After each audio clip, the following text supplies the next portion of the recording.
I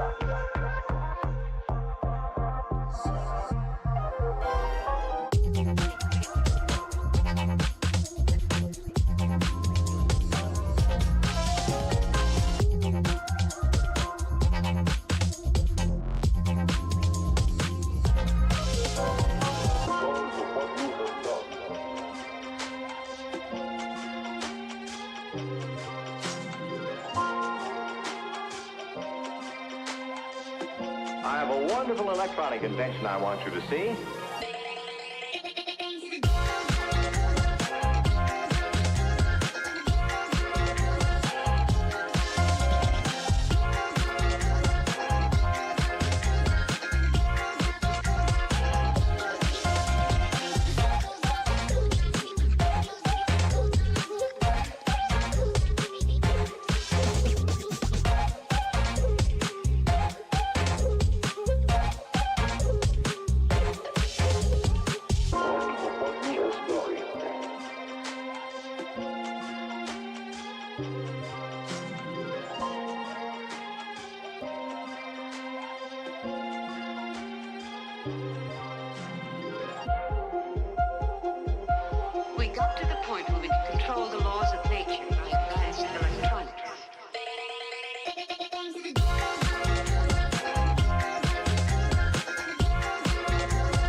fuga, vai!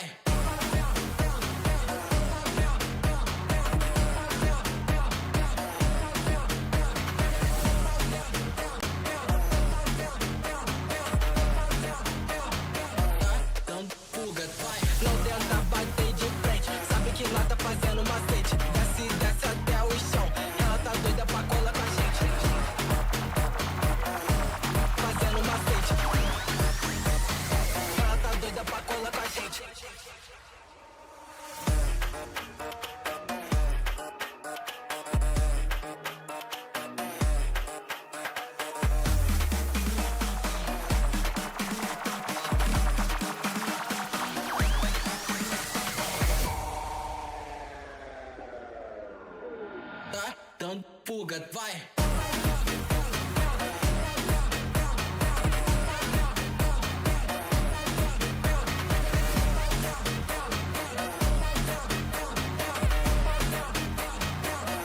Don't fuga, vai! Não tenta bater de frente, sabe que lá tá fazendo macete. Desce até o chão, ela tá doida pra colar com a gente. Fazendo macete. Ela tá doida pra colar com a gente.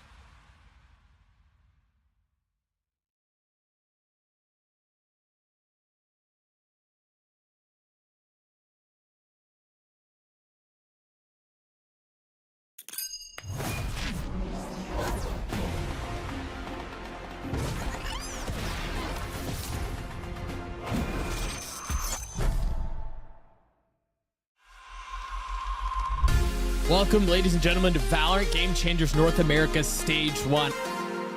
Now to play the spike. Are they not falling in Oh, again? what a Not falling for it. spam! What a spam with the jump! Oh my god, Riv! No utility, no problem here, Riv. I mean, they have the toxicity. That's all they need. The decay, good. The Lydia, her Viper prowess is better. The pit popped and the 1v1. You've entered Horror Universe, but she's the one that plants and gets the kill. One, they're swarming on this site. They got the left side. Oh, shots a little awry here, going wayward for Slicey, but the next ones are gonna find their mark. And now Slicey moves in.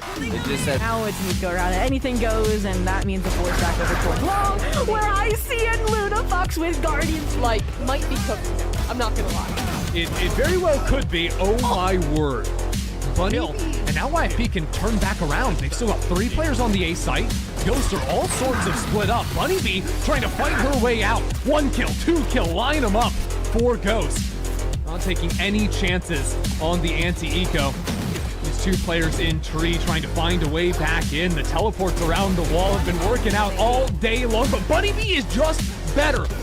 creeping in. The angle comes into favor of Slandy, but it's still the one-on-one trade as Lydia is there to answer right quick. The 2v3, now just the 1 for Sin. It's not going to be enough as Lydia's charging in. 1v3. I mean, it's Astra. You know, stuck in play. There's so much utility now you have to get through, and only choice to push forward into the fray. Drawing the fights. Oh my god, the one still going for it. 8 HP, tries to fake. The Haunt's going to clear that for just a moment. Gets it, but it's going to be no time in what would have been one of the sickest clutches we have ever seen. Hello everyone and welcome to Verizon VALORANT Game Changers Stage 1 main event. Halfway through the competition so far and it has been absolutely electric and I cannot wait to finish off with this bracket and see who's going to be our Stage 1 champion.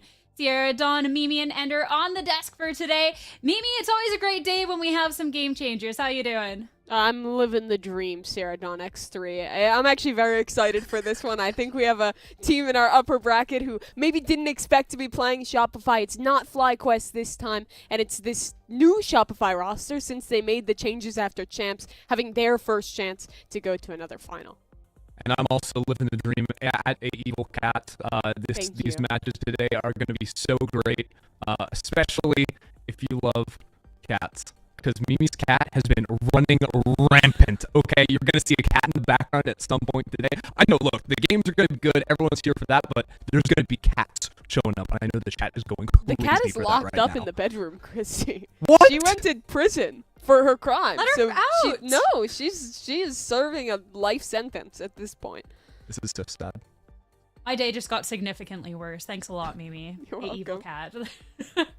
I mean, we got a competition, so I guess the day is saved. And there's a lot going to be on the line, of course. The title of being the Game Changer champion, that's a pretty darn good one, let's be real. But also a lot of money on the line. Looking at 24 grand for first place. And getting later on in the competition, the teams are ramping up and actually walking away with a pretty good amount of money, either 6,000 or up. And it's not just going to be the money as well. Looking over at the circuit points, of course, winning stage 1, getting the money now is great. But Ender, also, you got to have your eye on the prize at that championship at the end of the year. Yeah, this is something that, like, back when I was with Teddy, we were always sort of thinking about, because it's one of those things where there's so many teams that, like, maybe don't stick together for the entire year or throughout. So the better you do in stage 1, it sets you up really, really nicely for going to champs towards the end of the year. And that's always going to be something in the back of these teams' minds, the teams that are going to be pushing in top 4 for second and third, because when you've got competition like Shopify being in the mix, points can sometimes be your only way through onto that main event.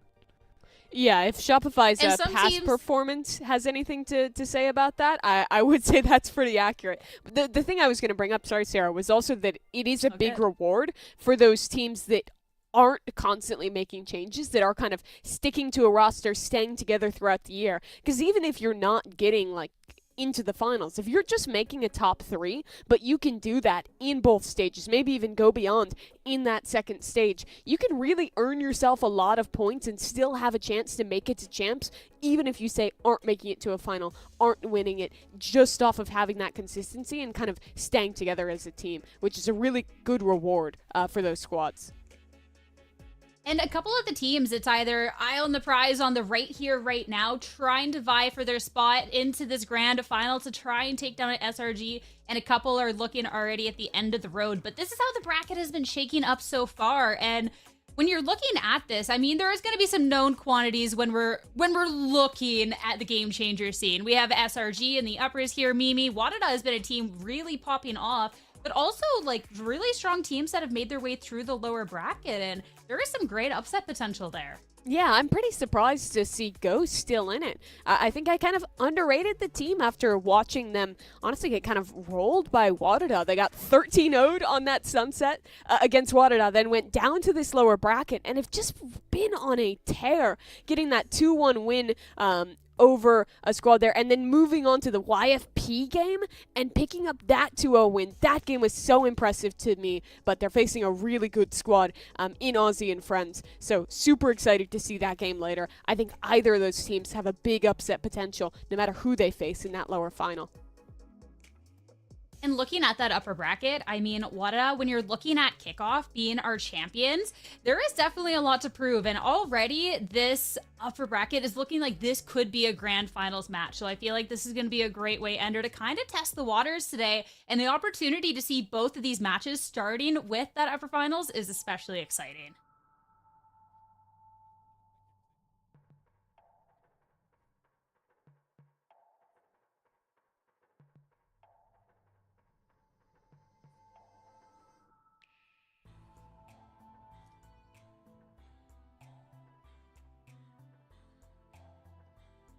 Yeah, it's interesting. Shopify, they haven't played that much, honestly. They've only played 5 games in this GC thus far. One of those is also a forfeit win, which they got. So we actually haven't seen a ton of Shopify with the new roster, at least playing here in GC. But out of that, their only map loss, they haven't dropped a series, but their only map loss since winning all the way back in Berlin was to this Wadada team back in that Swiss stage. So there is some history there. Wadada is the squad who has gotten it closest, and they've also only lost to Shopify. So this is the team that is basically the one kind of villain remaining for them to beat that they haven't been able to take down yet.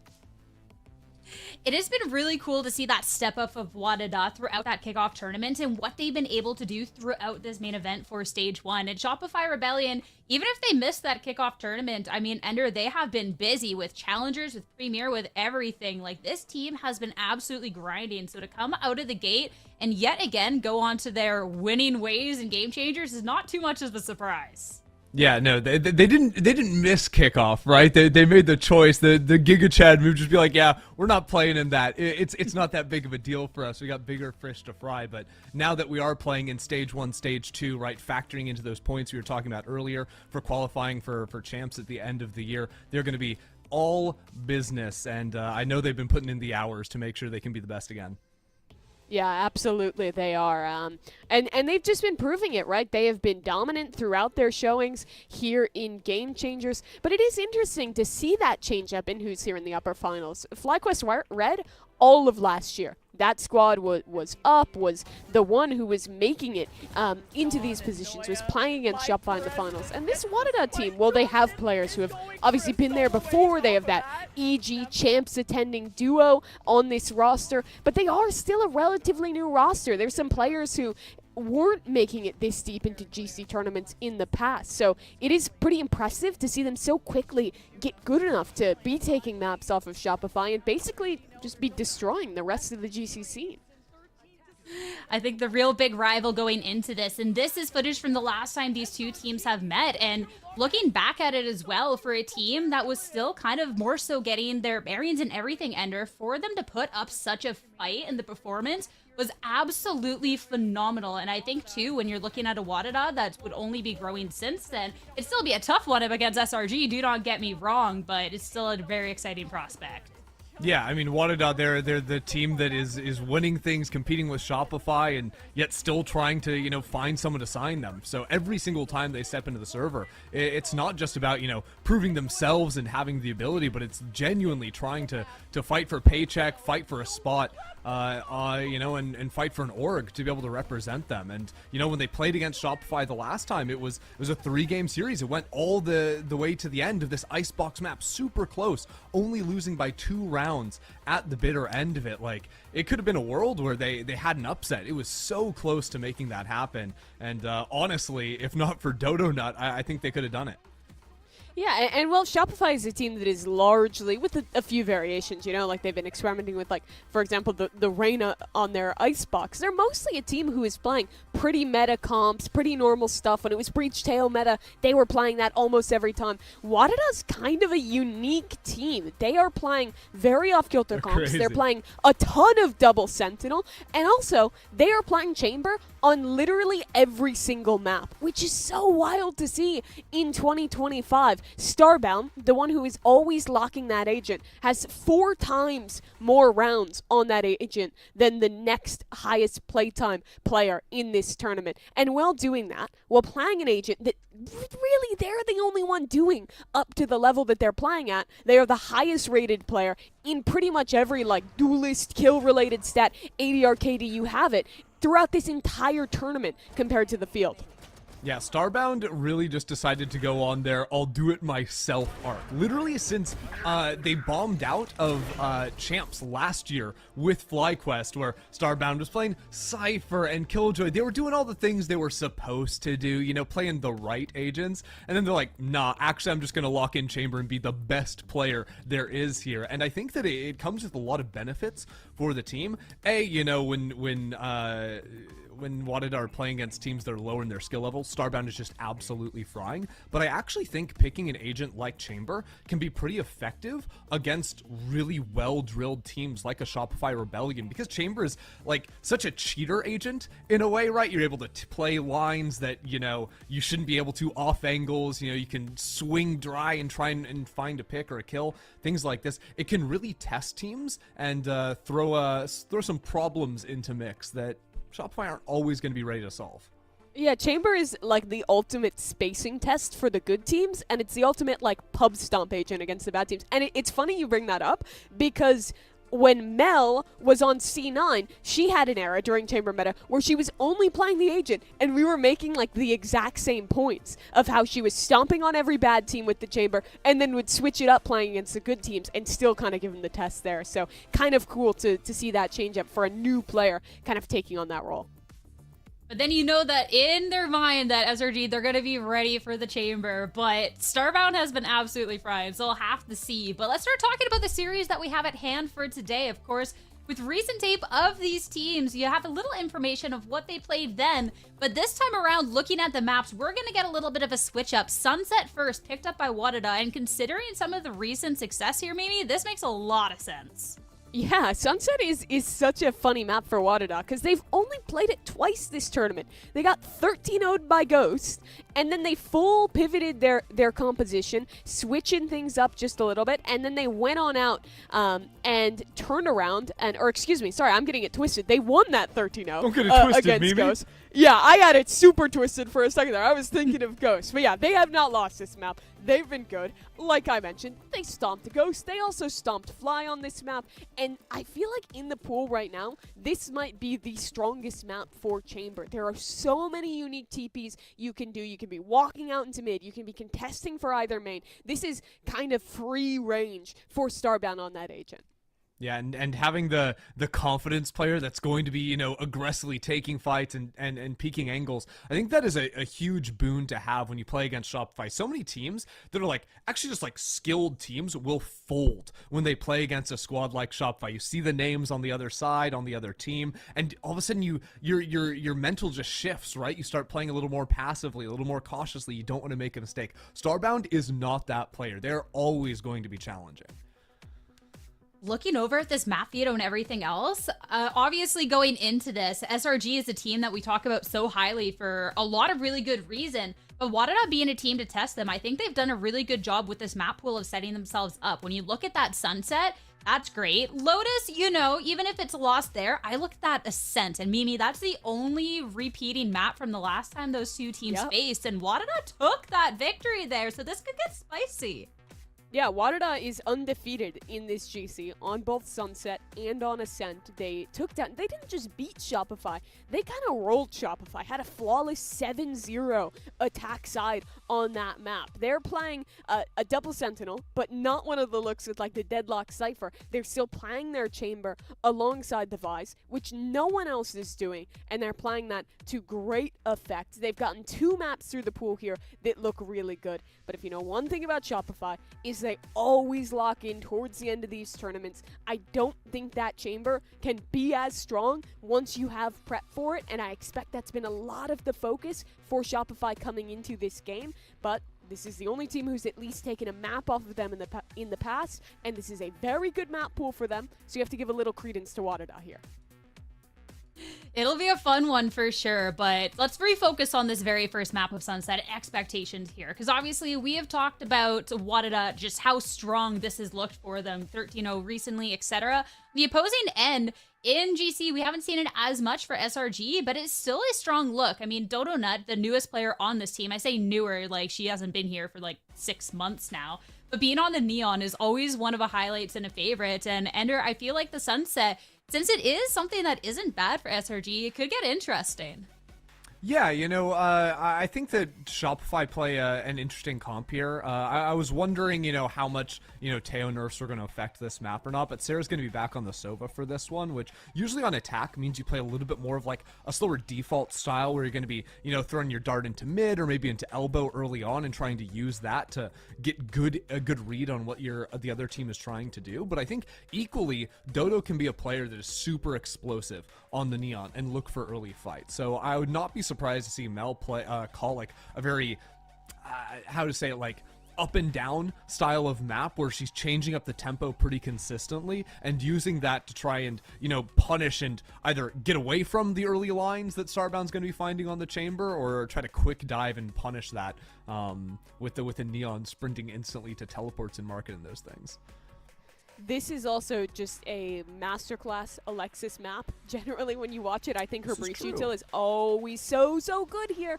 And I think she's already proven this tournament that the synergy with Dodo is perfect. It looks just as good as any other superstar duelist that Shopify or Cloud9 or whatever variant this team has been under in the past has played with. She is still excellent on those roles. I think I agree with you that this game is in a lot of ways going to come down to how well Shopify can set Dodo up to deal with the Starbound Chamber, to be punishing those TPs at the beginning of rounds. Yeah, the other thing I want to focus on here coming into the very first round of the game is pistols. In their last matchup, Shopify only won 1 of 6 pistols against Wadada, and that has got to be something that's going to change, because, you know, when you're talking about the snowball of 7 rounds on their attacking side, like, losing pistols, losing bonuses, that can start to snowball away from you, and something that happened a little bit in their last series. Yeah, so we'll have to see how that momentum is coming out of the gates as it's ready and time to head into the first map of the series, into the Agent Select, at least that is. And with recent tape, I'm not necessarily anticipating any sort of changes. We had talked about that chamber that's so notorious for Wadada. We've seen recently SRG on this map, so I think that Ender, all should be fine and dandy in the world of agents. Yeah, there's not too many surprises here. I was mainly curious what Shopify's read on the meta was going to be. Like, with breach nerfs, or are we still going to be playing that necessarily? And Alexis is still locked in on that. Noya's still playing the Cypher as opposed to the Vise, which some teams have started to throw into things. But I think for Noya especially, that's a player that often will go under the radar at times, but this is a map where she can be really effective once we go onto the attacking side of things for her lurks and using that camera for info. I'm just excited to get to watch here another one of these head-to-heads between Dodonut and her former teammates in Starbound from back on FlyQuest Red all of last year, doing that swap over, joining the best GC team in North America, but going up with some of the players who made that FlyQuest Red roster so good last year. You're also going to have Femboy on that Neon on the other side. Wadada is actually starting out on attack, so in a lot of ways it is going to be less about Starbound to start and a little bit more about what Femboy can do. They're playing without a Sova, so you don't have those shocks to deal with Noya's utility. They're going to have to, I think, in a lot of rounds, slow things down a little bit, try and piece out where that utility is going, and then go into these really explosive late round executes while they kind of give space for that chamber to work into the lurks in mid, because you know Starbound is trying to get in those hero positions in so many of these rounds. The two teams that are so skilled throughout this main event and a Sunset they're both proficient on. It's time to head into the first map of the series here in the upper finals to see who's going to draw the first blood, and it's time to head over to your casters Doug and Baby Bay for the call. Thank you so much, Sarah. Yeah, upper finals in a situation like this, and of course it's going to be SRG, Shopify, Bell and Gold. That's just such a mouthful. Yeah. Up against Wadada. Look, one map has been dropped by SRG this entire year in GC, and Dre, it was against Wadada. Mind you, it wasn't Sunset, but they were the one team that has pushed them so far. Yeah, I mean, they ended up winning that series anyway, but it was very close. I mean, 13-6s for both sides on their map picks. And then that map 3, I mean, it was down to the wire. It probably should have gone OT, if anybody remembers. It was like a throw of a round from Wadada on Icebox. But we are going to be starting on Sunset here. And I think that, you know, doing the prep up to this, when I was watching VODs, Doug, Wadada looked extremely strong. And SRG, specifically their A-hold, was very weak. I'm wondering now if Wadada have prepped for that and they're going to do something about the weak elbow control specifically that SRG had in their last match. We do have the Neon. Looking like they're going to try to test that elbow control that you were just talking about, but instead it's a stun from Alexis. It's going to push them back. And notice the shorty buy, Doug. This is something that Femboy is going to do quite a bit on this map on both sides. Just being a complete shotgun abuser is what I'm going to call it. You know what I mean? Yeah. It's so oppressive because, I mean, if you're not running into a shotgun, you're dealing with the chamber headhunter. It's just so annoying. So it's going to be an engage on elbow here. And Dodonut is alone. Stun will try to buy a little time. I like this reposition. Are they expecting Dodonut here? The Seas will not land. The span through smokes. They try to double face. Dodonut gets one. Traded back, though.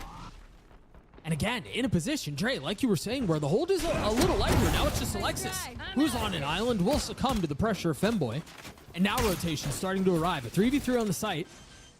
Spike just now starting to commit to getting the plant down. And Femboy playing on a very dangerous line. Do they decide to aggress up? Astralis up first. All 3 kills going the way of SRG. The pistol for them as well. Yeah, a good retake and a good clear of mid, to be honest, because if mid is not cleared before that retake comes in for SRG, that mid lurk, from the chamber of Starbound would get so much impact and honestly probably end up just stuffing the retake entirely. Even though Wadada had such a good start with that shorty control on the elbow, it just wasn't enough in that post plant. They tried to get close, but I mean, we saw Elbow get punished already, right? So this is something that I think SRG are going to need to figure out, because you can't always rely on these 3v3 retakes on a map like Sunset. Couple of things purchased up here for Wadada into the next light armor on 2 members and a sheriff for Juna. That's light armor and headhunter buy. I think if you're SRG right now, you're aware of this type of buy. That's why you see Mel sitting on top of market. This is such an awkward shot to hit. Don't want to give these long range duels to the chamber. Keep in mind, Starbound, this main event stats 96 and 33 overall. That's plus 63, Doug. In what, 2 series? Mel playing up on top of 10's Absolutely box. ridiculous play. Yeah, Australis falling there. And now it seems like they're going to try to speed up A into the trips. Noya alone with the judge. 1 trip found, 1 kill found. In exchange, as Noya is continuing to dance around. The spike is in a really awkward spot here, but PowerPixel may have slipped the net. That's 1 kill secured. Again, still the guns heavily advantage. In an advantage, excuse me, for SRG, and it's actually the utility that's going to come through on top. Very impressive. Just a bombardment of utility, using your complete advantage of, you know, winning the pistol round. And yeah, it looked clean. So Shopify Rebellion like to do this passive A setup with the Cypher there, and Noya at times will always play that back default box, whether it's a judge or a rifle, it doesn't matter what it really is. And this is very similar to the last match as well.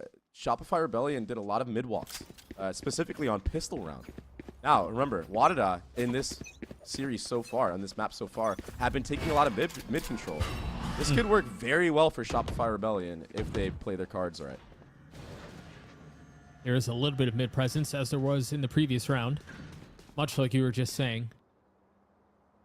Much more cautious approach, though, from Wadada. They used a lot more fade utility, an eye, a prowler being used as well. So not getting caught off guard by a potential 3-person walk down. Look at how worried they are, Mel playing on top of market now. I mean, surely you can't get punished by that same spot again. I don't know that I blame them. Mel playing close by. Maybe not on top of 10's box, but still in the vicinity. What's the plan for Wadada here? They're getting a deep insert from Australis mid. PowerPixel's holding a little bit of the line, but we're 45 seconds left on the round, and the spike hasn't made its way very far at all. Yeah, it's just a very slow approach right now. Stunned to set up Mel for a kill, but just ready. Fortunately for them, Alexis and Sarah are there to try to pick up the pieces. 30 seconds left. Donut's going to hear all of those rotations coming through. Guardian, not an ideal weapon in a fight like this, but they're going to try to get back to B. Juna has already gotten past the initial defense, has gotten past main, and Donut dealt with. As you have no smokes on this cross. Yeah, Noya only has a sheriff. That might be enough. Sarah first, traded back though. Noya will fall, leaving Alexis in a 1v2. 5 seconds left. The spike should get planted. Alexis finding the first. Stun up, 5 bullets left, and PowerPixel wins out the 1v1. Wadada are on the board. Oh, just barely through the skin of their teeth, surviving the bonus of SRG. I feel like SRG had such a good read on that entire round because of that mid fight that we saw. The flurry of trades going back and forth. And you were right, the time was ticking down so low for Wadada. It didn't feel like they understood what they wanted to do exactly. It felt like maybe they were expecting SRG to like show them a little bit more towards that A side of the map where they were prodding with the neon. But I mean, Juna taking that timing into B main was the reason why the site was able to be busted wide open. Now it's fast elbow control. Paranoia connecting, and Femboy still gets a kill. That's something that you mentioned at the beginning, Dre. They might try to lean on, and they are finding success there. Wadada establishing control on elbow. Yeah, it's the SRG A fight is so awkward. It's like half in, half out. It's not decisive enough. You know, when Mel plays it, she uses that paranoia to kind of thwart enemies, but the neon just gets up close in your face. And obviously, as I was yapping, What a good from Dodo Nut. What is that follow-up, Doug? Op online. What? 4v2 for the round. The spike making its way to A. Plenty here as far as defensive reinforcements go. Yeah, this is going to be very difficult. SRG, as long as they play good disciplined style, it's going to be very tough to clear out Alexis in this backside of A.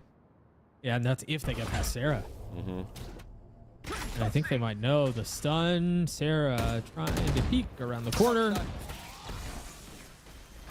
They are stuck. Neon stun thrown from across the map as well. This is just impossible. Yeah, That's all right. Nobody saw that. just to make things worse, right? Yeah. Second time's the charm, as they say. Uh-oh. Oh, Sarah was there to save the round the entire time. 3-1 the way of SRG. Wadidas kind of spun their wheels out there. But Dre, to go back to the point, your point about elbow control. Yep. For Wadidas. Are SRG in a spot here where they have to increase defensive fortitude there, or what's the adjustment? Yeah, you need a little bit more power behind it. If Wadidas are to just honestly just 5 group A and just hit the site over and over, like after getting that first pick in the elbow, it's so easy, right? Because of how fast it's coming through. Right.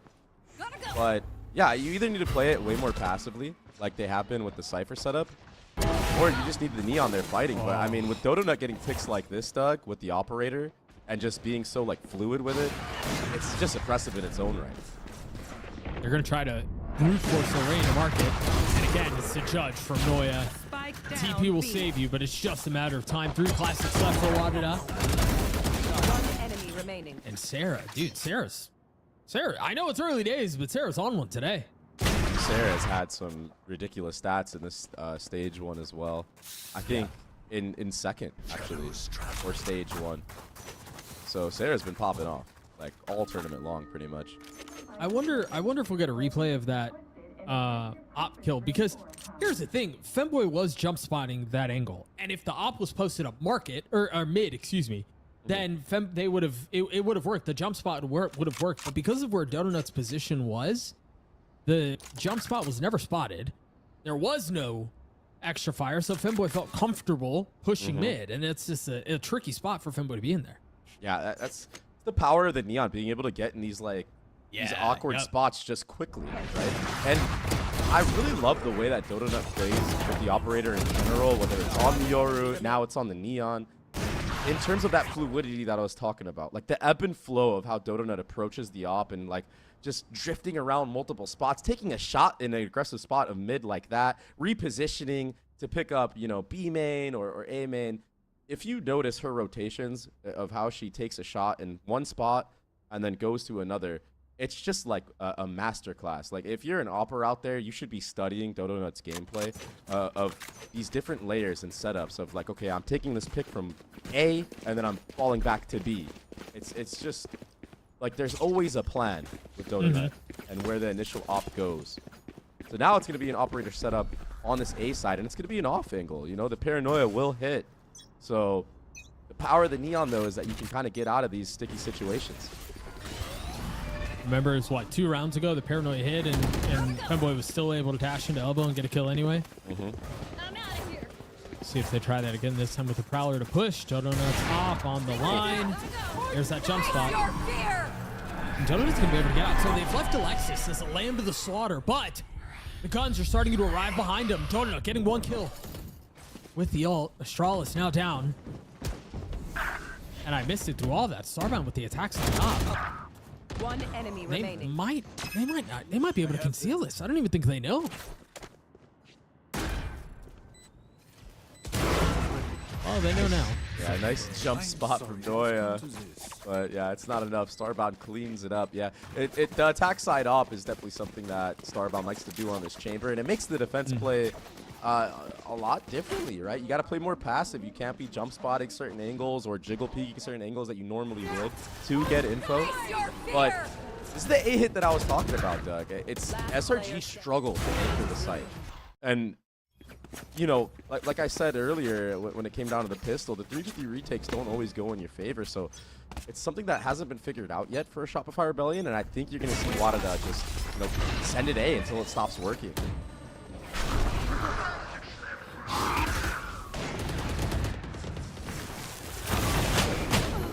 Donut getting pushed again. It's a dash into elbow off of the stun. Every time, Doug. Gonna sound like a broken record here, but the rotations did come into play here, and Mel, I believe, rotated. Oh, what a pick, Doug! Yeah, Starbound started to heat up with the op. You're right. What a, like, so the Omen ult was used from Mel on top of this box to control all elbow, but because Wadada frees the round, it puts doubt in the minds of the defense, and that is pretty much what happens to enable Starbound to get that pick, right? You see. Yeah. I And believe now it the was freeze again. Sarah Look at where wanting to Noi is rotate having top to play. mid. Yeah. So awkward. Mel alleviating some of that pressure as Alexis gets another. The thing is, they were down in numbers, so it's going to take more than that. A heroic attempt at this round, but Noya left in the 1v3. Again, right? Noya left to her devices, and Yeah. it's a semi-difficult 1v3 because that Vice Flash gets the info. But two of the members are low, right? Juna and Starbound around, you know, one shot range. Starbound is posted up with the op, though. Yeah. The only one in sight proper is Power Pixel. Regen armor. Got an op shot out. Noya pushing forward. The haunt cleared. 1 kill found. Now the ult popped. Noya pushing off the angle. Both landing as they dance around the box. Time is short. Bullets are even shorter. And I don't know how they pull this off. Starbound's going to secure the round. And Wadada will get through to 3. What a mess that was. Yeah, Noya actually did a great job of baiting out those operator shots from Starbound with the jiggles. Giving herself an opportunity to honestly maybe steal that one away. But yeah, it just wasn't enough. I mean, that's very difficult. 1v3 is just too much of an ask. And now Shopify take a pretty early timeout, and there needs to be an adaptation made on this A site. You either need to brute force this fight and take the entire A line and force Wadada to have to like re-clear with utility, or you just gotta commit to a full retake setup because clearly the holds from back, like it's that half in, half out that I was telling you about, Doug. That just is the bane of Shopify Rebellion's defense on A. You're probably gonna see Noya pivot towards there, like maybe not in this round, but like in the next gun rounds, and just play off of some trips. But so far, I feel like Wadada have done a good job of settling, not getting picked off by Donut's operator, and enabling Starbound's op to come online, like you were talking about. And Femboy's been getting so much value with this judge on A. Now you can really throw, you know, a quick market split if you want with that judge as well. Like the map kind of opens up for you now because of all that pressure you've put onto the A side of the map for Wadada. And I think that's why you see them already leaning towards that B. This is a really good follow-up call after a timeout. Understanding what you've shown the other team for the last 3 rounds at A. And you're right. SRG stacking all that A because of the pressure that they've shown, and successful pressure too. I mean, if they can ram their heads into the wall A and it's not working, then no reason to change it. But Wadada have already gotten out onto the site. They're around ahead of what SRG are thinking here. It's very nice to see. Push might. I was gonna say it might get punished. This does. This round looks like it's pretty secure, so I don't think this is going to happen. But I will say, one of their Achilles' heels historically has been situations just like those, where they scale up a bit too far after getting an advantage, and those are the ones that go a little topsy-turvy. Yeah, it is an awkward map to play now, or an awkward site to play now, though, in the post plant. So you do see a lot more teams now fighting for market control or deep CT control. Or Boba, I should say, just because of the nature of how the changes are on this map. You can't really play back in B main anymore. It feels so awkward now with the changes that they made to Sunset. Yeah, it's it almost feels like if you play out of sight, like you just lose. So I'm not against it, but yeah, I mean, you did have the gun advantage, you know, so maybe just let the judge do work when that retake comes in. But, you know, they're here for a reason, and they secure that round win. So after showing just a quick B look, if you look at the minimap, they're already positioned towards A again. To go back. Player. Yeah, this is a beautifully called game from Wadada so far. They have found where it hurts for SRG, and they've pressed there. And now they're in a position where they're once again kind of a round ahead, so to speak. Yeah, but it's a fake. You got the stun, the wall goes up, 3 players here. And they also have 4 ults to play around, Dre. Face your fear. That's a quick speed up towards A. That first trip gets sniffed out by the Prowler too, so it gets broken. No value there, no spam kill there. Cages just delay, maybe for long enough? Maybe. It seems like they're waiting for the right time to go, and now that the things have been committed onto, Donut falls. Very nicely done by Juno. They're dropping the Rolling Thunder too. Spike still not planted. No late flank. All eyes set forward. Pixel succeeds in getting Spike down. What else do they have behind this? They don't have any more ults. SRG. Maybe they're waiting for Alexis to stun to come back up? Or they're just going to dry face that smoke. Femboy waiting on the other side with the judge. Bit too far. 30 seconds left on the stun. Not going to be up anytime soon as Alexis gets a second kill. Numbers away the attack though as Wada in a comfortable position. Waiting for the defuse to come through. Mel's going to stick it. Mel takes it all the way down. And this is what I was talking about, Doug. The awkwardness of playing in B main. It's just too difficult. Even in the, what was that, a 2v4 or 2v3? Even when you're up, 2v3, yeah. Right, even when you're up numbers, it's just so awkward to play there. The spam is just, it's just not the same as it used to be. So Shopify end up stealing this round away. Let's just say it how it is. Femboy did a good job of disrupting the initial layer of the retake. With Starbound getting that pick through the smoke, you think that it's the diffuser. Doesn't matter because you're on to the next round, and it's a Bucky buy in the top mid. Autonomy still looking bad for Shopify, even though they win that round. Yeah. They've managed to get through. Starbound inserted back mid. A very nice shot out to the right. Donut falls. Noya does too. It wasn't ultimately at the hands of the Bucky, but the assist will come through. Wadded out, flirting with 5. Femboy might get more. Oh. Enough of a warning shot there to take a step back. Hang on. Sarah hits 2. And Astralis instantly shuts the door on that. 3 on the round for the Omen. Wadida ties up at 5. Yeah, well, I thought it was going to be a way in, but then Astralis just decides to turn it up, landing that nice 3-piece. Really heating up right now. Astralis is a player that kind of goes under the radar quite a bit, but like we've seen monstrous performances specifically on the Omen. Yes, agreed. And Astralis is quiet, and then all of a sudden Astralis just takes over. And it's like, I feel like that's going to be huge for Wadada. I feel like if you want to actually be able to take out Shopify Rebellion, it can't just be the Starbound Chamber show, right? It has to be a full team effort. Yeah, absolutely agree with you. I missed what gun Femboy had there, but Judge. I have a sneaking suspicion it was a judge, yeah. And so that's now kills found on the extremities. And Wadada, all of a sudden, with 1:20 left in the round, don't have any options. You kind of left to have to just group up a Dodo Nut picks off Starbound as well. Another 2-piece operator play from Dodo Nut. Has definitely seemed to be a big key point of success for Shopify Rebellion, but not done yet. That tether does connect onto Alexis.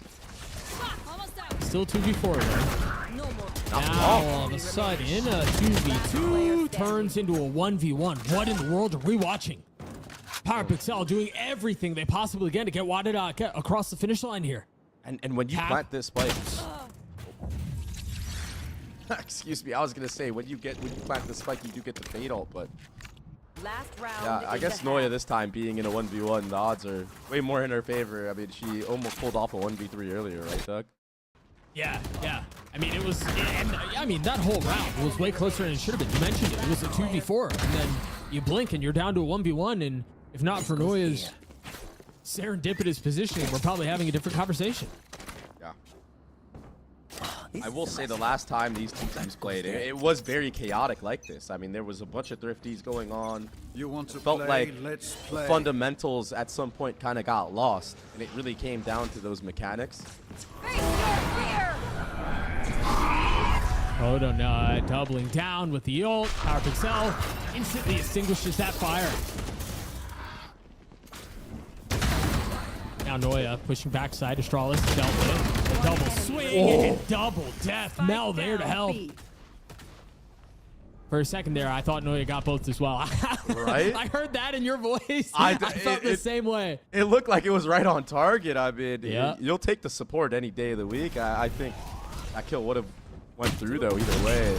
There's no way you're winning this one. 1v4, you're stuffed after that relocation, and I mean, you kind of just have to hope that you land a spam kill at this point.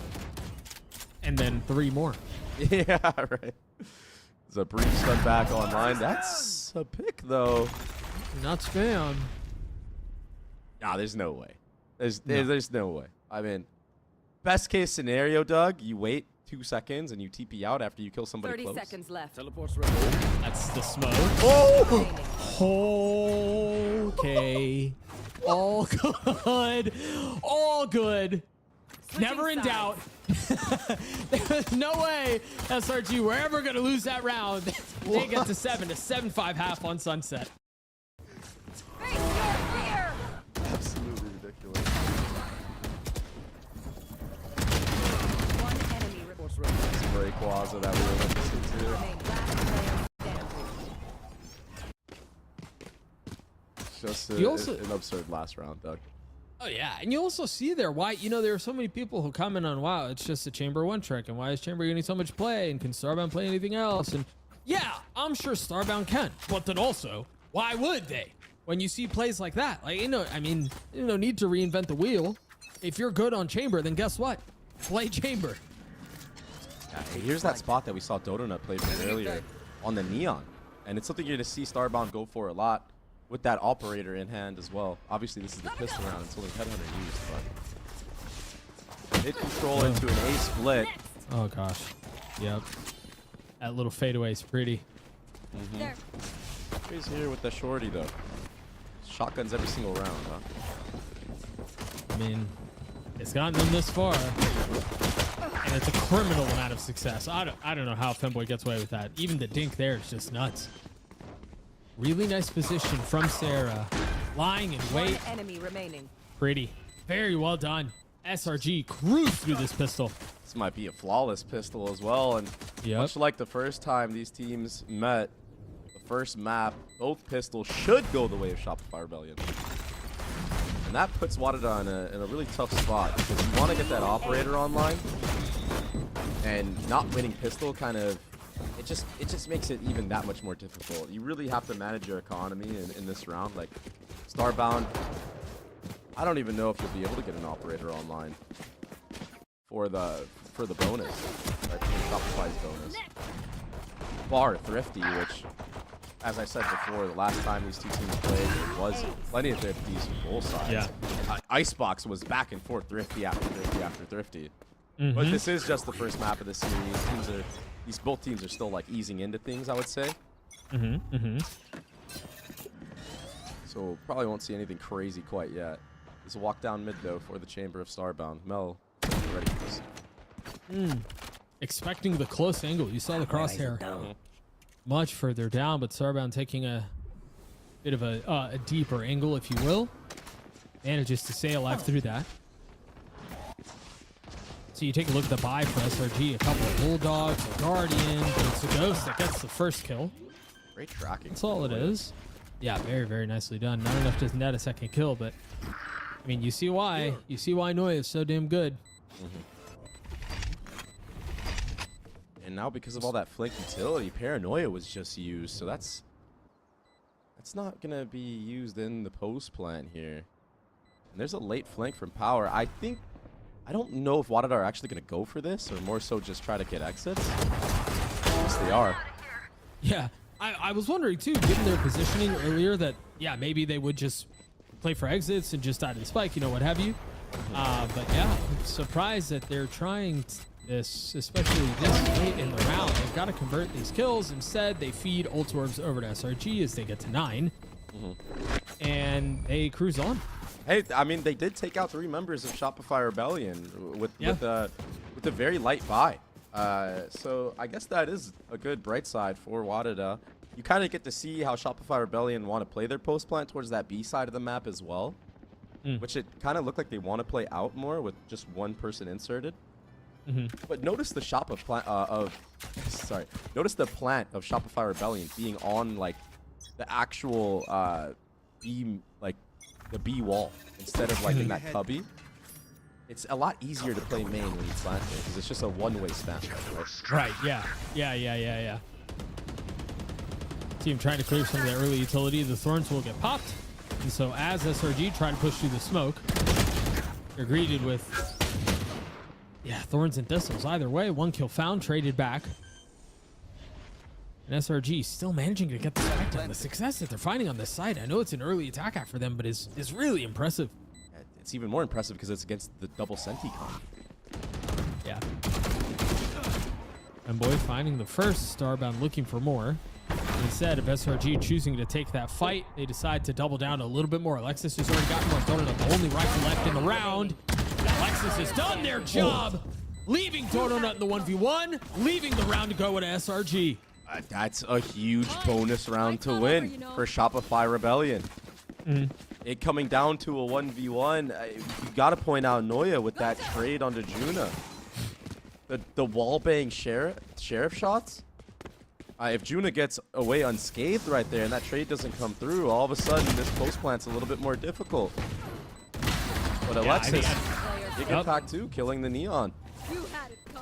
With just the Sheriff, I think Alexis had 2 kills there as they were attempting to flood on that retake. And again, without those 2 kills, it was just Donut with the rifle there. And then who knows kind of how that round goes. So massive out from Alexis. Donut securing the 1v1, securing the kill in the next round as well.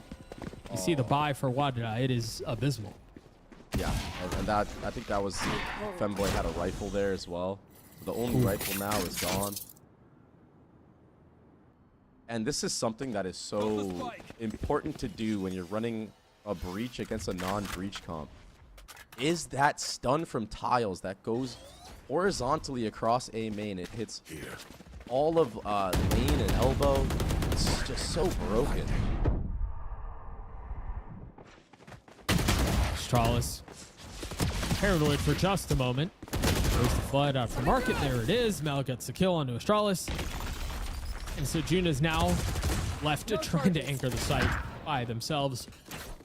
And bless your soul, Juna's not around for long. Way too difficult. Shopify Rebellion maneuvered around this round extremely well. That breach stun, getting the punish onto Femboy off the top of the orb, or even just an audio cue. Slide out from Dodo Nut. It's just too difficult to hold A against the breach like that. And then when you're able to just pivot because of the deposit that Noya had into B main, it just makes the map feel so small. And yeah, there's just so many questions in the heads of Wadada. Yeah, of where Shopify is suffocating. Yep. And when you are in that position and you're already feeling the half kind of get away from you, you got bonus, you didn't win the pistol, it was kind of a close half, and then, you know, when you're starting to run away with it like that, there's the stun that you were talking about. And then all those things are starting to come through, and you see how deep the bag is for SRG. This is where they create so much separation from other teams. This is where SRG are at their best. Yeah, and it's very impressive prep work done, because even when I was watching the VODs of when Wadada last played this map, their A fight, I was instantly thinking the same thing. I mean, that breach stun that goes from tiles can really punish the way that Wadada like to fight A, because oftentimes it's power in elbow with Femboy starting, and power will throw a prowler. If the prowler connects, then there'll be a stun out from Femboy. Like, that prowler connecting onto A main is the cue of, okay, we're going to drop more utility here. But the fact that Shopify Rebellion are just very patient, calm, wait for that prowler and just wait like 5 seconds off a barrier to use that stun, it catches, you know, the A default play from Wadada just completely off guard. And now you have to approach that A fight differently because you got punished on your normal A fight. Right. And can you make those changes on the fly when you're down 11-5? That's hard in a 1 minute timeout too. Yes. I mean, on your map pick. I mean, yeah. This is a very rough spot to be in for Wadada. Anything you do now is just going to feel so damning. Are you going to go for the same plays you normally would? If you do, Shopify Rebellion are on match point if you get punished for them. And this almost feels like a must-win round, not just because it's map point, like you were saying, but also the finances are in a really bad spot. Yep. They've bought down to 0. I mean, if they don't win this round, they're on an eco for the next round to close out the half. Either way, they roll out the Rolling Thunder. SRG do. Femboy gets swatted out of the sky as Dodonut is just putting the finishing touches on a slaughter of a second half. Oh, what an entry. The Neon slide is just so tough to hit. It's so difficult. Everybody knows that pain. I remember the first time I tried shooting at a Neon sliding across the screen, and I just got so pissed. Dodonut gets 3 on the round, finally gets taken care of by Juna. And now, note here, we've seen 2v4s get way, way, way closer than they should have. Yeah. And that's the exact spot we find ourselves in. It is just Juna and Astralis. Got a fault line back up now for Shopify. You don't even need to use it. No, this is the nicely plant done. spot that allows you to actually play in B main. This is the one that I was talking about earlier. Match point. Because like I said, all you need to do is just spam on the wall, and you're bound to get the Right. hit. Right. There is no, like, what side are you diffusing from? Left side, right side, whatever. Yeah.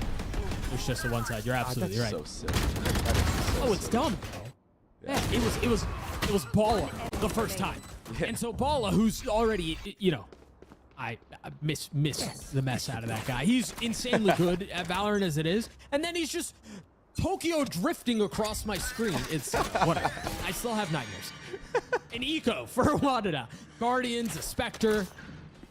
Starbound's ult, though, could be the difference maker. I think if you're SRG here, Dre, are you looking to find that and then going the other way, or what's the play? I think it has been the game plan in general for Shopify Rebellion on this attack side, and it will be on every single map. You know, find out the common spots that Starbound likes to play, and either one, util bomb Starbound out of those spots, or two, just go the other way. Right.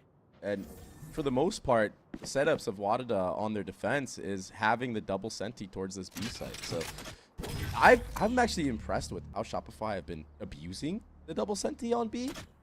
It's kind of been like just interesting to me because I feel like, you know, you think of breach, you think of this play right here of just being able to fight back on A. Mm-hmm. The fact that Shopify have had so much success against the double senti comp on that B side of the map just makes me believe that it's just cooked for Wadada, right? Yeah, it's just like, if that's not gonna hold, and like what will? Yeah. 30 seconds left. Yeah, if you can't figure that out, good luck trying to figure out the hard stuff. Yep. You're absolutely right. Power Pixel falls. Donut's already gotten one on the round. SRG in a position here where, unless I jinx them, will throw a perfect second half against Wadada. Jeez. And look at that. I didn't curse him. Caster curse is not real. 13-5 for SRG as they best Wadada on Sunset. Dre, it was a perfect half. I mean, It was. I don't know what they could possibly improve on. I apologize. I can't hear you right now, Doug. I can't hear anything you said, but it was a beatdown. Shopify outplayed. Shopify outplayed Wadada. I mean, the fact that they were able on their attack side to abuse the double sentinel hold on B, which is something that, I mean, every team has struggled against. Well, the two teams that played Sunset against Wadada struggled against is just extremely impressive.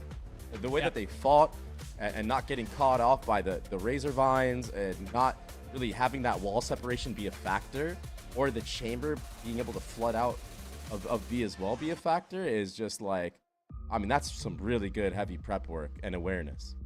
Yep. It's 13-5, map 1, map 2 on the other side of this break. It's going to be Lotus. Shopify looking to put them away advance to the grand finals. We'll see if we can do it on the other side of the break.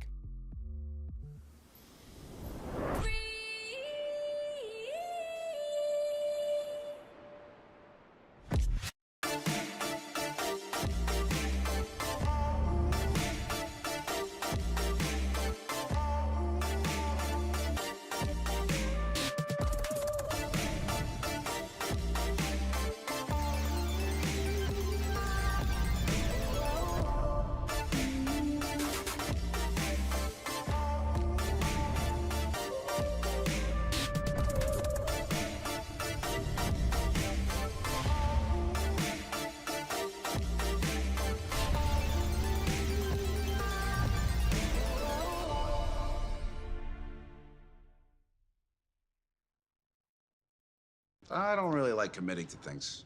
I'm scared. But when Verizon announced that I could lock in a low price for 3 years, I mean, yeah, that's what I'm talking about.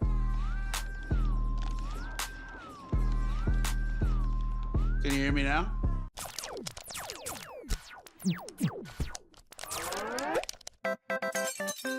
Red Bull gives you wings.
The series between SRG and Wadida. We had queued this up as a match between two of the top teams that we have here in the main event. And SRG up at the half are going to have an undefeated attack half, close out the map 13-5, up one officially in the series. Once we get into game changers, this is kind of what I expect maybe. You get a little SRG dominance, they're looking strong. This is about par for the course.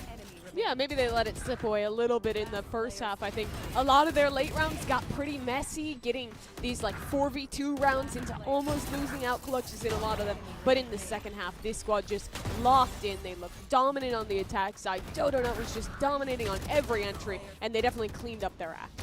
Yeah, that second half was really defined by A, winning their second pistol round of the series. Last time they played against Wadida, they only won 1 out of 6. And then B, converting on that bonus round, right? Which came down to the wire, had them playing a pretty aggressive on-site post plant, which we didn't really see from Wadada. Wadada played a lot of rounds on their attacking side back from B main, even got punished for it. But Shopify switched that up on them, have clearly adjusted to the changes on Sunset, and end up taking this one convincingly. Yeah, and I honestly liked a lot of the like macro on the attack side for Wadada. They showed some nice slow rounds, getting an embed into mid, found these kind of open sites late a lot, and we're finding a lot of success in that mid round, even showing a couple cool one-off rounds. I think in the one where they're fast splitting through mid with the Omen TP and the Neon running through. Unfortunately, despite winning a fair few rifle rounds there, it's not winning any pistols, and it's just getting steamrolled in the second half that end up making this game just look like another classic Shopify stomp. Especially, too, once SRG started getting a little bit more warmed up, it started being an SRG that kind of just looked a little bit more and more unstoppable. It was players like Sarah that really had early advantages into it, but as things went on, you got to see that step up from Noya and Dodonut here, Ender, and that was really hard for Wadada to contest with. Yeah, I think Dodonut obviously has the great movements. Saw a lot of opening kills when it came to like looking for little like dives on elbow and that thing. But I was really impressed with Dodo's sort of map movements when she was picking up the operator during the first half, getting on very forward lines. Even had like a crazy play where she jumped out into mid to get a kill and then slip away. But like you're seeing here, like a lot of these clips, it's sort of getting an early pick and then fast rotating into a new line to get another.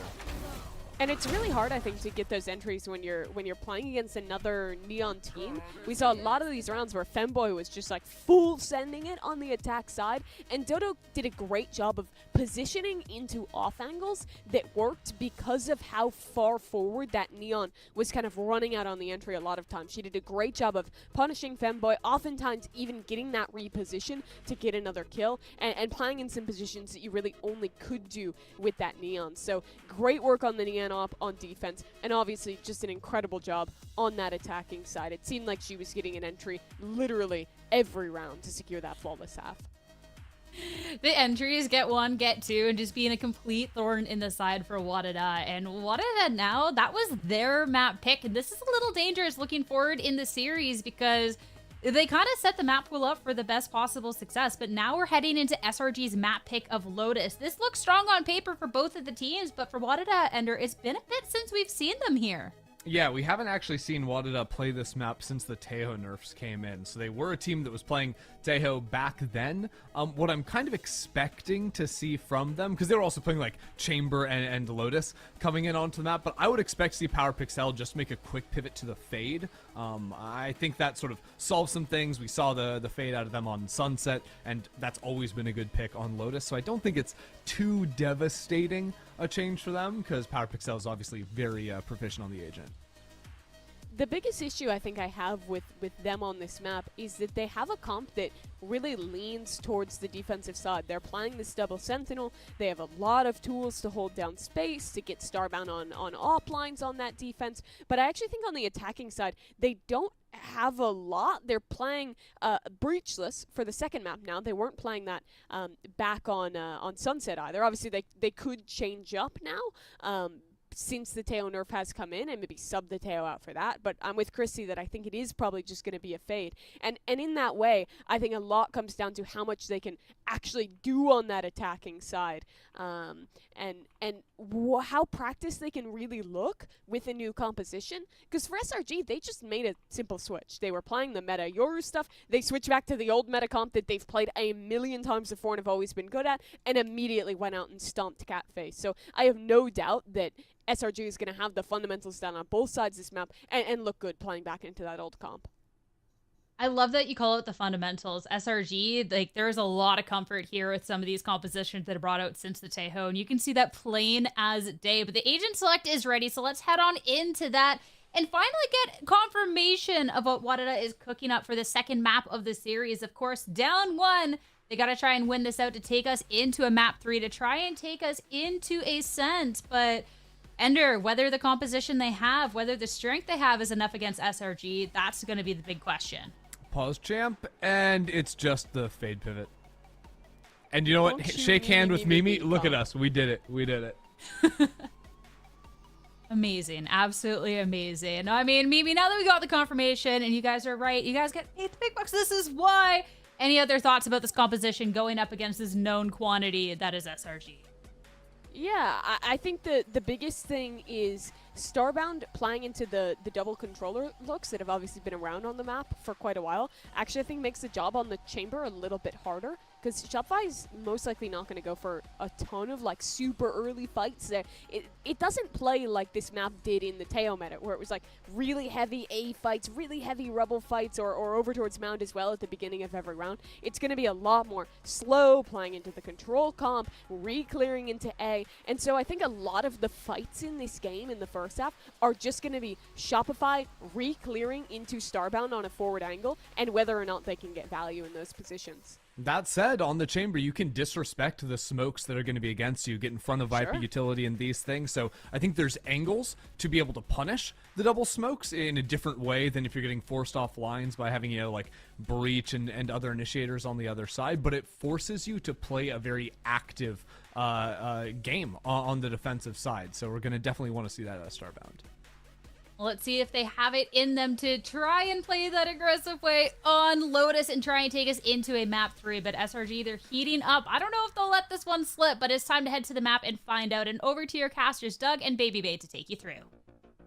Sierra, I'm inclined to agree with you. I don't know that they are going to let this slip. I think given the fact that they're going to their map trade, given how they closed out the second half of Sunset, it's kind of hard to bet the other way. Doug, the last time Shopify Rebellion lost Lotus to a GC team was 2023 finals. They're like the first event that me and you worked, bro. Like, yeah, Shopify Rebellion have been dominant on this map for forever, it feels like. Yeah, this is going to be extremely hard for Wadada to win. That being said, they do get to start on the defensive side with the double Senti comp that we saw them play previously. But, I mean, you feel like with the way that the last map went and like kind of like how Shopify Rebellion were able to maneuver around Starbound and honestly deny Starbound from getting an operator on the defensive side, this might be a walk in the park, especially when you're running that double controller and you're able to kind of like pick and choose when you want to do your re-clears, like Mimi was saying. I don't think that this is going to be easy for Wadada by any means.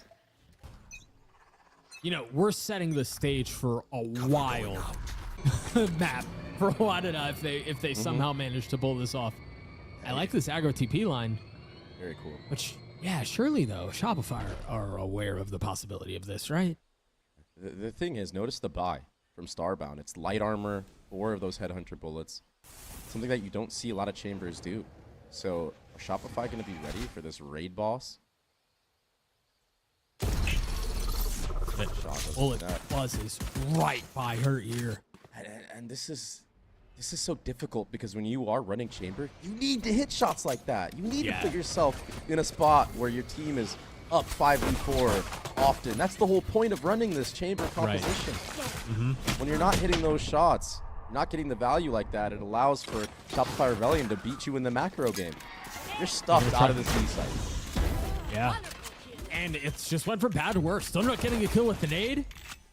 On to Power Pixel, you still have 3 playing up in heaven, waiting to flood out. The net will land. Donut still down to hell. 3 on the round. Make that 4. The pistol for SRG. Oh my gosh. The last time these two teams played, it took Donut 2 maps to heat up like this. This is so scary for Wadada. Donut from the last map now bringing it into this pistol round, getting a 4K. It feels bad right now for Wadada. This is just so difficult. These shots were just so insane. The utility was on point. 1 enemy remaining. And that Raze ultimate just gonna become online for the bonus, you would imagine. 4 ult orbs on the pistol round as a Raze. Such a strong start. Oh, yeah. You're living good. There. Well, Donut just missing a chance of getting another.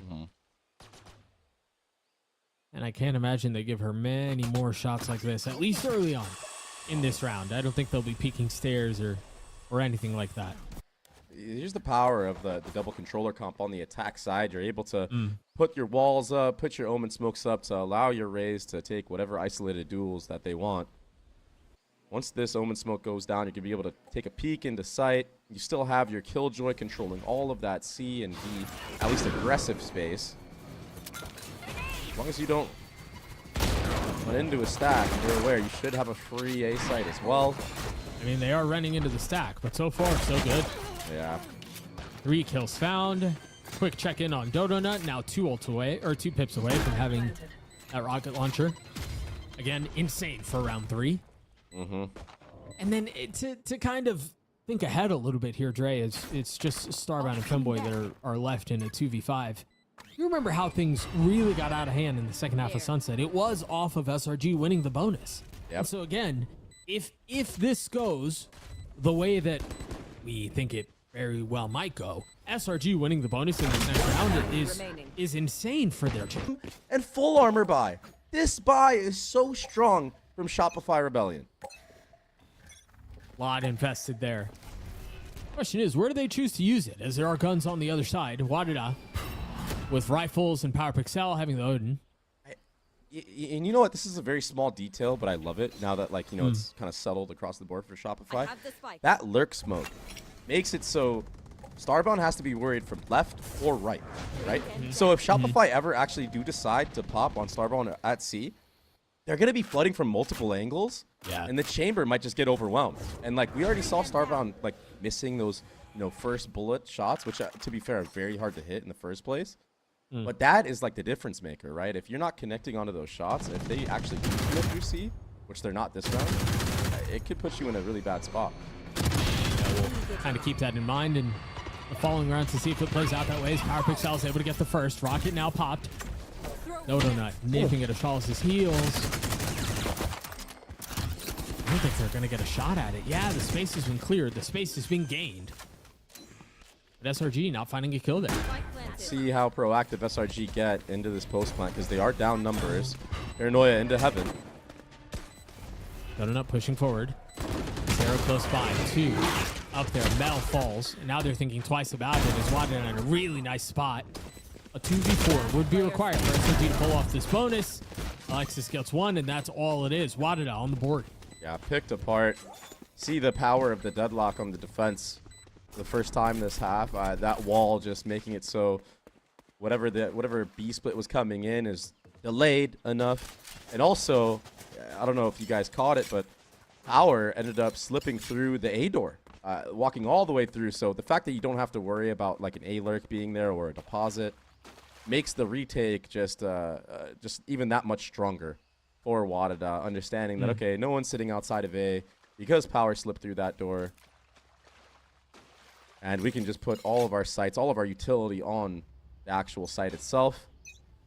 But it's going to be an A brawl this round for Wadida. And we'll be able to dodge all of it. And the chamber ult popped. Chamber ult was popped. Because of how costly that last round was for Wadida. Yeah. Look at the rotation from Starbound going all the way to C site. Chamber chip is not broken yet. They're trying, though. Finally. Think about how much info that gives to Shopify, though. The fact that nobody swung front B that entire time. Yeah, they're playing real soft on that. Yeah, it makes you understand that, okay, there's probably a heavy lean towards C, and I think that's why you see the spike leaning towards A. Obviously, there's still, you know, 3 members here. We'll see. Shopify Rebellion are trying to fake that A pressure, but the problem is, with nobody tapping that door, I feel like Wadida will have a good read and understanding of where the members of Shopify are trying to go towards. You just saw a TPB put down from Starbound. So, yeah, already Wadida are prepping for the C hit. Yeah, I think that fade dog A kind of confirmed it, too, in case there wasn't enough clues the other way around. But SRG getting a couple of openers across really both sites, and now they have B for theirs to take. Starbound still is the old, as we mentioned previously. Arpixel spamming through, not connecting. 10 seconds left to get the spike down and succeeding. Almost a cheeky little spam on the planter. Yeah, that would have been nerdy. Retake this. This is just so difficult. Like, you gotta hope that Shopify give you a way in. The spam's just not connecting. That's a way in, though. That's a massive way in. Big kill out from Juno. Pixel getting another, but Donut, again, has to be the safety valve. And that's exactly what they are. Starbound with rifle now. And ult in hand pushing forward into a 1v2 as the spike has been ticking for a little while now. Starbound has to get proactive in this. Cannot afford to take a step back, but unfortunately, it's the only play that's allowed. It's the only play that's allowed. Donut gets 3 as SRG do as well. So disciplined once the numbers are in their favor.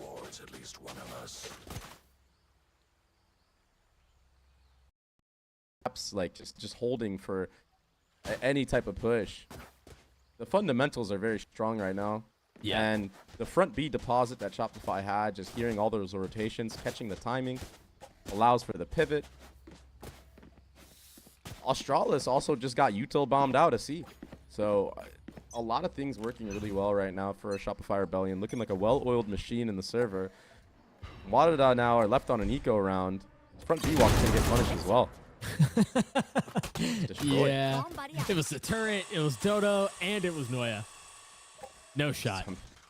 Look, we're 5 rounds in right now, and Dodo Nut already should probably get another showstopper for the following. It's just absurd. And then you couple that with the other ultimates that are coming online for you. Sarah's getting close to an ult. Alexis is bound to get her ult. There's just so much for Shopify to further their snowball. Yeah, Starbound will be able to get an operator online in the next round, but I mean, you got some heavy-hitting ults coming online to deny that value. And just at the right time. Yeah.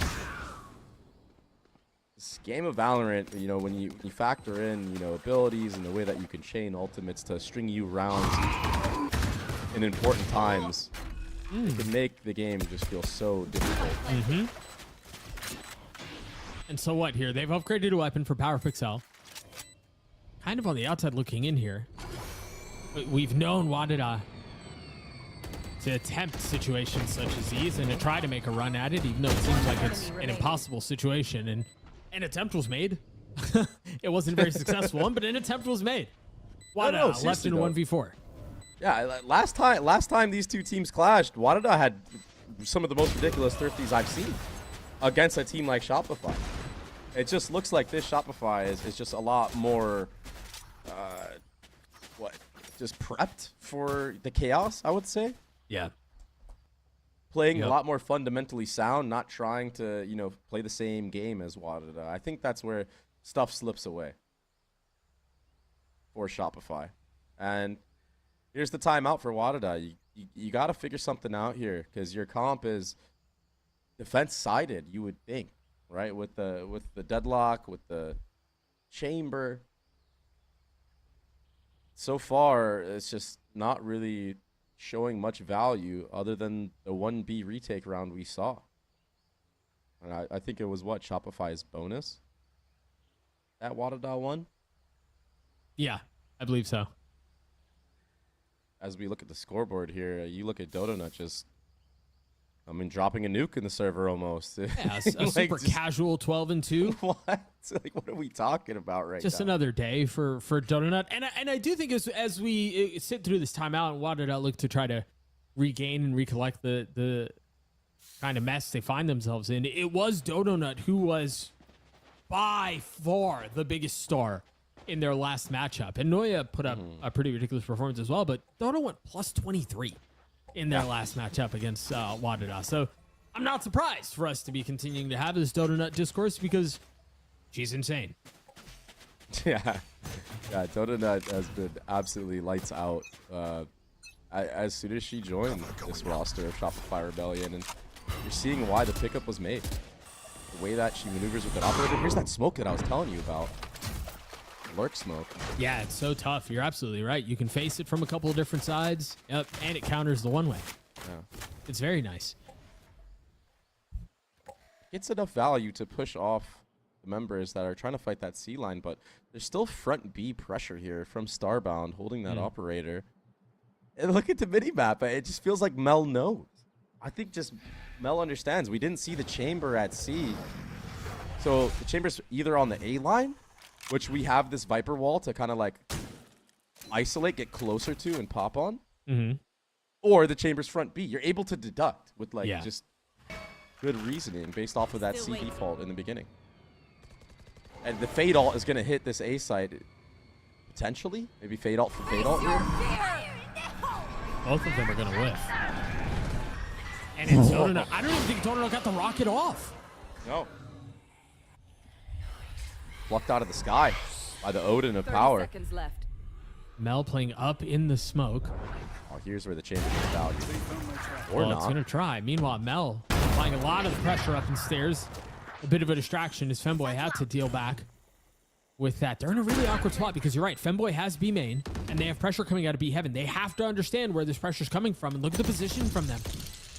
SRG concerned, watching Broken, and having to keep an eye on main and heaven as well. Femboy gets the first noise on the trade with the op. Femboy getting 4. Was that a snap onto the last kill onto Alexis? What was that? I don't know. There's good utility being used, that's for certain, though. That paranoia really opened up the retake for Wadada, but yeah, that front B pressure from Starbound just staying there the entire round. Shopify, they didn't have any space on that post plant. They were all stuck playing default. And this is really the pick that set up Wadada to win the round in the first place, was that fade ultimate into like basically, oh yeah, it was snappy, huh? That's insane. Yeah, that was insane. I think Femboy needed that too to like kind of like get the confidence building up as well on the Rays themselves. But Power had such an important kill there with that Odin kill onto the showstopper of Dodona. Game plan was to take A initially or Shopify, and that got stuffed.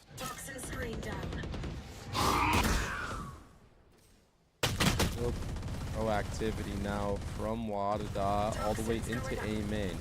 The reaction you would think from Shopify would be to take C fast. That just doesn't make sense. No. I'm sorry. I mean, a belter of a shot out from Sarah. That just doesn't make Starbound. sense. I guess asleep at the wheel. That's a tough spot. Just too dialed in on the angle that Sarah is in currently, I guess, Yeah. to be able to hit a flick. Everything's left up to Power now to get as many as possible, but that's the audio cue that now you know. Yeah, Sarah gets a free kill on the Power. Yeah, and even then, like the fact that Sarah was able to slip ahead of the wall, not get hit by the haunt, and keep position concealed was really nice. Beautifully played by SRG. Yeah. Yep. Look at this too. Killjoy all invested. Like, 30 seconds it's left. just SRG know that this is such an important round to win because it just destroys the economy Spike down A. of Wadada. Happy to invest a little bit to make sure Spike planted. that the round is secured. Astralis pushing forward in 1v3. That's 1, and that was the easy one. And that is 2, so all of a sudden we're in a 1v1. No way. Astralis waiting for the bait. Noya has an op. Last player Astralis has standing. to take this aggressive line. They know. Astralis on the swing, and Noya's there on the shot. The round secured for SRG. That's sharp from Noya. Holy, but we got to give props to Sarah, like we were talking about, that using the Viper wall to max efficiency, dodging that haunt, getting the one up on both members that were holding that A line. These are crazy entries from your Viper. That's what you want your Viper to be doing on a map like Lotus. They're solo towards the A side of the map. You're showing heavy C default. And now it's a pivot. Now you have Sarah lurking towards the C side of the map. It was no early challenge. But you're right. Like a different approach to the situation. Starbound holding the middle of the map with the headhunter. It's been pretty quiet for Starbound, all things considered.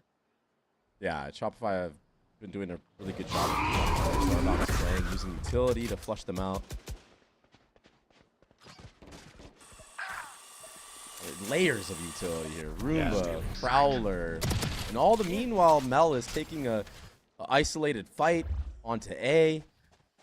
And now the main pack is going C. This Turtle is hell. some really good macro. Yeah. I mean, it's beautifully done. Oh, yeah, now has to get that angle up. Lost all A contain. And Juno was there to punish. And now the op has been picked up. Very costly weapon. SRG in a numbers advantage. And it is just that gun for Starbound. And they're going to have to get through the pit. My brother, this round is cooked. It's so difficult. I think right now, if I'm Wadada, I'm definitely saving this up. Like, just put yourself in a good spot. Yeah, I to agree. allow Starbound to op multiple rounds in succession, because like this was the demise of Wadada's defense on Sunset. Was there was no operator play on the defensive side from Starbound because of how things were going. Now you have a chance to shoot some stuff around. You've seen the value that Starbound gets with the op. Like, you kind of have to call the ball on that. Yeah, and it was so odd there. Even that just felt like a whole lot of, we're going in, but we're not going to go in, but we're going in, but we're not going in. It looked like they were leaving C, and then they decide to go back in. I don't remember exactly who it was. It wasn't Juno, it wasn't Starbound. The third player dies because of spam through the pit, and then they decide they want to take a step back. There was very easily a spot there where they could have lost the op, and all that would have been for naught. Yeah. These are things that happen to you when stuff just starts snowballing out of control. Yeah. We get the replay of the whiff of Noya, but keep in mind she was hitting some really nice shots the previous 2 rounds, winning that 1v1 as well. Here we go, though. Let's see if this operator can get value. It's only going to be Sarah at the other end of this, though. It's the same approach as the last round, 1-3-1. This time, Mel feeling really aggressive, TPing all the way into that rubble space. Mound. That chamber TP gets flushed out, and now you get map control. I mean, complete map control. Front B, C. Well, if Mel decides to start walking out of A, you have all of that space. And then you just deduct where the stack is at, and you feel like Shopify are in a really good spot to win this round as well, in terms of the macro game, at least. They should. They're in a position for it. You're absolutely right. Look, that's the A space being gathered as well. You have complete map control right now. Weird behind the wall. Maybe stuck on the other side of the smoke. How much do they bite on this fake? Because that's exactly what it is. One quick note there. Astralis put the wall down to deny a flood out of C on all of the noise made A. But now they realize that it is all a fake. They're trying to rotate back to C as quickly as they can. All of the utility from Astralis will try to keep them at bay. Really nice swing from Astralis, but Sarah was ahead of it. Doesn't get hit by the stun. Even that ping pong on the swing out from C is beautiful. SRG are so far ahead here. They're baiting out all the deadlock utility, the nade, the stuns. 10 seconds left. Still a shot at this, though. Power Pixel arriving at the scene and getting 2. And Blay will find 2 with the rocket. And all of this talk about the macro was great and the utility playing around was great for SRG. All of it is for naught. When the rocket finds 2 and then Power Pixel gets 3 on the round. Yeah, it was a beautifully set up round, but this is why we love Valorant, baby. Doesn't matter how well you actually play it, you just get taken out by the retake from Power. Those shots from Water was a bit of an oversight from Shopify. I think Shopify put so much investment into trying to deny Starbound's operator in CT that it leaves a major gap. And look at that tether value that we're seeing. It's just massive. Couple that with the showstopper. Yeah. A picture-perfect retake from Wadada. But can you rely on that consistently? I don't know if you can. No. No, surely not. But I mean, you don't have to. How many are you looking for here to keep this competitive, Dre? I mean, listen, Wadada in their last game against Catface destroyed on the attacking side. So, I mean, if they can replicate that, I guess it's not too crazy. I mean, if you can get to 5, I think, for Wadada, maybe? Maybe. And if it is all 5 that they have to get to, maybe they can get away with stealing a couple of rounds. Just enough to keep it close. They're going to try to speed up towards C, and that's where the op is. Starbound in a really nice position. Doesn't have a TP to get away from. So Starbound is anchored in. Keep a close eye on that. What utility can they use to flush him out? Satchel across, but the leg hits. 5 HP left for Donut. And Donut falls. The nade follow-up. And so now, Oh, it's borderline impossible now if you're SRG. How do you get past 30 this? You have an seconds Optus left. holding from main. You've got spam coming in from water. Gotta hit the heads. You gotta go for these peaks, and it's difficult to want to do that against an operator, but the double face in water might be an opening. It's the only one. Femboy gets what, 3 on the round. Power Quick Out closes it up. Yeah, the tipping point for Wadada came just a couple seconds before that, and then it was really almost impossible for SRG to pull that off. Yeah, with both controllers being down and the chamber of Starbound being up with the operator, yeah, the shot doesn't fully connect for a kill, but that tag damage was enough for the nade of Femboy to just get like one of the easiest utility kills of all time.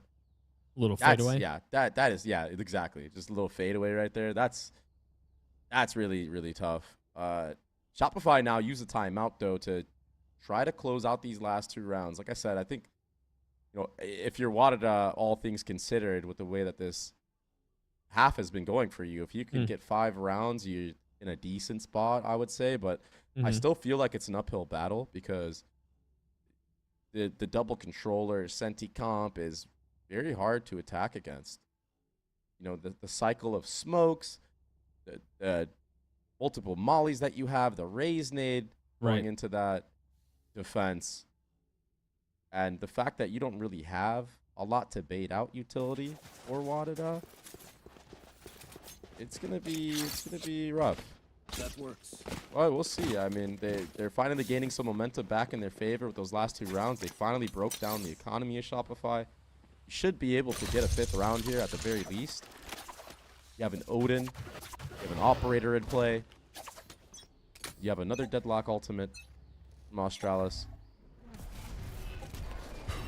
And look at the stun placement, too. It's a heavy lean for Shopify towards this A side of the map. Australis might be putting themselves in a really good spot to clean up some of these eco kills, unless they're not aware of this aggressive walk. Oh. Yeah, Astralis gets picked there, and you're in a world of hurt.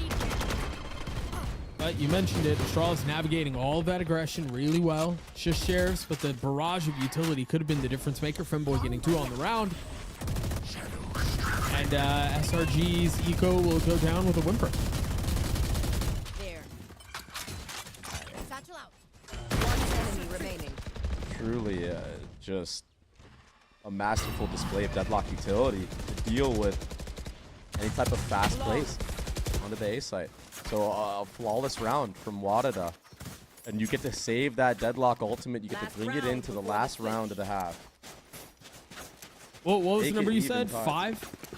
Yeah, I think 5 was going to be a decent spot for Wadada to be put in, considering the strong start that Shopify had, right? Like, this easily felt like Shopify could have ran away with this thing, man. Like a 9-3 almost. Yep. I mean, but if not for the last 3 rounds, that's probably the spot where we're at, right? That's probably what we're talking about. Yeah. Exactly, yeah. Femboy is now 1 kill off a showstopper as well. Oh, that eye connects. You got to get out of there. Narrowly missing that shot, but that's honestly, that's the kind of play you want out of your chamber, right? If you're going to play chamber, part of it is you have to push the timings, you have to push the limits a little bit and see what you can get away with. Noya has very little help here. Sarah's going to try to swing back. Okay. They don't continue their pursuit. They don't double down. Yeah. They're actually giving all that space back. Yeah, it's actually really interesting because you could tell that Shopify were positioned and ready to try to go for a C hit there. And had they actually done that, Starbound had no backup. Nobody was close enough to rotate because of the 3 players being in mid. But now it's sight sets back on A, and you saw the value these Deadlock traps got in the last round. See if Shopify can navigate those a little bit better in this. But you imagine that Deadlock ultimate is going to be used as well. You would think so. Shadows traveling. It's like Shopify are just setting up 30 some seconds A left. pressure and a deposit, but the heavy lean is actually towards C. Off shot not connecting. And this is all a fake as well. Even the fake TP for Mel. And now they're doubling down. No, pops a rocket as they try to get out onto B. And it seems like they will. I love Mel's position. They have no idea. Beautifully played. The late flank out from the controller. And now Mel's going to get 3 on the round. The captain takes over. And there's no way that they push back into this. Femboy's gotten one, not the rocket again. Oh, it's a 1v1. Again? Astralis looking for Alexis. Fade, I will buy some time, and now the tap. Alexis in these clutch positions so many times. Will experience be the difference maker here as Alexis just barely giving the tiniest of angles, but the shot's not connecting. 8 HP, and Astralis wins it out again for Wadada. What is that clutch? The deadlock ultimate getting so much value. Switching sides. But Alexis, she thought she had that with the pre-fires because of the wallbang headshot. Surely Astralis was low enough to just go down to some pre-fire sprays. 10 seconds left. That false confidence with the dink working against Shopify Rebellion, and Alexis cannot close out the clutch. It's a 6-6 half. That's ridiculous, Doug. Should not have gone that way at all. What? I mean, Mel did everything to put Shopify in a spot to close that round out. Just wasn't enough. And again, it was Alexis. It's a player who's been in those clutch 1v1s how many times? Too many to count. Too Just many to not count. enough. Just not enough. And now, Wadada on the attacking side, they managed to crest past the ever pivotal 5, the magic number 5. They got us to a 6-6 half. It's a trap, Doug. It's a Yeah, trap. they're Tether sniffing. nade. Paranoia. They're sniffing. There's the nade, or there's the tether. The nade will counter. Goodness, everything dumped that way. Holy smokes. Both teams ready. Like, layers on the protocol, right? And they're still walking into this B smoke. Some pings on the mini-map for the attackers. Thinking somebody might be close. And now B's actually open because that rotated. All the utility shown on C. There are 2 members here. Donut does not have nade. Remember the trap play at the beginning of the round.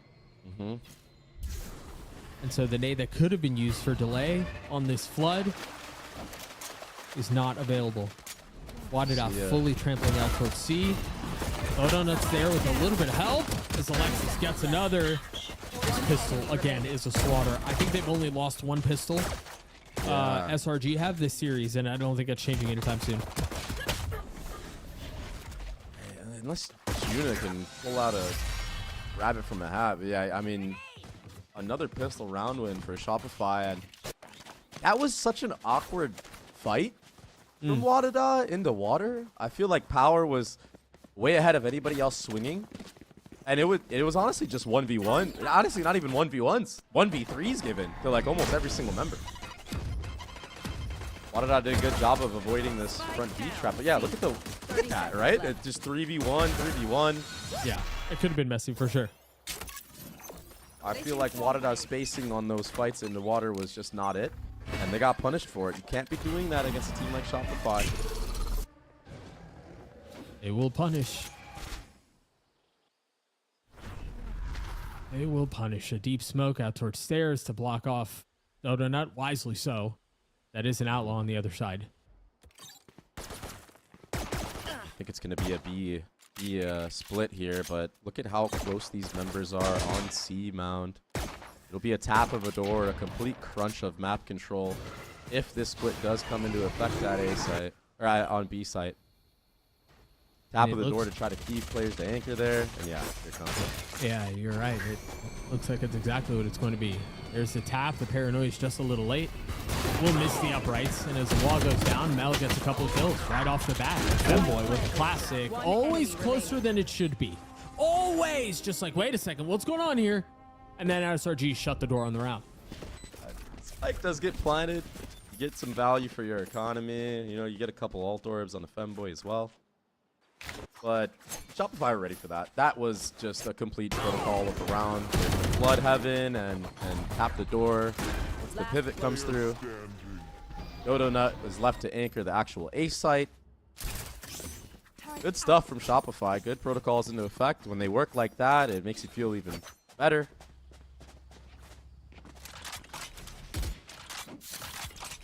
Oh, for Wadada. Gotta get some value with this chamber. We haven't been seeing Starbound get much value at all. Remember, a player that is plus 63 in 2 matches. So far being completely stuffed out of this series. It's just a far cry from the previous performance. You're absolutely right. It's playing. It's such an aggressive spot. Yeah, and it's just one. There's no help on the other side of this. Not a judgment. It's a bulldog. Waiting for the swing. Rotation's now starting to come through. And they've got just enough time. Oh, Alexis late. And it's just a Spectre.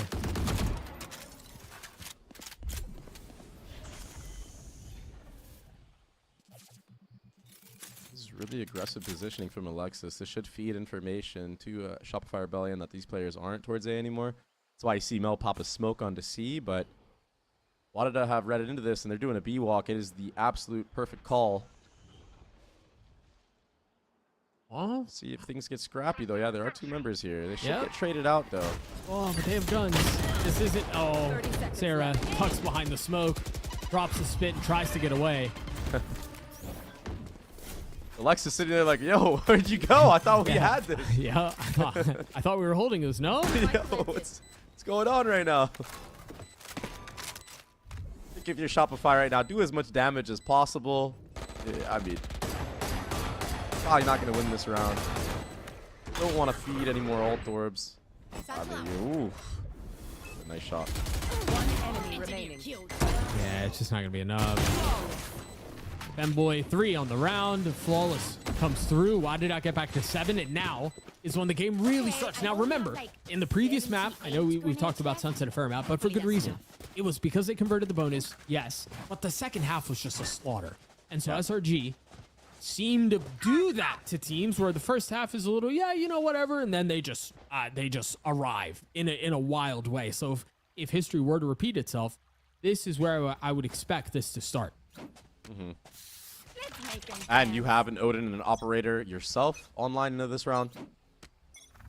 That being said, everyone is geared up towards C. It is basically the double Senti setup here for Shopify Rebellion. You're going to have Viper Spit. You're going to have that Viper Smoke coming up as well. Double KJ Molly's Alarm Bot. So much utility here. But it's just broken wide open by Femboy. Yep. Whoa! Finding value there. Ooh, Femboy. Almost getting another. But Noya tucked in the smoke waiting. Is there a Paranoia play here? No, Juna's already used it. It's actually a Paranoia coming in on the other side. Noya swings at just the right time. Juna falls. Gonna try to hold this back to the water for just a little bit. Now the wall expires. Do they know Dodonut's position here? Oh, no, they didn't. Enemy remaining. Beautiful shot out from Dodonut. That op has just been filthy. And now Starbound's left in this 1v3, and it's awkward at best. SRG get to 9. Just like some of the most unreal reaction time and flicks that we've seen from an Opera in GC. Donut is, again, like you said, just looks so good on this op in this series and previous series.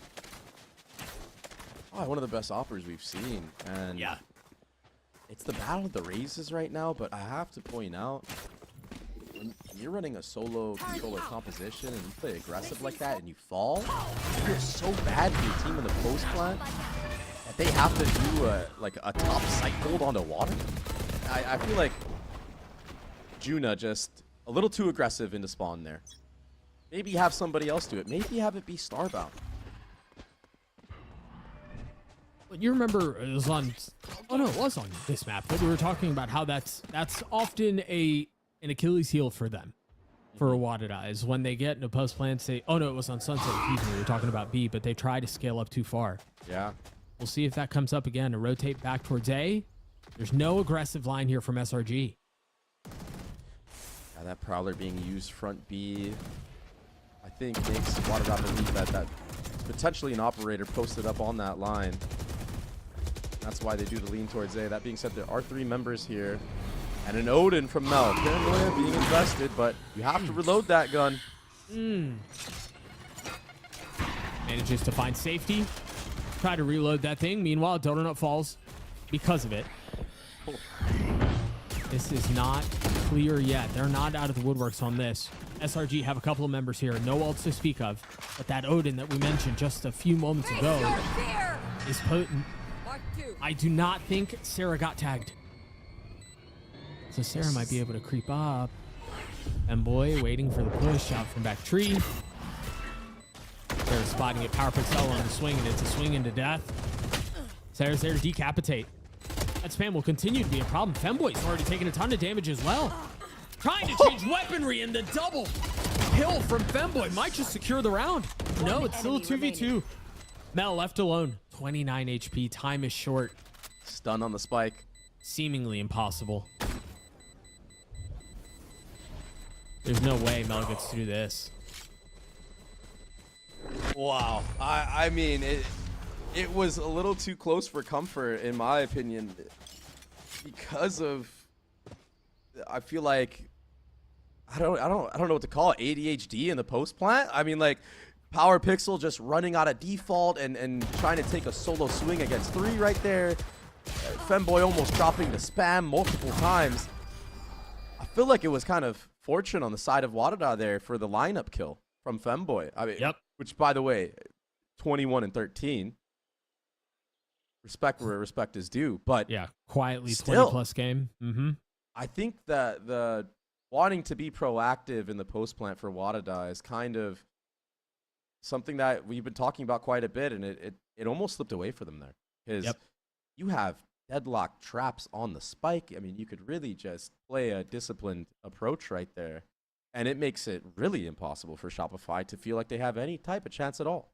Yeah, the fact that there was even a possibility at something there is right, probably more than they bargained for. And so that's the power of this comp. Yeah, the double senti. You're able to put on like aggressive deadlock trips. You're gonna have that nade recharge to use in the post plant. Absolutely right. SRG calling their last time out. Economy broken too, so yeah. The way that Wadada have been navigating around this map, you imagine this will be a even score going into the next gun round. Starbound buying the Outlaw as well to make it even just that much harder. A lot of info gathered for Wadada. Tether nade on the A site. But it's all to flood everybody towards C. Mel is here with smokes, paranoia as well.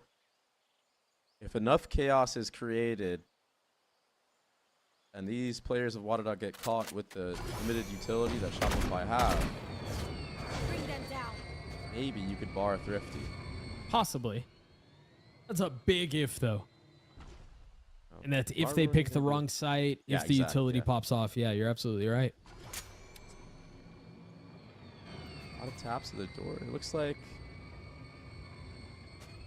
members of Wadada do want to end C. Oh gosh, is this the slaughter? They're maybe trying to clear out a little bit of utility. 2 nanos still in play. Nade utility used that A, but no one's budging from the side of SRG. That Wadada were hoping to bait out a rotation.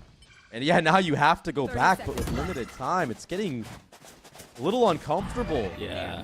For Wadada. Yep, 30 seconds left. Meanwhile, Alexis is spotting this whole time, and now they know. The door tapped, 18 seconds left. Surprised they're not trying to rotate faster. Yeah, I was thinking the same thing. I guess, although it is down to the wire, literally only 3 seconds before they couldn't plant the spike. No one was here. Rotations didn't come in, so they do get a 3-site plant, and what should have been easy pick'ems is a 4v4 now. Still should be relatively effortless given the guns that they don't have, but well, we'll see how things play out. Juna tucked on the other side of the wall. Is going to try to TP out as Donut satchels out onto the site. They're trying to play these close angles, but again, the guns are just, they're just not enough. There's not enough to fight back there. I think the window that they had for securing the round was in the delay sieve, but as soon as the rotate didn't come through A quickly, I think that was it. Yeah, it was done. Imagine that rotate had actually come through though. You have 3 seconds of time to spare, it probably would have been cooked. Yeah, you just delay a little bit and you're done. Right? So, why did I need to be wary of letting rounds come down to the wire like that? Because Shopify aren't going to make the same mistake twice. Let's play. Operator in the hands of Donut once again with the showstopper. 5 ultimates actually online for Shopify Rebellion to use as they wish. And if you're Wadada right now, you need to try to bait some of those out before you actually get the spike planted. Otherwise, the retake game is strong for Shopify.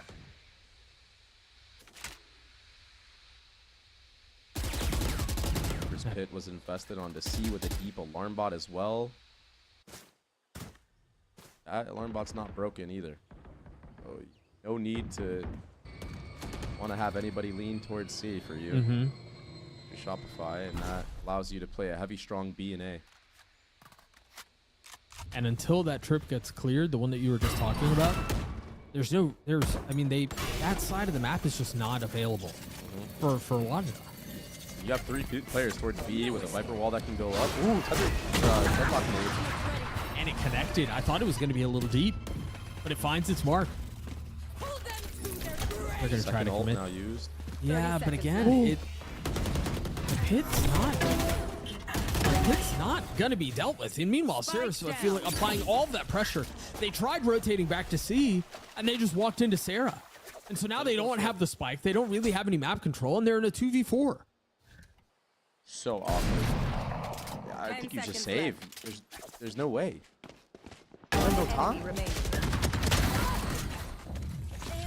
Still trying to do damage to the economy maybe of Shopify, but yeah, you just take too much time. The Killjoy ultimate makes things very awkward for you. What are you gonna do? You're gonna run all the way back to C and run through a Viper's pit? You're gonna push the KJ ultimate with the spike, and this is the worst case scenario. You get completely crunched. Spike is down in a very unadvantageous position. Shopify played their ultimates very well, and they still have 3 to fall back on.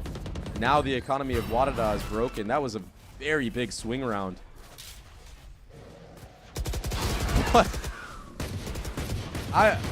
What is this aggression, Doug, from Donut? The confidence you have to have an operator in the back of mound, but you jump into the smoke with a shorty is ridiculous. I mean, I respect it. Yeah, it's for real. And there's Still a little have bit of the help. line. Yeah, well, Yeah. Donut still has the line. Mel's clearing the prowlers for her. The patience pays off. Holy smokes. Unreal. Noya gets another. Donut does fall to the nade. Of all things. Mel is left on an island now, and there should be a call for a B split. I mean, you have control of Broken Door. Oh, Mel dodging that fade eye masterfully. This could be very difficult now for Wadada. It looks like they want to go back A, though. And it is the right call. Tap of a door would have sold it even more, but it's not needed because A side is completely open right now.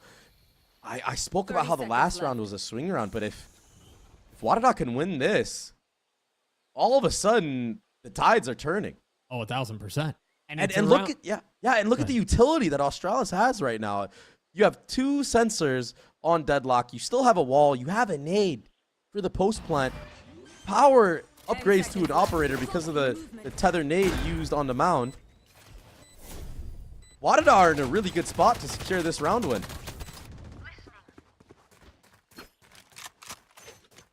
Sensor on the spike. Alexis You have a has ult. showstopper. Yeah, Alexis has ult, and Mel has ult too. Maybe reposition towards tree or something, or towards main to help apply some pressure elsewhere. That dink is going to hurt, though. Mel's already dead. And now the ult is popped. Player standing. Oh, This jeez. has gone off the rails. Alexis just has Wow. to save. Australis just had such an important round to keep Wadada in the game and potentially put them in a spot to get a lead in this map of Lotus. And potentially push us to Ascent. Right? I mean, we were talking about this at the beginning of the cast. I don't think... I mean, none of us gave him a shot.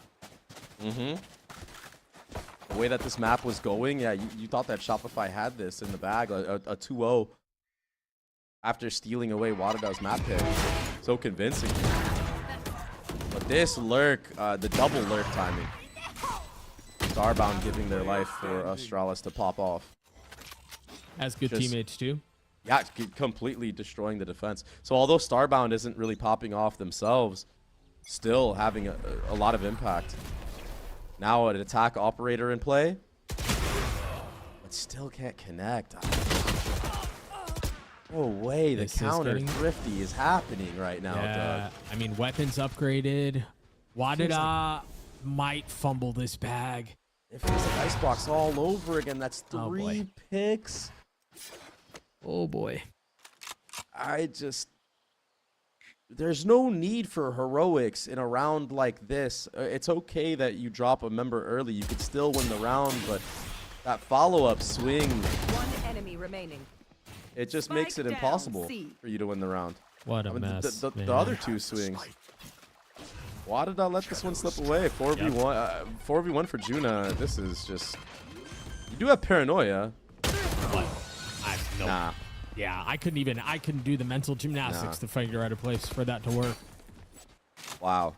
That is just not how you expected the round to go, given how, I guess, given how the previous round went. You would feel like this is a good time to kind of ease into things. You know that the opponent team is on a thrifty buy. And now your economy is left in a bad spot too. You have a Bulldog, regen armor onto Femboy, who's been popping off. Sheriff in the hands of power. We'll see though. Let's see if it's thrifty onto thrifty onto thrifty. A three-peat. Yeah, back to the Icebox days. I can't imagine. I mean, we'll see though. Alexis Hein dealt with Zona, pops the ult, finds one onto Astralis. Doug, that was the Omen ult play you were talking about. The Fade ult and Omen ult, but that chamber trip kind of gave it away. Yeah, sniffing that one out. But still, like, the idea was there. That was sick. Ooh, Starbound gets taken out by Donut. That's a huge pick. Yeah, this puts Shopify in a really good spot. In a fantastic spot. And this is, again, still the same spot they find themselves from after the thrifty from the last round. That was Wadada who had a position to open things up. Yep. And they're still kind of in that spot here. No, Power Pixel just won off of their ult. But they have no map control. They have no idea if C's been taken away. And so they're just kind of forced to tuck a main and hope for the best. Yeah. That turret front B gives so much info to Shopify as well. It's just a fortified defense here towards B and A site. If you're able to isolate Alexis though and maybe kill the flood from Mel and Dodonut, that is your way in, but it's How crazy. Are we down to 1v1 and Power Pixel wins it out?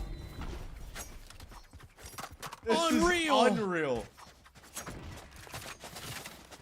Thrifty into thrifty into thrifty, Doug. I guess that last buy from Wadada was a little bit stronger than the other two. But still. Should have lost. Yeah. Flurry of trades. This is why you don't run through those smokes. Masterfully done from Power. And now, another swing round. Wadada will have no buy if they lose this. Shopify Rebellion will have no buy if they lose this. And they're all stacked towards C. This is as important of a round as it gets. Paranoia connecting, the dog connecting. Mel managing to TP away. Juna. That's a lot. That's a lot of utility used, but Juna was up. Aggressive into that. Meanwhile, Mel tucked in the smoke. Another reposition at an attempt to stay alive, but Mel pays for it with her life. Oh my goodness. Is that deadlock glove gonna hit? No. It doesn't, and it doesn't buy space either. There is no flood in from Wadada's attack. That alarm bot is still up as well. And even if you pivot back towards A site, Dodonut has an aggressive line with the operator. Your best bet right now is to go B, but there's just no way for you to know that. Right. I mean, you're just completely starved of info anywhere else on the map. And that's all you see Femboy pushing a judge, by the way, and taking deep angles, 30 seconds trying to alleviate some of that pressure and go on a bit of an exploratory mission. You can only find so much. You're right. The turret's going to give away the first bit. Off of that proc, Alexis is here. Give some of that space up, and WADA somehow, again, a subversion of expectations. They find themselves in a spot, and they might get the spike down. They might win the round.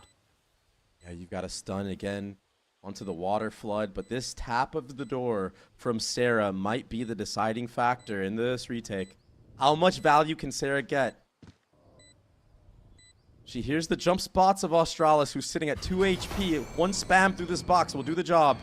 There's the tap. Our Pixel falls. And Femboy again with the judge. There's Sarah on the prowl, like you mentioned. Femboy, a judge in a 1v3 in a post plant. There's just no way you're converting that. SRG gets a series point. These last rounds have been so close, Dre. So close. Shopify, and it comes down to the wire. They're always the ones that seem to come out on top. All that experience shines in those clutch moments when there's so much on the line, Doug. And WADA are left to scraps. We've seen them get 2 thrifties already on this map. But Juna had such a good spot right there and just couldn't execute. One small mistake made it so there was no smokes for that post plant.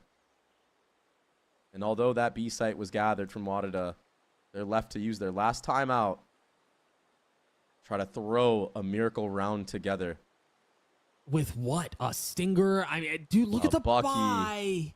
Sheriff, regen armor on power. Starbound has been shut out of this map of Lotus. The highest rated player in main stage. I will say this, even though the buy looks bad, and let's be perfectly clear, it looks really bad. Yes. If we've learned anything in this second half, is that no Can't round count is them safe. Right, yeah. You are going up against a Killjoy ultimate, though. You need to make this a very chaotic round for SRG. It needs to be something wild. It needs to be double satchels onto the head of a member. It needs to be breaking the sights of Dodonut, not allowing her to hit a nice flick. But Dodonut's been known for those nice flicks, man. Dodonut's been automatic with the flicks, but instead of satchel out, there was what you were looking for. An attempted satchel out. Oh, and Femboy hunts Dodonut down. There was no cover. There was no help. How in the world did Femboy get away with that? And now the op has been upgraded. All of a sudden, life has been breathed into this round for WADA. Oh my goodness. Lexus. Dude, the lockdown got destroyed as well. Oh. No way, Doug. 5v3. Can SRG save this? The net will buy time. Alexis waiting on the other side of it. Yep. Because you know she's going to get swung as soon as that happens. Alexis is forced to sit and watch and wait. And if you try to slow peek into this, you're just going to die anyway. Oh my god, it's working! There's no way Alexis gets away with highway robbery. But still, a 2v3. Still the need to convert. Goyo gets one. Time is short. Power Pixel saves the round for WADA. We're going to OT. This is absolutely ridiculous, Doug. Switching sides. Everything we just saw in this round was insane. It had to go right for WADA. We set it up perfectly. You had to break the sight lines of Dodonut to not hit a flick. But the fact that Femboy still gets that pick after messing up the initial rollout is bonkers. This kill was bonkers. Last player standing. The fact that it comes down to a 2v2 is even more ridiculous, but there was no time. And even then, Power Pixel saving the round for WADA in case there was the tiniest of windows to get through. Oh my goodness. SRG on the attack of OT. Yeah, we go into OT, Doug. We go into OT. Chamber operator hasn't gotten much value so far, but if there was ever a time to need to step up for your team, it's right here, it's right now. To let this go to Ascent, a map that you have beaten Shopify on convincingly. You got to convert. You got to earn the opportunity to get there. And Wadada are giving it one hell of a run. Good bait of deadlock sensors. There's still one to follow And up. the wall. That deadlock wall being used. A minute in. Allows for Australis to reposition deep into sight. Danger there. Deciding to clear the wall out. No swing from behind the site for Wadada. Oh. There's still utility to be used here for Shopify. I feel like all of Alexis's utility is back up. You can really flush out Starbound here, and they will do just that. So the chamber is found out at A. A lot of the time, Shopify have found out where this chamber 30 is. They've seconds gone left. the other way. That's what That's you're seeing on the they're doing mini-map here. right now. Exactly what they're doing. Juna's the only one here on the site. Yeah, there's a sound sensor further back, but You Juna has to stay alive for this. They're going to try to satchel through. Juna aggro into the smoke. Donut's there on the trade. 10 seconds left in the round. They're going to try to rotate back towards B. There is a little bit of space grabbed by Noya. Unless there's a flood out from Spawn. No! And nobody was holding Spawn! You gotta Noya live! Gets 3 on the round, but Starbound's not going to get pushed. The Red Bull clutch. Wadada have the lead in OT. This is unbelievable. Switching sides. Down to the wire. Point. No time to plant. Juna slipping into that smoke like a thief into the night. Taking out Sarah was massive. The pivot was almost perfect. Had that plant been closer to the wall, that punish doesn't come through. Starbound just needed to live for 2 seconds and did just that. And now a chance to close out the map pick of Shopify. Wadada. All sights set towards A, an attack side operator for Starbound, who connected 2 kills at the very end. That could be enough to bring confidence to get this first blood. Shopify have a deep C deposit here, though. Donut needs to come up huge here in this corner, but it's so hard to do. Mel with support.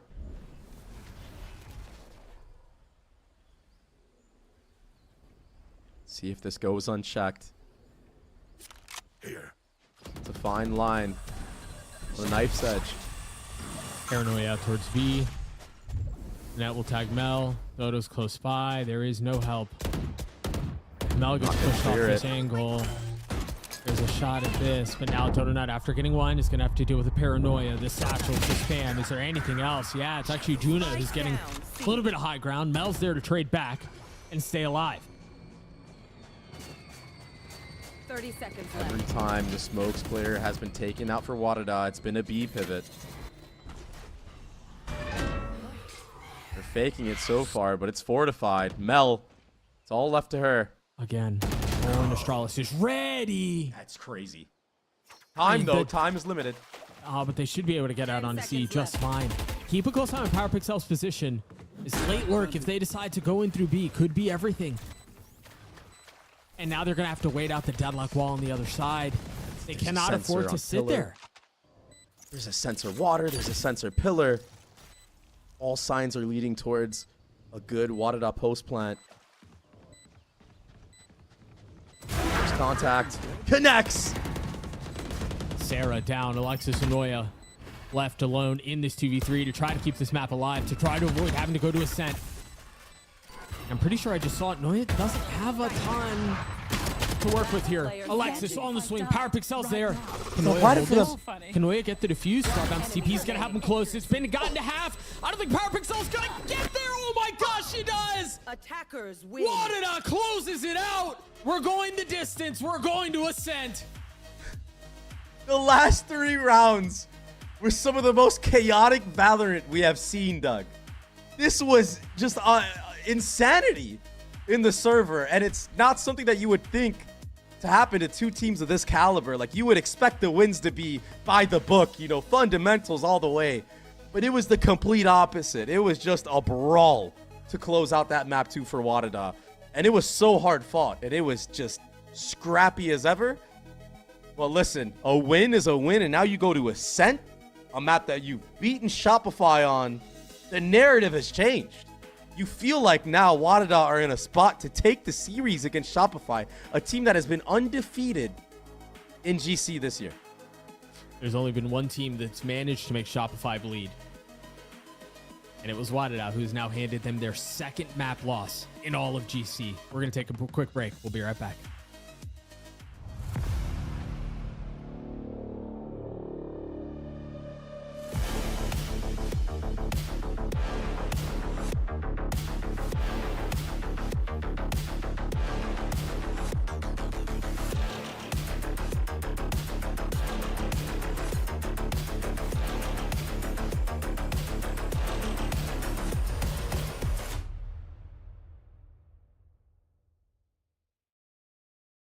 You might have heard I'm going through a little upgrade with my tats. So when Verizon announced that everyone gets a free phone on any plan, pain-free, count me in.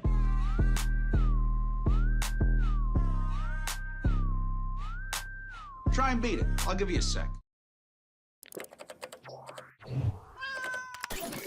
Red Bull gives you wings.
That might have been one of the craziest matches of Lotus that I've seen in a hot second. Back and forth between these two teams.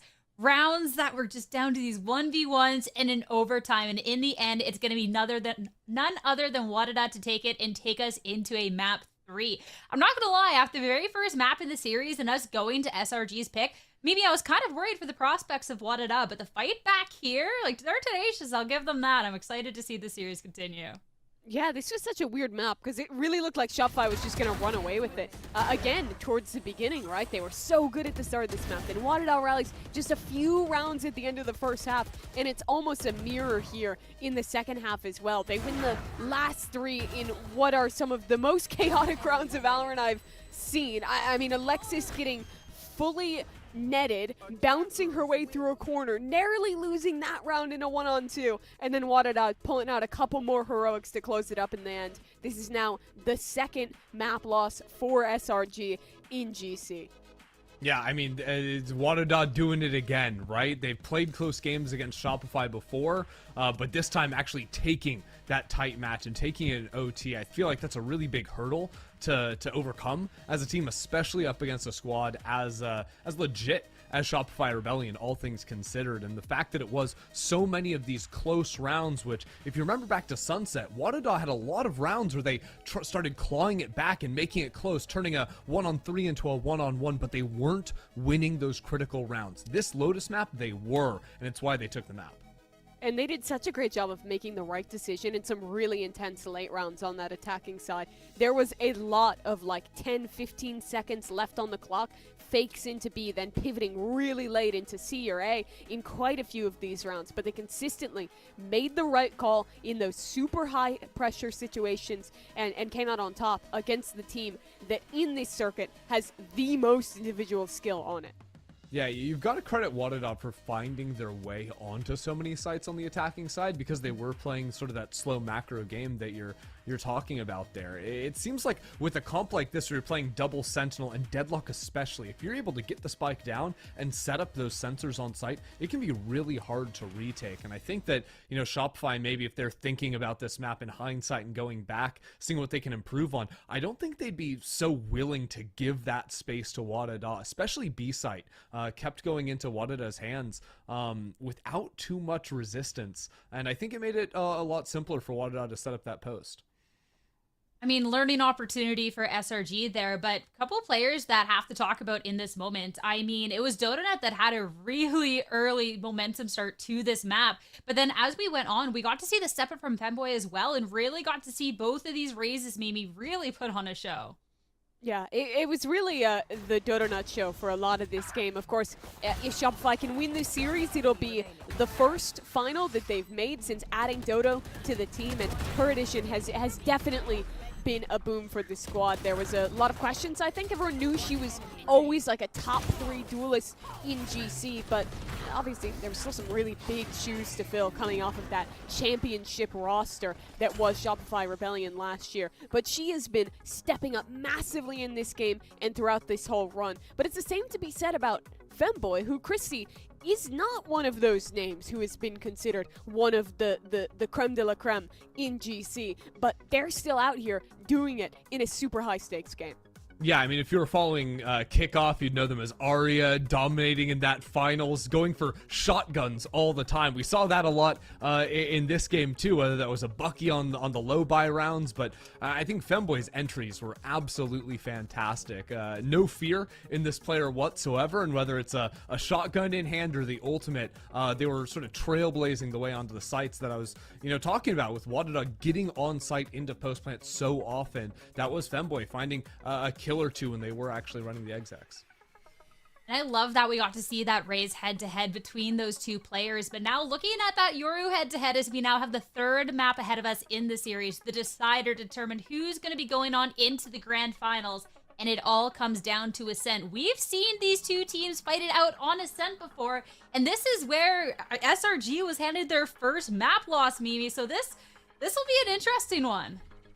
It definitely will be. This was that game where Wadada second half, 1 pistol, 1 bonus, snowballed SRG and put up a flawless attack side to win that map off of them. These two teams have been playing not exactly the same comps, but both double Sentinel looks. I think what is interesting is, despite both playing double Senti, how different it is. Shopify is playing the Cypher Deadlock that has been popular all the way back into last year as well, and before that, whereas it's something pretty unique for Wadada, where they're pulling out this Chamber Vice composition. This is a team who has really stuck to their guns with the double Senti Chamber Vice. They're playing it on the majority of their maps, so gonna be really interesting to see two looks that are both super strong defensively, but for a little different reasons with the composition changes.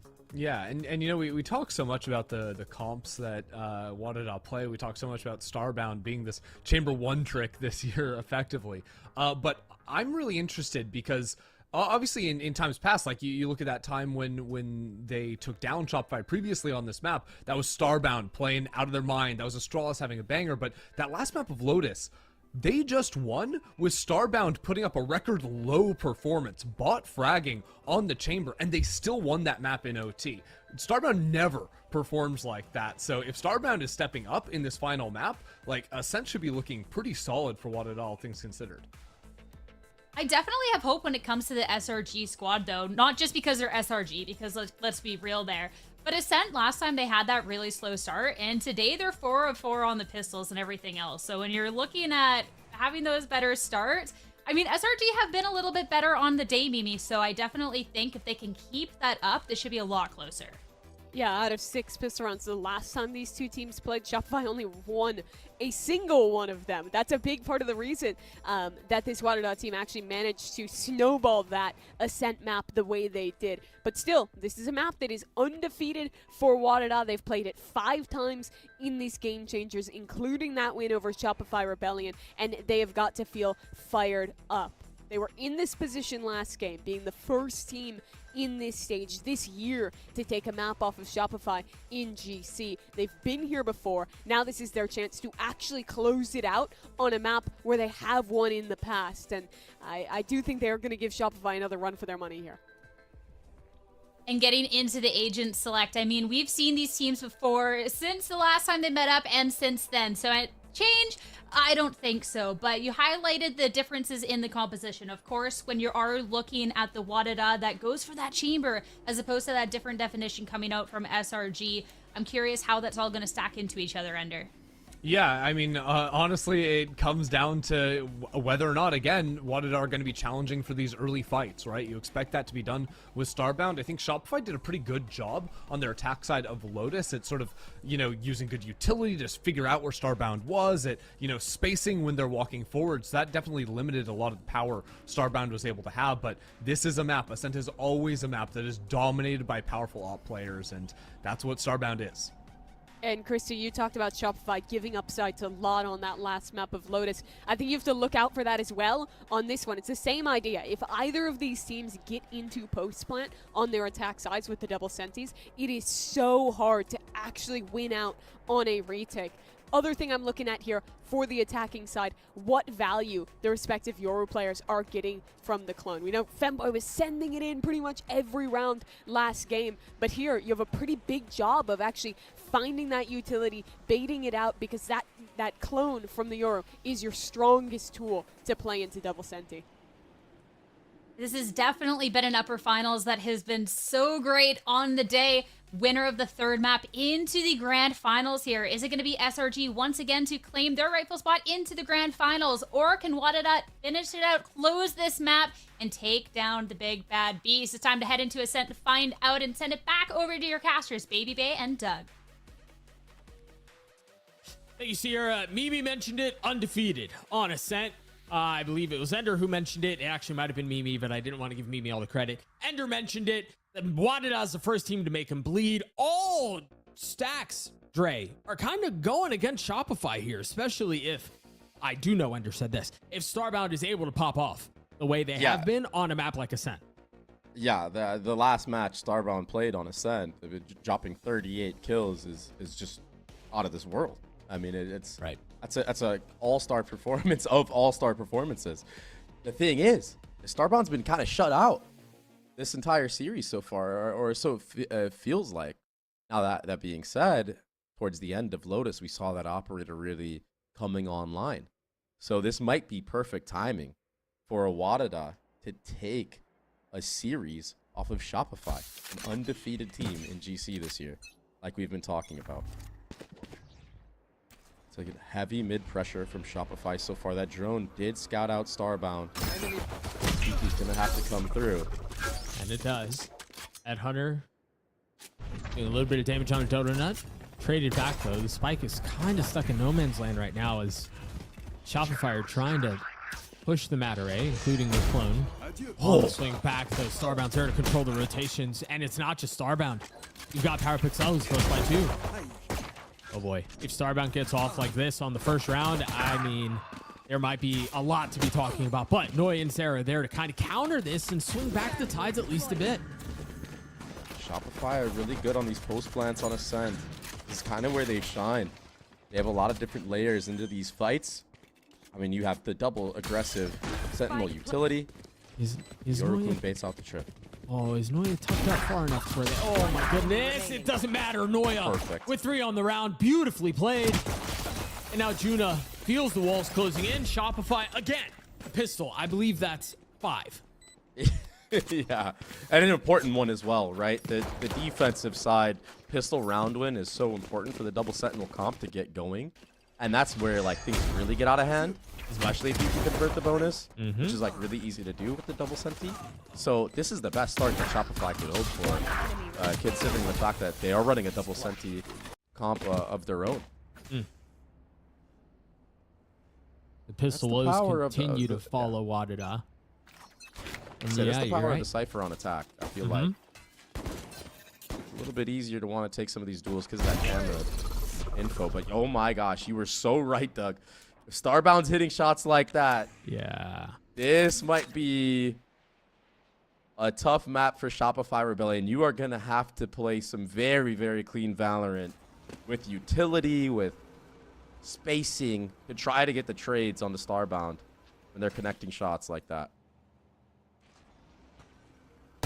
How many thrifties will we see? Will this be another one? I still think it's a long shot, but it's a good start for the defensive side. Clone was baited out already as well. Noya's going to have to find an entry. Yeah. Meanwhile, that's happening as Noya's looking for that entry that you're mentioning. I do love how Donut played this. A fake TP back A. Meanwhile, fully explore or back B, excuse me, while fully exploring A. I love what Donut just did there. That opens up A. Yeah, sniffing out the entire defensive setup there. This is an obvious B stack 30 at this seconds point. left. Once this trip breaks, Noya will be able to turn around quickly, get some freebies, and be main. Should be taken out, though. I don't think you can take out 5 members. I don't know that Noya's going to get any. No. Take out any. That's all right. Sarah's Bulldog will clean up 2. Weapon upgraded, though, onto Astralis. And again, Wadada are not the type to just die to the spike. They like to fight. And so that looks like that's going to be the case here.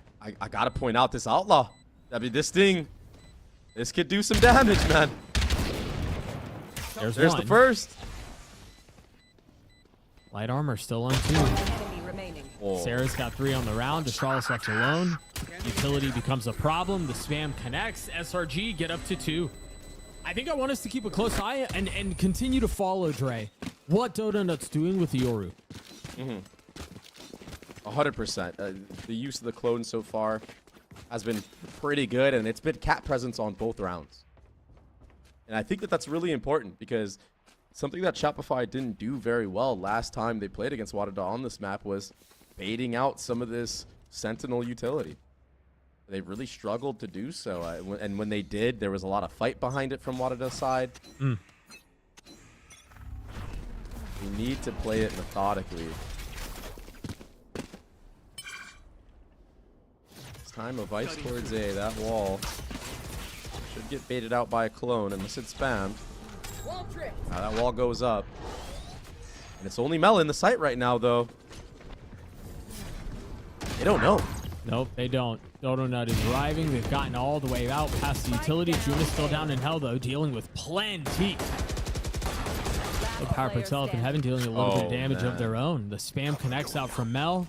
Starbound left in a 1v3. Spike planted. There are concerns, Dre, when you have a team like SRG who's as prolific as they are. That when they lose a map, things often go one of two ways. And the thing is, there's rarely a middle ground. It's often the extremities, right? Either you have awakened the beast and you're gonna get destroyed, or you've got him a little shook, right? Given SRG's experience, given SRG's pedigree for winning, Yeah. you would assume, and given the last 3 maps, we were inclined to say it does seem like they have awakened the beast of Shopify Rebellion Gold. Yeah, this is especially after that entry too. Yeah, this is a different Shopify Rebellion, completely bouncing back after that loss on the last map. Maybe feeling like that should have been their map for the taking, because it did feel like it was like that. Scout out of Bucky. Yeah, and it's always Femboy with the shotgun of some kind. There was the Bucky that you mentioned. 3 sheriffs left. Shopify can accelerate A. I mean, they have the whole map to do whatever they want to with. It's an amazing start from Shopify, and relying back to the fundamentals after being up 2 is a testament to that. This is where Shopify shine. This is what sets Shopify apart from every other team in GC, is falling back on those bundles. Power Pixel with 3. And all of a sudden, we're back to our ways on Lotus. Who's going to be the equalizer for SRG? Somebody has to be able to stabilize this, because this is where things got messy. This is where things got out of hand. 2 rifles left. Sarah has ult too, but choosing not to play off site. And now they know that. You don't have to worry about the 100 shock on the tag. Power Pixel with the ace. And that's another thrifty. Wadidar on the board. I'm praising Shopify for their fundamentals, and rightly so. Power Pixel gets swung by multiple members there of Shopify, but just connects some outlandish shots. I mean, let's get the replay of it. It is what it is. This is Valorant, baby. This is what makes this game so great, is that an individual can step up in moments like this and completely take over and turn the tide. That is a round that Shopify had no reason losing, even in the 2v2 at the end. But heroics take Wadida over the edge, something that the desk was talking about after that Lotus map. And now Shopify need to forget about that last round. Camera taken out. Look forward, because they did a lot of things right in the early game. I will say a downfall of Shopify on this attack side map is a bit of overcooking in the mid round. And this time they're just going to get picked apart piece by piece.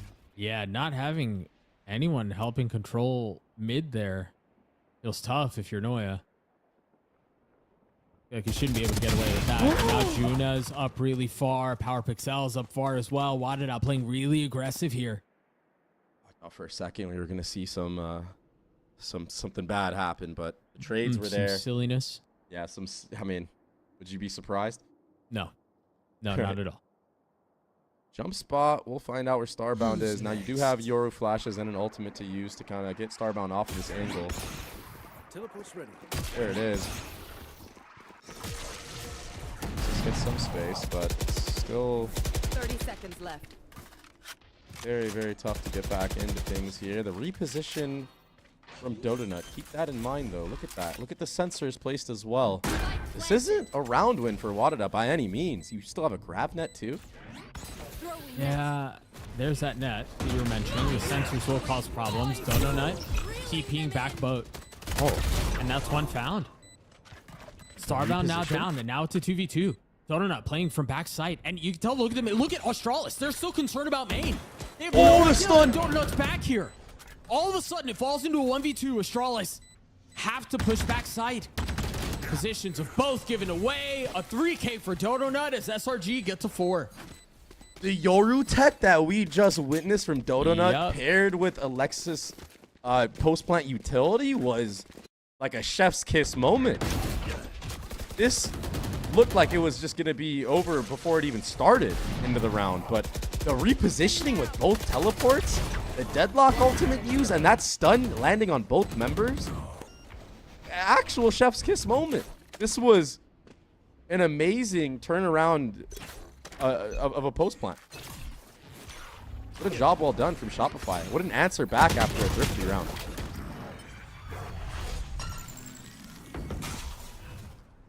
Another first blood for Shopify Rebellion against the eco round of Wadada. An aggressive sensor place. They get shot after the ping on the wall. Now you kind of have to show presence A again. That's why you see Noya kind of holding that space.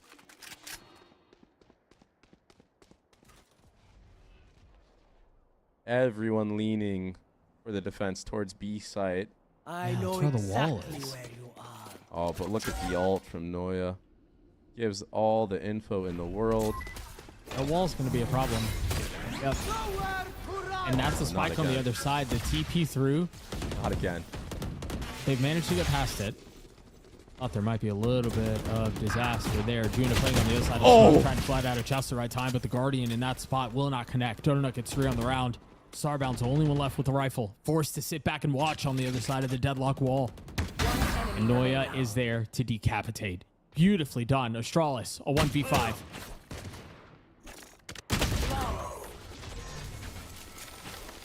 This time avoiding disaster. The thrifty won't come through for Wadada. Last time these two teams played, Doug, it was a 6-6 half on the same half. Like Wadada on the defensive side. Yeah. Got up to 6. This one feels like it's getting a little too out of hand, and it's just not what you want when you're playing against a double Senti comp on attack, against a double Senti comp on defense. It's so funny how the Teo meta kind of shifted this map to be more attack-sided. But now we're seeing double Senti comp be more attack-sided. I feel like Wadada need to stop this bleeding, and they need to stop it now. Otherwise, it's just going to be too late. Didn't Donut just have ult? Donut had ult 2 rounds ago. Donut has been playing lights out this entire series. Now gotten all the way back A. The TP through from Mel once they realize that the site is safe and theirs for the taking. All flooding in behind it. This is a great round from SRG so far. You do have Juna's Vice ultimate to invest into this round, and you kind of have to. Yeah.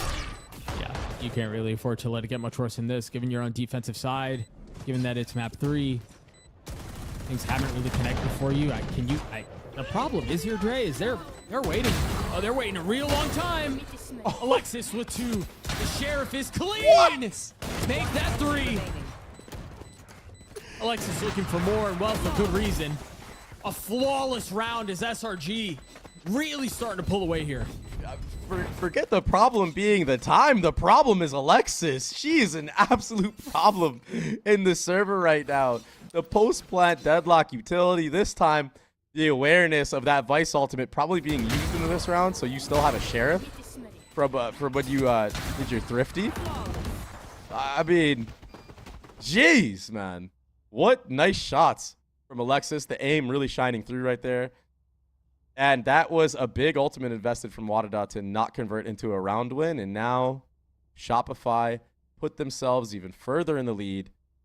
First timeout used from Wadada. I don't really know what you can do to stop this bleeding. It felt like nothing is working. Wadada are clearly willing to play retake on this A side of the map. We've seen that in their last matches on Ascent. The problem is the retake is just not working at the same level as it was in the past. And a part of that is a testament to how good the post-plant positioning is for Shopify. They positioned very well against that Vice ult. They kind of wanted to disrupt it. That's why you saw a member on Cat. That's why you saw a member close door. Close Jenny, I should say. Even a player sitting out of range, which was, I believe, Sarah, sitting all the way out of range of it in A main to kind of flood back in and help with anybody coming out of heaven. So Shopify have prepped really well on this map. They're not trying to have a repeat come through. And you're seeing it right now in real time. The beast has been awakened. 5 rounds between these two. And it's, again, the shotgun for Femboy.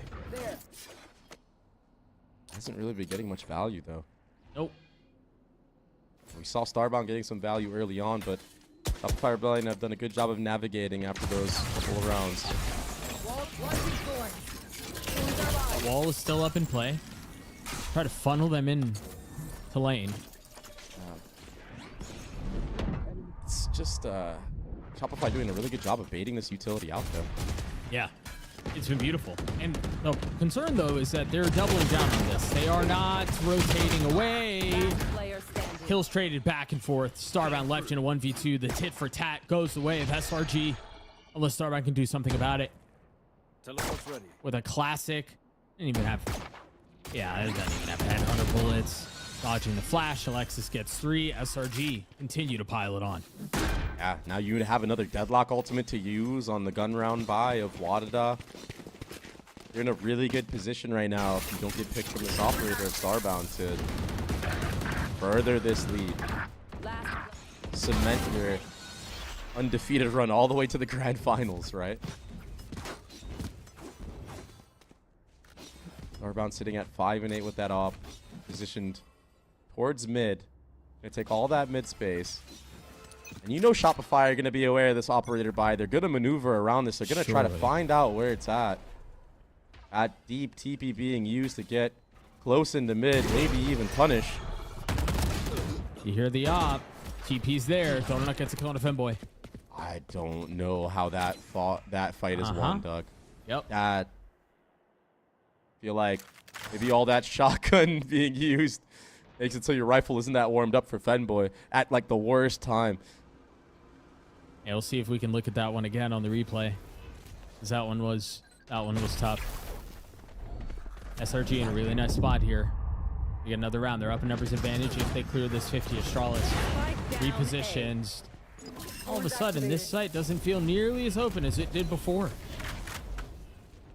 Look at this pod from Dodonut. This is beautiful, but the op is ready for it. Look at Starbound. Now rotating away. So Dodonut might get a window here. No TP set up. Here.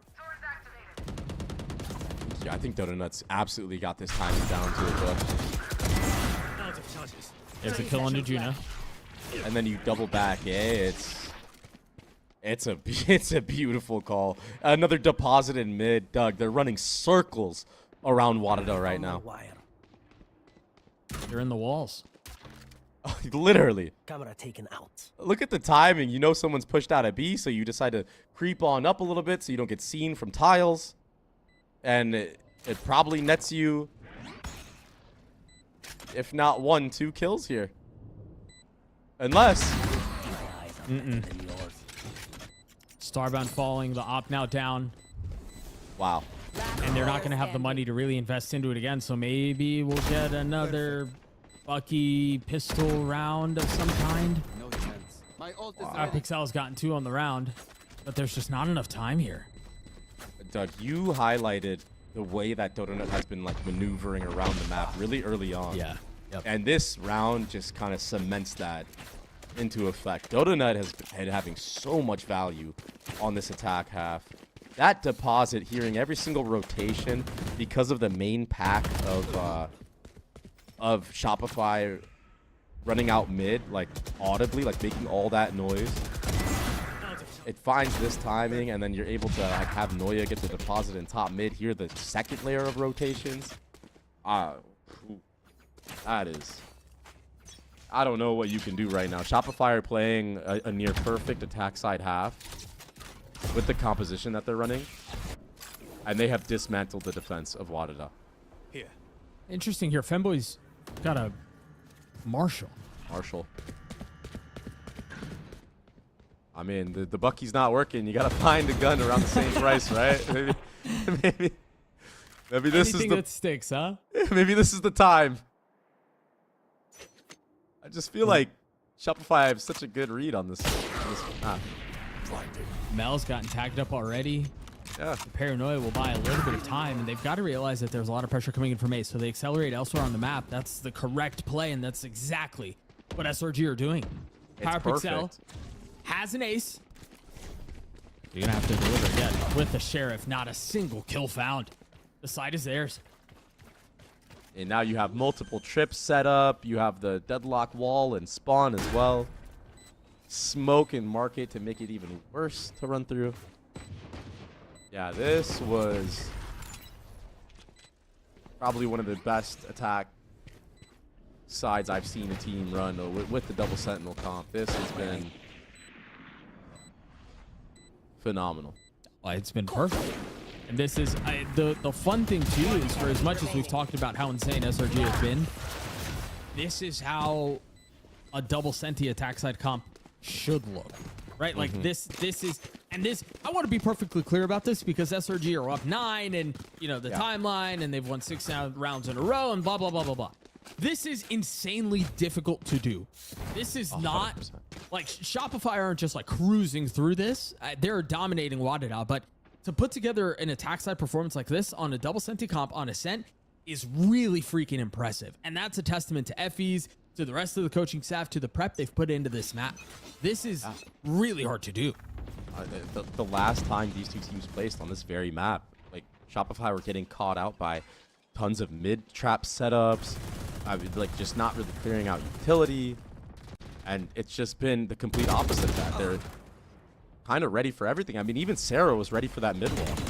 Yeah, it doesn't go their way, but we'll see. We'll see if Wadada can string together their second round, or if Noya has just brought things back into Shopify's favor off of that pick on B. Yeah, brother, a 9-3 is a miracle right now. Yeah. And then you also like have to win pistol round. Yeah. Which they haven't been able to do all series. M-Boy was able to reposition towards B. With the smoke there, clone was used. Kind of makes audio towards market where Starbound is, though. That's kind of not what you want. Now, Shopify might be where someone's in market. Someone's in market, and it doesn't matter anyway. They know. Now they know.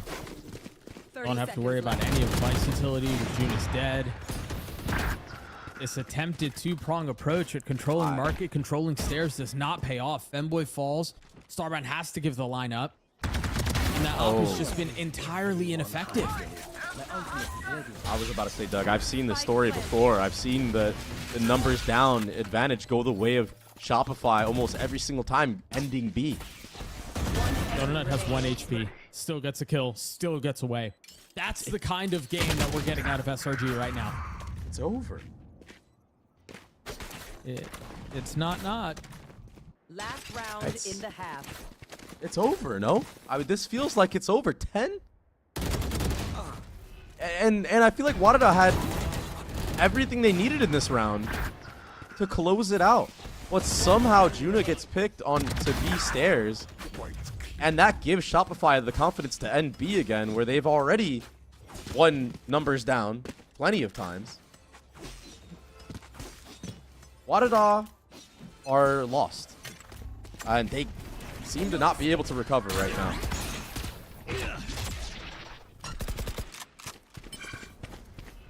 I don't know how they get through this. Another roll. Connects too. Sarah's getting value off of the 100 Fury. This is Rax. Oh, I don't know. Yeah. It's just a beatdown at this point. Shopify are rubbing dirt into the wound. Yep. They've awakened the beast. Absolutely brutal attack side from Shopify Rebellion, and Starbound just gets taken out willy-nilly. Wow. What? I mean, they have truly awoken a different type of Shopify Rebellion. Like, after the crazy, chaotic last 3 rounds of Lotus, to bounce back like this on a map that a team's beaten you on before is so impressive. this is why Shopify are one of the most dominant teams and have been the most dominant team in Game Changers for years. Yeah. Brother, I would like to remind you that if not for the Power Pixel ace, Yeah. it's 0. 12-0 right now. Yep. And yeah, that round, I mean, cast or cursed for sure. But I guess we did Wadada a favor there. Look at this aggressive TP in mid. Mel's actually taking it as well. I mean, they don't care. Oh, and the Shopify paranoia. do not care. Fully sending it. Starbound gets 2, yes, and the spike's going to rotate out, but they have a trip on the other side. I love how they did that. What a cool idea. It doesn't look like it's going to pan out, but they went for the jugular. And I wonder if that's like a preset pistol, like from, I don't know, 1000%. just like pre-planned, or Yeah. they're like, yo, we're up 11-1, let's run X play, you know, that we've done before. Oh, sure. Because it is a pretty crazy play to run, right? Like, and you know what? They're not out of it yet. This is crazy. That 2v now becoming a 2v3 certainly makes this more interesting. Starbound's flame timing should take all the interest out of this, though. Sarah's left in a 1v3, and Wadada do what they have failed to do this entire series. They've won a pistol. And also win a numbers advantage on this map specifically. And, You can check that one off your bingo cards as well. Yep. It was a must-win pistol. Now, do I believe that Wadada are going to make this run? Not yet. If you can come away from this round unscathed with a very healthy buy, which it looks like they are investing in, and then also convert the bonus, maybe we can make a case. But I still think that you have to assume that Shopify are going to run away with this one eventually, right? You would think. Let's see. This is nothing new from Wadada's attack side. They like to do a 1-3-1 with Chamber kind of prodding up middle. Femboy, much like how Dodonut likes to play, likes to get deposited in these close cat corners, and I think that's why you see that off angle from Dodonut being used. That's a great entry.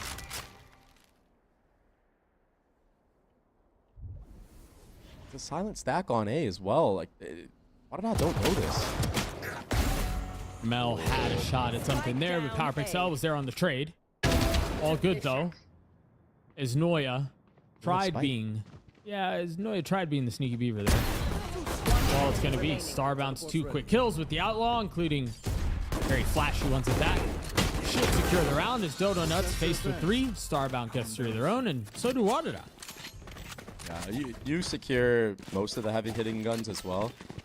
Now, this is where things get a little weird. I feel like if you're Wadada, you have to go for the full buy when the enemy team is on 11. If you need to convert the bonus, right? Like, if you lose the bonus and Shopify get on 12, like you're playing for OT, that doesn't feel... It almost doesn't feel winnable. You know, like, you lose this round, you're down 12-3. Like, what are the odds of you actually making the comeback? Yeah. So, the fact that they're not fully investing into this round doesn't give me the confidence that they think they could even come back into this game. Mm-hmm. Or you're just playing the... Yeah, that's a really tough spot to be in. I get it, though. I get what you're saying, and you're not wrong. And we'll see, though. If Starbound can pull off some heroics with this Outlaw, there's only 2 members of Shopify with light armor for it to be a one-shot body. If Starbound so happens to find one of those players, that's maybe a saving grace. Maybe. So far, these passive trip setups from Shopify look really strong. Now, Shopify struggled with controlling mid the last time around, but that's... I mean, Dodonut hitting pixel angles like that is a good way to control it. So this is getting really hard for Wadada to climb back into as soon as this Omen runs through this smoke. They're dead as well. Australis needs to be very, very cautious here. 30 seconds left. There's no comfort in the world that would allow Australis to push up A main right now. You're doing it fully knowing there's risk on the other side. And Australis wins the fight anyway. Oh my goodness. 10 seconds though. 10 Not a seconds lot of left. time. You still have to deal with the Odin on the other side, but No way. it's a no-scope from PowerPixel, and all of a sudden it seems like they will be able to get the spike down, barring a delay from SRG. Spike planted. Just about a second left. A 2v2 now as the round resets. PowerPixel, no utility. Astralis not much better off. Just a flash for Dodonut. The prize possession left in this round. Off the flash. Swing. Snapping onto PowerPixel. Player standing. 1v1. Astralis weak. And of course, it's SRG's president, Noya, winning out the 1v1, getting SRG to series point.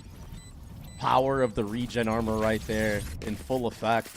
There was a lot of damage done on Noya there, making, I believe it was Australis thinking that maybe Noya's one shot range right there. But that regen armor coming up right on time, Australis had to hit a headshot. That just couldn't be done.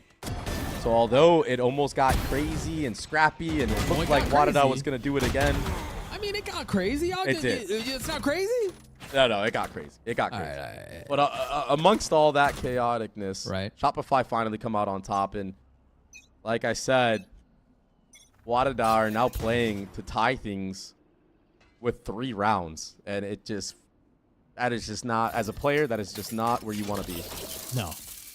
And I mean, look at how SRG are playing this. They've got, they have an Odin for Sarah. Look at that. They've got money. Yeah, they're playing the long haul.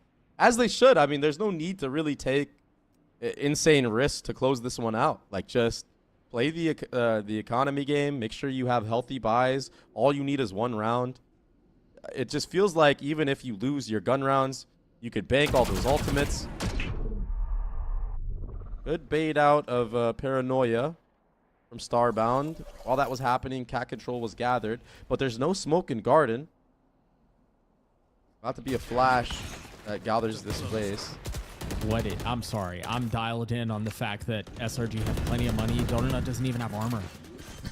Alexis says, what are they? Is this a setup for a Sarah Ace with an Odin? Please tell me this is what we're buying for. They just try to put themselves in the best spot possible to win 1 round. It's really smart. And you get the Hunter's Fury out? Nah, no, brother, you're not. Stop. Hunter's Fury was just used up? They've gotten the spike down. Starbound TPing away, just barely. What? Oh my gosh, I thought Sarah was gonna get the second one. I was gonna lose my mind. Noya falls. That was almost the silliest round ever. But why did I get to 4? You're so funny. Bro, Yeah. I mean, you saw the snap. It did look kind of crazy. It did look kind of crazy. But now, look, because of how you saved, you get to invest an operator into this round. You can get another Odin if you want. Yeah, I mean, if not, if Femboy doesn't TP out, maybe. Still a very big uphill battle here. Let's see if this chamber operator from Starbound can get some value, get a first blood on Dodonut's op in mid as well. It's going to be this head-to-head here. Drone is used. I don't know if it actually saw Dodonut. I mean, the tag not being there isn't enough to get Dodonut off the actual line. So that's why you see a mid-1 smoke come out. Yeah. But Dodonut doesn't care and jumps through and TPs away for information, sees nobody. Yeah, quick little peek across the middle of the map.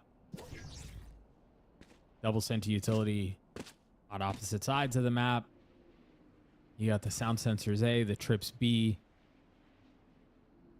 Node, and this time for Sarah. It's for Alexis. This cutting of noise doesn't feel great for Wadada because every lane is covered from SRG right now. Paranoia out. They're going to try to bully their way into B. Remember, this is for a chance to extend the series, to try to keep hopes alive. Femboy's already down. Noya getting a way too aggressive, way too far. He'll trade it again, backslide. Hold from Dodonut, trying to get as much info as possible. Chamber trip not connecting on anything. Not being able to punish, excuse me, his power itself spams through the wall. Dodonut down. Still a chance for SRG to close the door on this. They're down in numbers, yes. Can they find a way in? Mel has Flash too. The time is running down too low here, though. You're going to have to be explosive on this retake. You have to go now. And There we go. Flash. Flash. Yep, Starbound hitting 2. Why did I get to 5? SRG are broke. And so there's a real good chance we get to 6 too. Yeah, at this point, Shopify, take one of your remaining 2 timeouts. I imagine Effie's right now is saying, start banking some of these ultimates. Settle, you know, like don't let this one slip away. You got the first blood here. You have this one in the bag. The only one who can take this one away from you is yourselves if you're Shopify. Valorant can be a silly game at times. Mm-hmm. Shopify call a timeout. As you mentioned, Effies will get a chance to chat with the troops. Alexis, one off of their ult. You've got Sarah's ult too. The only one who's not really anywhere close is Donut. Meanwhile, for Wadada, you have the op you can play around for Starbound. Yeah, it's probably going to be another 1-3-1 lead with the operator of Starbound in mid or Catwalk going for one of those picks. Especially against the Sheriff buys. Shopify like to do a lot of trap plays towards B main. See if they decide to set up for something like that or do another silent stack towards A, which is, looks like it's more likely on the mini-map. But instead, it might actually just be a full like mid walk, like players on Cat, players down mid. Wadada need to do a default here. They need to play slow. They need to see if Shopify are willing to give them anything. And they need to be able to punish it as well. Dart scans 2 players in mid. That allows Starbound to get a free op pick. So this mid play already not really paying out for Shopify. No, and again, remember, this is an eco forum. But you're right. I think if you're Wadada out here, your big win conditions through this round, an ideal state is you carry through this, spending as little as possible. You keep the op into the next, given how expensive that weapon is. You just get through this as cleanly as you can. Yeah. I also feel like on comebacks of this magnitude, like you need to min-max. Like you need to be grabbing this orb onto Femboy. Yes. We need Femboy to be planting the spike. You need to start thinking like 2, 3, even 4 steps ahead to make a comeback this grand. A site is free for the taking for Wadada. Juna, we left to get one sheriffed in mid.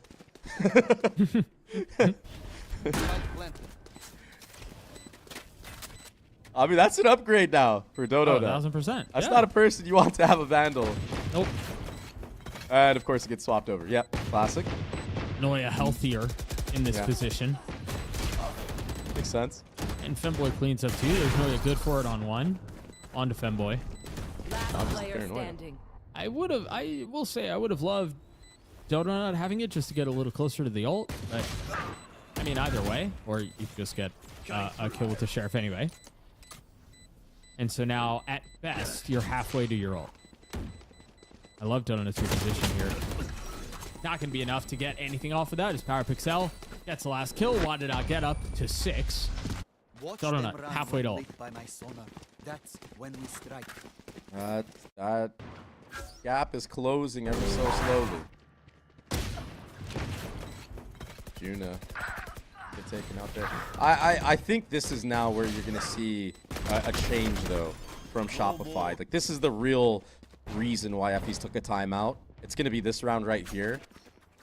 And I'm not really sure what the adaptation could be. Maybe a mid trap is something I would personally call because it's something that Shopify have really lacked on. Yeah, they haven't shown that. Yeah, and they didn't show it in most of their Ascent games that they've played. Yeah, little sharks tiles crunch. Yeah. Or even like a reclear of like when Wadada like to slowly have that chamber chamber operator work up mid, like trying to catch that timing with utility though. It looks like it's just a very passive play right now. Look at those trips so far back on B site. I think you could spam those from that right side of CT. That's a really unique setup that I don't think I've seen many teams run before. I don't think so either. The deep smoke. Alexis getting pushed off the angle a little bit. Not connecting. So you got 50 seconds left in the round, and Wadada don't have very much space at all. And Starbound gets outpicked by Dodonut. Is this where it all crumbles? Your heavy hitter is down. Yeah, but no, Juna's ult, Femboy's ult. Who's next?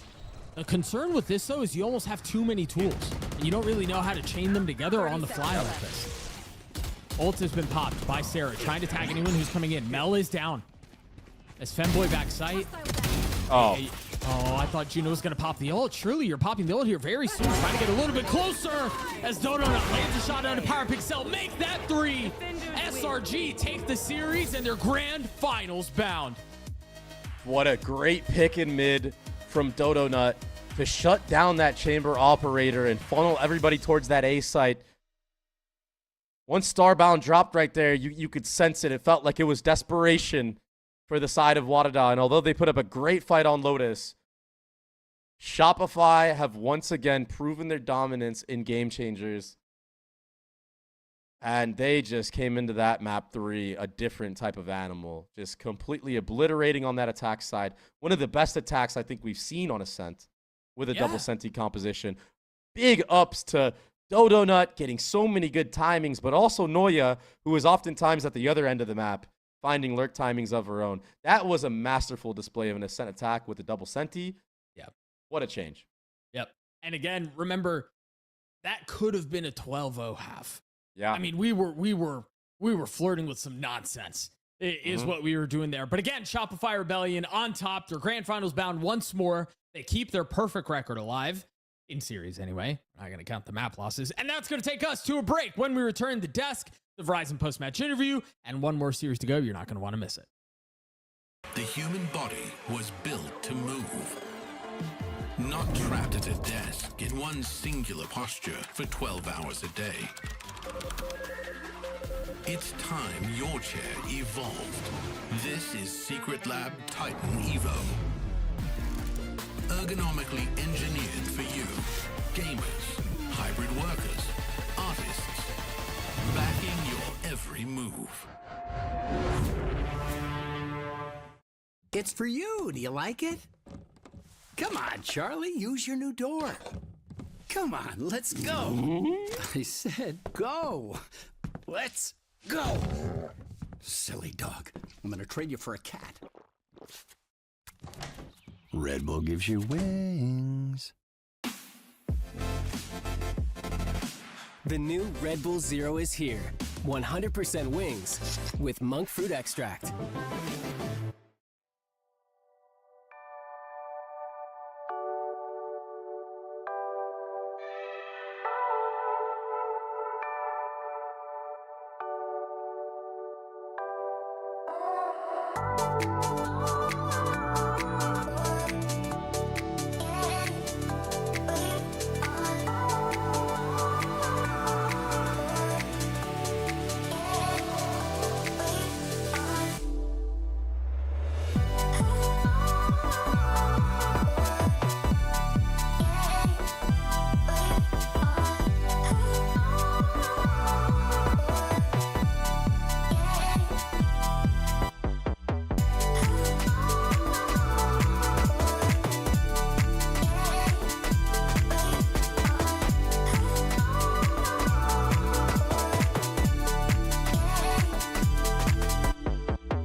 series that was absolutely full to the brim with surprises, and we get to a map 3 Ascent. I mean, there is a lot of different possibilities in how this one could have gone. An 11-1 attack half for SRG was not necessarily on my bingo card, but man, Mimi, this team just comes out of the gate. They close out shortly after, and SRG on to the grand finals. Yeah, it was really a statement win for Shopify. This is the map that they lost last time that they played in the same exact match. They lost another map today, but this Ascent was all Shopify across the board. I think they had a fantastic attacking side macro, especially considering that they were playing this double Sentinel composition. They did such a great job of getting Noya on these embeds up into mid, round after round, getting their way at the sites, and once this double controller comp actually gets into a post plant, it is just so impossible to beat. This is kind of when you expect for Shopify to make another final. Oh yeah, and I just want to echo that call out on the macro calling too, because it was also Dodonut finding a lot of those forward timings, sort of lurking and ping-ponging back and forth between what Noya was able to find and what Dodo was able to find. Dodo finishes this map off plus 15 kills at 27 and 12. I mean, it is just disgusting what she did with this team to make it to her first final alongside Shopify Rebellion. Yeah, and that's what's really special, I think, about this win. Shopify, Mel and Alexis, they've been to 19 bazillion Game Changers finals in the past, but there was still questions, right? After winning GC champs last year with that team, then having to fill in another player, there was big questions of whether kind of Dodonut could rise to that occasion. She absolutely has. She's been playing incredible all stage. She was dominant in this game, and now Shopify Rebellion back in another final. The form that SRG just have throughout this, I think is just wholeheartedly so impressive. I mean, you called it, like the core of this team being through 1.5 million tournaments together, but still being able to just jump up and close out games and how they do is incredible. And really big other step up moments as well. I'm looking at Alexis with just some of those Sheriff shots were just crazy. I can't believe my eyes. Dodonut, just huge performance ender, and just across the board, like this SRG just looks so strong. Yeah, SRG were looking fantastic. Of course, it is a tough loss. Wadada now on the receiving side, a 13-6 loss on Haven. I do just have to shout out Power Pixel. That Sheriff round was disgusting. The ace there, getting 3 quick kills, just tapping heads with the Sheriff, was really, really impressive. And Wadada now even going to the lower bracket are still my favorites to make it back into a rematch against Shopify. And they've proven that they can at least make this team bleed a couple of times now.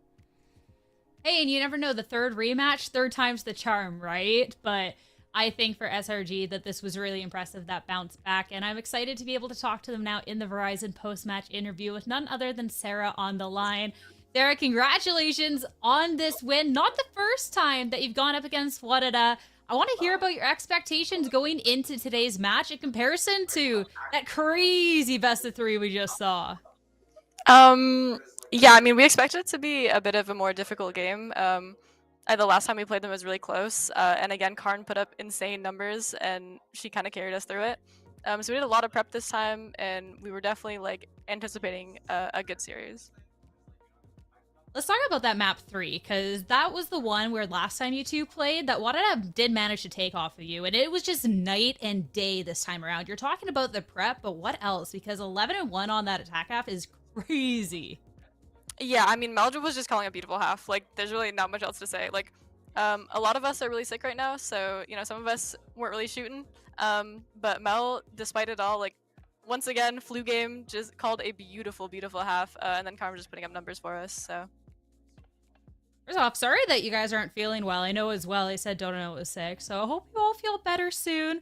But the fact you're still playing at this level, crazy. And I want to talk about Dodonut's addition to the roster, because obviously it's not really new at this point. It's been about 6 months, but this is now that you're on to the grand finals, the first grand finals that she'll be playing with you guys. So how is that all coming together? How does that feel behind the scenes? Really good. I mean, obviously, if you just watch the series, you can tell she's an incredible player. She's been fitting in really well. She's a joy to be around in person and game. So I think we're really happy with the pickup. I'm glad to hear. And I know you're not feeling well, so just one last question. On to the grand finals now. Are you looking for a third rematch up against Wadada, or hoping that you'll get to face a different opponent coming out of this lower bracket? I will say that Wadada is a very annoying team to play against, so I don't know if I'd say I'm looking forward to a rematch. I'm kind of down to play whoever we get. Whoever steps up and challenges you guys. Sarah, congrats again on another Grand Finals appearance. Feel better and enjoy the rest of your day, okay? Thank you so much. Thank you, thank you. Fantastic series to be starting off the second half of this main event for Game Changers. And if you're a Valorant fan, we definitely have a lot of great news over the weekend, because it's not just Game Changers that you have the opportunity to see, but as well University Esports NA hosting the 2025 College Valorant Championship Grand Finals at NC State University June 1st. It is a major milestone in collegiate esports. You get the student engagement, event visibility, and professional development, with the top two teams, Winthrop University and Maryville University, facing off from that college championship bracket. It's going to be absolutely amazing. The Valorant College Circuit as well, more than 200 schools participating, with 384 teams in 4 regional conferences and 9 partner conferences. So a lot of up-and-coming talent. You do not want to miss it. Be sure to tune in 9:30 a.m. Eastern right before our Game Changers NA Stage 1 Grand Finals for a fantastic day of Valorant. But of course, for today, that is not it for Valorant for us. We still have lower round 3 that we need to get through and figure out who's going to be joining Wadada in the Grand Finals. Is it going to be Ghost Gaming or Aussie and friends? We'll find out soon after this short break.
Welcome back, everyone, to Verizon Valorant Game Changers main event. First match of the day is done with SRG.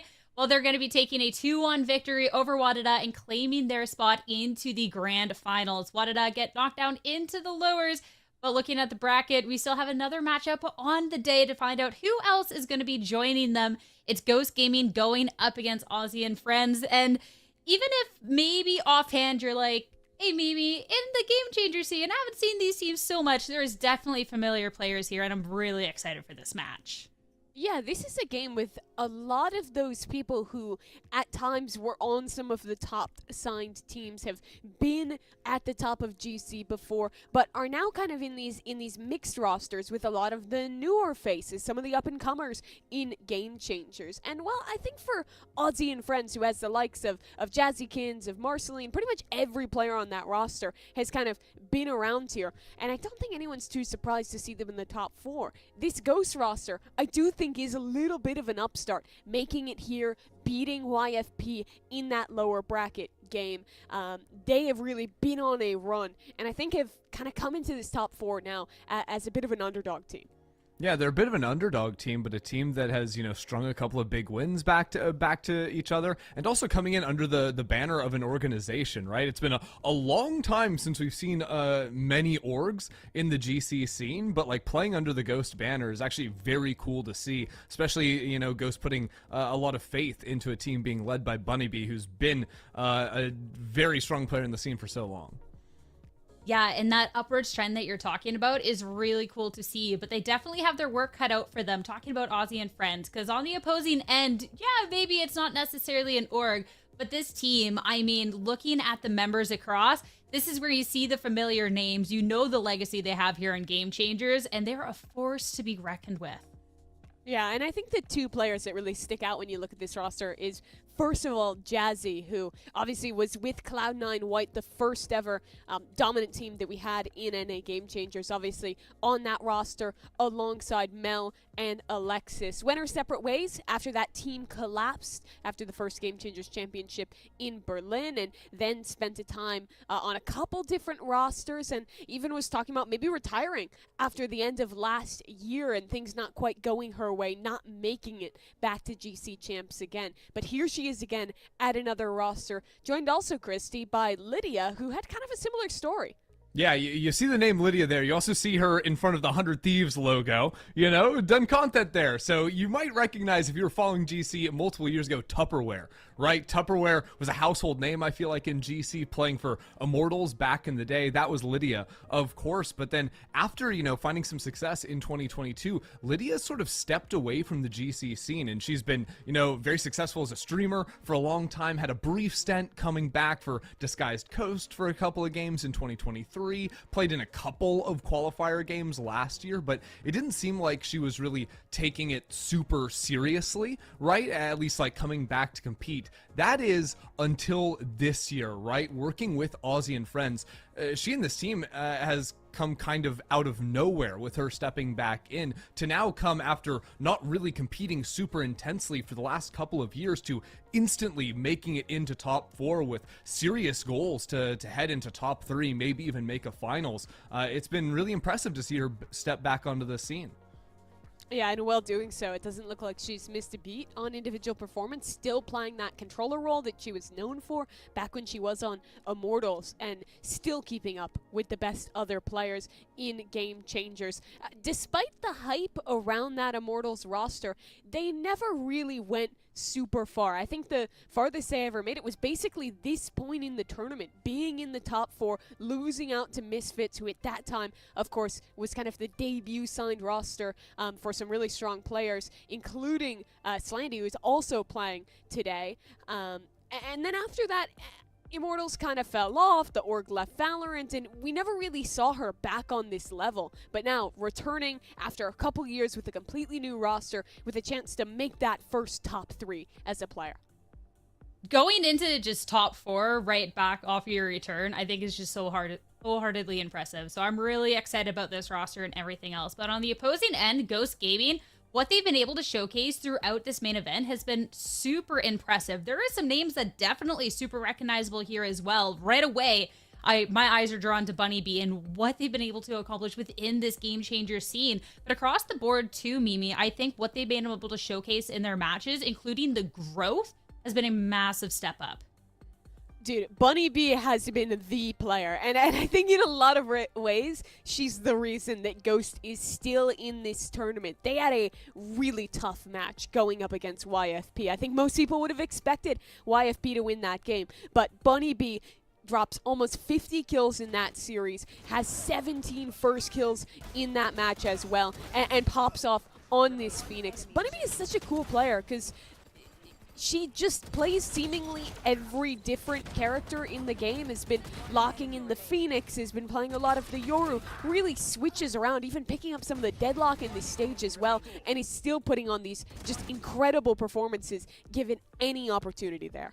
Yeah, it speaks to the tenure I think Bunny B has had, where she's played just about everything under the sun. And you think about their matchup just in their last series against YFPX, right? Where Bunny B steps onto the Phoenix and absolutely torches that first map of Sunset, dropping 25 kills, where the previous time we'd seen that map up against Wadada, it's a 13-0 they lose. Bunny B is bot fragging on the breach, gets only 2 kills, but decides, no, we're just going to pivot over, lock in the Phoenix, and all of a sudden she's the one taking all the early fights, looking for the early contacts, playing completely fearlessly. It's been really cool to see what she can do.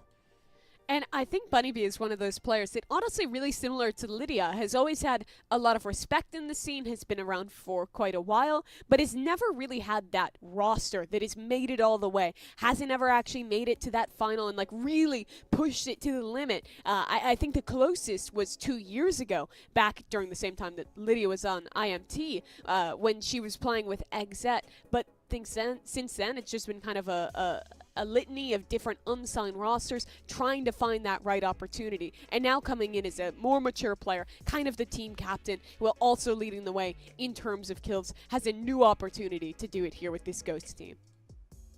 And I'm really excited to see what Bunny B can do with this squad today and everything else, because the step up she's had has just been amazing. And getting into the series, we have the map picks and bans to figure out exactly how this one's going to be shaking up. We've seen these two teams face before, and to be starting off the series today, Ender, we're going straight to Haven, picked up by Aussie friends.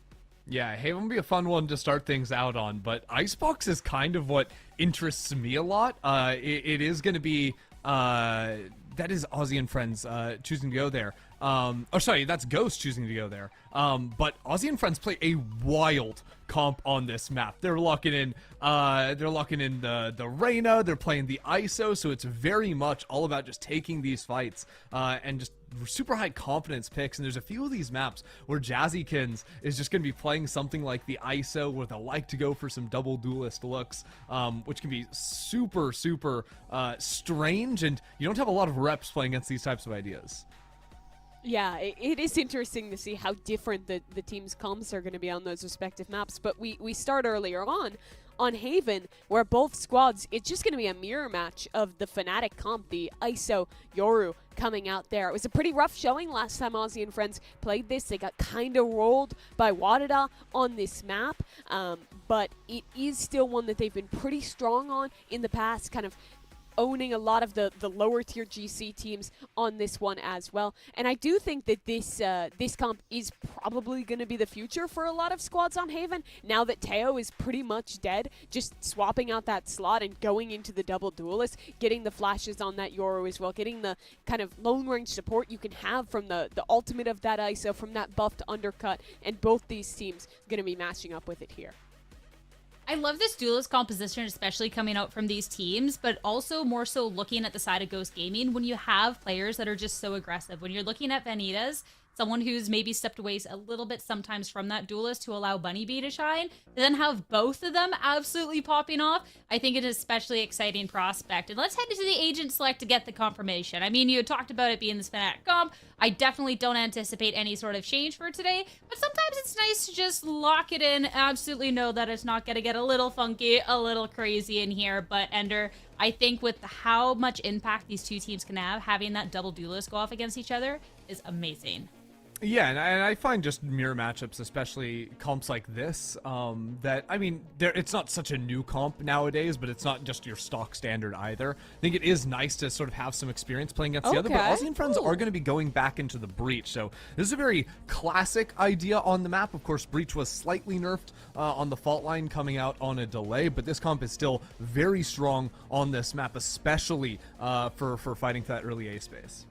Yeah, Marcelina, player we didn't really talk about much, who is really in that same bucket of players who have been here for a while, have been on some of those like top 6 territory teams, but hasn't really had her opportunity to break through, make a top 3, make a final. But she's been really outstanding this Game Changers thus far. It's largely been the Yoru, only the second time we're going to get to see her Jet in this stage of Game Changers, but she's always good for it. It's a classic comp, but it definitely does feel a little bit weird to see Jazzy coming into Haven with like a 2022 composition and be on the Breach instead of the Jet, even though that has been more of her role as of late with some of the change-ups. They have played this exact same comp a couple of times during Swiss stage, and Jazzykins also flexes around on roles. She played Initiator for a while. Last year she was playing a bunch of Sentinel too, so it is not very much or really at all out of her comfort zone.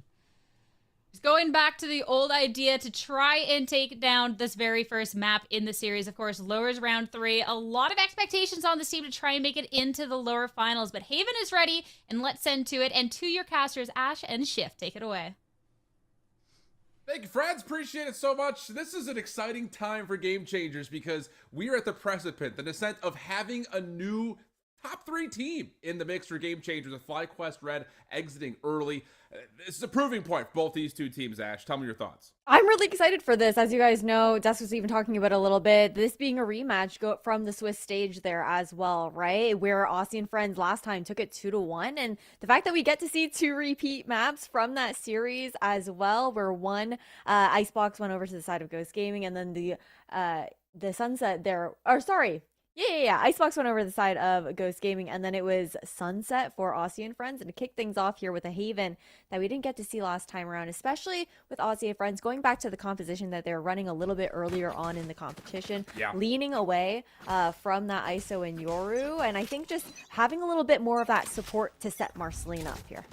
Yeah, there's a level of like go with what's comfortable at this stage. Like this is a big moment for both these two teams to try to have a chance to get into a lower final, maybe surprise the world, and have a chance at a Grands. As we get into the pistol, an immediate hit over towards C for Aussie and Friends, and it's pretty much free and wide open. Defense is going to have to rotate late to get on over here for the retake. Yeah, but the thing is, there's just going to be so much utility that's saved here for Ghost into these retake situations, right? And you can see Aussie and Friends playing for that site control here into the post plant, and nice utility coming out with the Paranoia to trade. Well, Bunny's able to find the first two, couple of missed shots there from AF's post plant.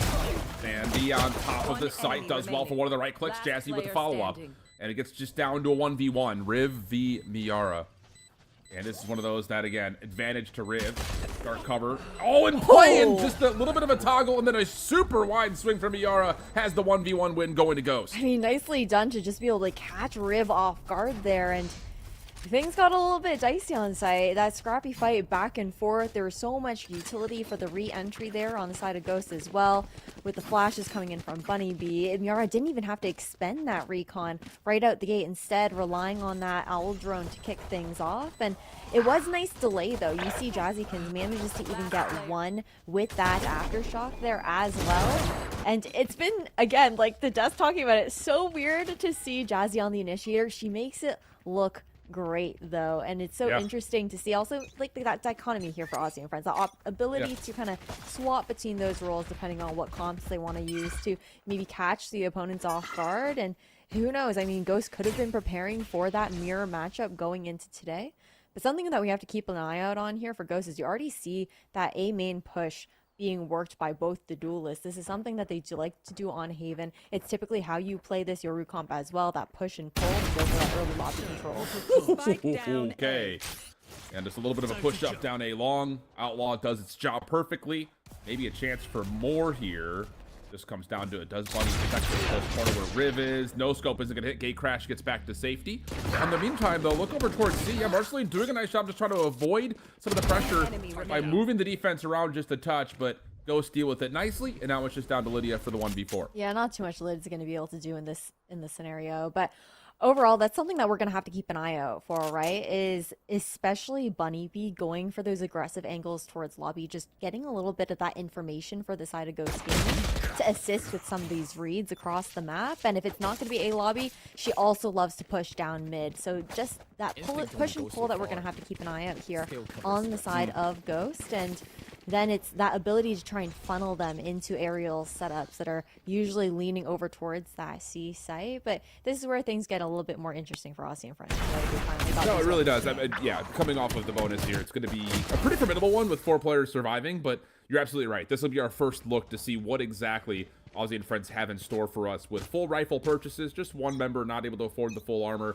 That's on Marceline, who's likely going to be the entry person anyway, so not really much gain or loss there. Bunny B going to go for an aggressive angle over through Sewer. Able to see the shoulder of Riv, but does not connect. Owl Drone just to make sure that Slandy can keep the pressure on, but there is an undercut that's tossed early, and AF has to just hold back to touch.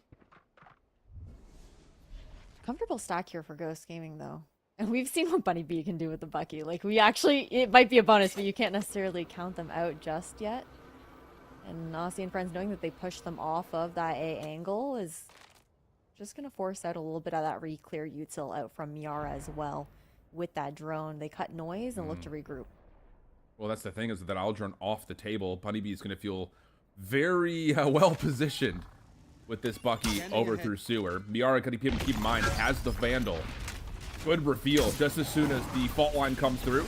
Shock starts to follow up. Knows that there's a 1v1 on top of the site, but Marcelin's going to beat them with the punch. Bunny B now with the Bucky, able to find one, but can't get the reset before the final punch comes out. And Marceline just takes over on the front side of A, leaving Ariel to sit back and, well, play with 1 HP as that shock dart lands right in between her feet. Yeah, it's just maybe a little bit of damage looking to be done here for Ariel, but overall, a very comfortable buy round here coming out from AF. And I think that what works so nicely too is once they lose some of that extremity control on the side of Ghost Gaming, Aussie and Friends definitely have a lot more utility to fight back into that site with Jazzykin's hit on that breach. Definitely something that we're going to have to keep an eye out with how Aussie and Friends are going to look to pull out some of that defender-sided utility a little bit earlier on and force those re-clears as well, and then go for those contact plays to close. Yeah, that's all good shouts. It is going to be this little battle, especially with the compositions being so different, of trying to get them as low as possible on that opening utility, because I think especially when you look at it from Aussie and Friends' perspective, you've got the ability to recharge a lot more than what Ghost Gaming is going to have the ability to do. I mean, outside of smokes and recon bolts, there's really not much else that you're looking at for Ghost Gaming defensively. So Aussie and Friends can keep this upward tempo in the first 30 seconds, try to force some of that util, and then hit those late round executes that we've seen kind of over the course of what this comp has done in the past. So Ghost Gaming going to step up once again at A-Long with their full purchase. 3 members, large recon bolt is on the way in. Decoy set first, but Lydia is good for finding the actual member behind that decoy, and it'll be a 5v4 early. Yeah, but look at this walk down from Kataris here as well. She's able to get a lot of great information for the side of Ghost Gaming. Doesn't hear anything. Allows a much steadier hold across the rest of the map. There's the drone going through that's going to be heard here by Ariel as well. And this is a great position that we're going to have to keep an eye out here for Kataris if AF do opt for that garage push, but it's not going to be the case whatsoever. Yeah, this is a big 1v multiple potentially here for Kataris. Slandy, Riv, the first one's up. Timing of this peak is everything. Kataris is going to see exactly what they need to. Dark cover down, but doesn't wait for it to blossom. So Slandy's going to find the elimination, and now you're off to the races towards C. Ariel, it might be able to get something off the grip here, but not going to be able to play for it. Still goes for the swing anyways. Instead of playing that numbers, takes a bit of a risk. That's something that we have to keep an eye out here for Ghost Gaming as well. Is that they do like to go for a lot of those risky plays. 2v4 situation. Miara is 1 away from Hunter's Fury, but with the time starting to tick on this defuse, it's going to have to be something probably pretty clear cut. We'll tap contingency. That's going to be enough to at least get 1, but yeah, I was going to say, Miara, do you really want to commit into this 1v3? May give it one more shoulder check, and as they do, Slandy's able to find 3 in the round and tie us up at 2 apiece. I like the protocoling coming out from Aussie and Friends, especially that early brick smoke that we see consistently going over towards A-Long, just denying that early peak information and forcing out that earlier utility to be called out from Bunny B to try and push past that smoke, because that's a big part of the overall macro game plan for Ghost Gaming on the defensive side, is trying to get that A lobby information a little bit earlier into the round. And AF are doing really well to condition them to force that utility out early on. Yeah, I mean, you set it up perfectly, Ash. It's literally, that's the story that's being written round by round now at the moment. This walk down at A long continues to be at least a dictated measure from Ghost. It just really isn't finding the success that I think you're building in the playbook. Because this is exactly right. I mean, you know you've got a light buy here if you're AF going into this Ghost Gaming defense. So you get a read that there's a walk down. It's probably not just one member through A. So let's set up our utility. Get a quick little check to make sure no one's around the corners of the Aldrun, and let's just burst on with numbers towards C. It's going to be a full retake as well. The thing is, that camera over towards mid that we constantly see Riv throwing down as well is unchecked. Like almost every single round so far, I think. And it just provides also so much of that information. It makes it a lot easier to re-clear into that mid and get that read on. Miara, just misses an opportunity there to put a little bit of early punish onto this AF attack. But with traps set towards A long and C long, this has got the buildings towards something through garage. But no, instead it's going to be another stack up. They're going to go try to challenge Benedict's on just this snipe. And wow, nice headshot right at the get-go. I was going to say, there is no more undercut available, but now a kill contract could be available. Benedict is going to go right into the double tap. Trying to see if they can find maybe one more. Gets a body shot. Then the no-scope comes through as Aerial provides, and Ghost Gaming are standing tall with now a little bit of support as the Hunter's Fury gets called in. But Riv off the pinch. Comes back in, finds one. Reveal is good for more, and the prediction on the backsided play towards the defensive spawn is good, but not able to connect. And Slandy will run out of time to get this planted, so it's just down to what damage you can find after the round, but it's not going to be much. Ghost Gaming pull off a Thrifty, and now they're up 3-2. That whole round was Vanitas as well. Like, the play coming out there was so good. Imperative to get that initial pick with the Marshall as well, because you saw the rest of Ghost Gaming. Everyone made that mad dash over towards that A site, and this is the power of being able to use that ISO shield, right? Give that extra opportunity of life to come through, and just really nicely done with the rest of the team coming to flood back in. Now, we do see Rolling Thunder is available here for Aussie and friends. Instead, this time around, it's going to be that mid walk that we've said that we also have to keep an eye out here for Bunny B. Just changing up the looks here for Ghost Gaming. I really appreciate it. Especially with this deep dimensional drift, you're going to get a lot of information, and the defense is going to love what they're seeing here. Rolling Thunder called in, though, for the attack. Aussie and friends, they make their way on. Paranoia in the mix. Vanitas able to come back over, reset the double tap, and Ghost Gaming have them completely entrapped on A long. But maybe a window, maybe an opportunity here, as Marceline's able to find their way into A, and now it's just down to Vanitas for the 1v2. The double tap about to expire. Wants to try to go quickly to see if they can get the reset, but is going to lose the opportunity. Flash on the way forward. AF going to exit, and Vanitas is going to know this, but how do you chail this? I mean, the contingency is really nice to buy that time to get that half, and sticking it the entire way through too. Not expecting it. The Red Bull clutch to come in here from Vanitas. They expected that they'd probably gotten off the spike off the back of that fault line, anticipating that push, but so much confidence in that ISO utility to be that delay and provide the covering. That's unbelievable gusto from Vanitas, a 1v2 Red Bull clutch. And one that I was initially, when I started calling, I was just like, I'm so surprised that AF are going to put themselves outside of the spike. Not just off the spike, but off the site completely.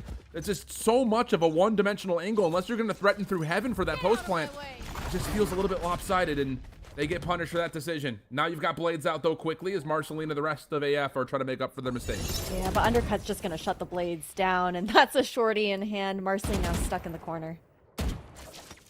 What is this crosshair? It's an Among Us crosshair, man. I didn't want to say it earlier, but it had me scratching my head a little bit.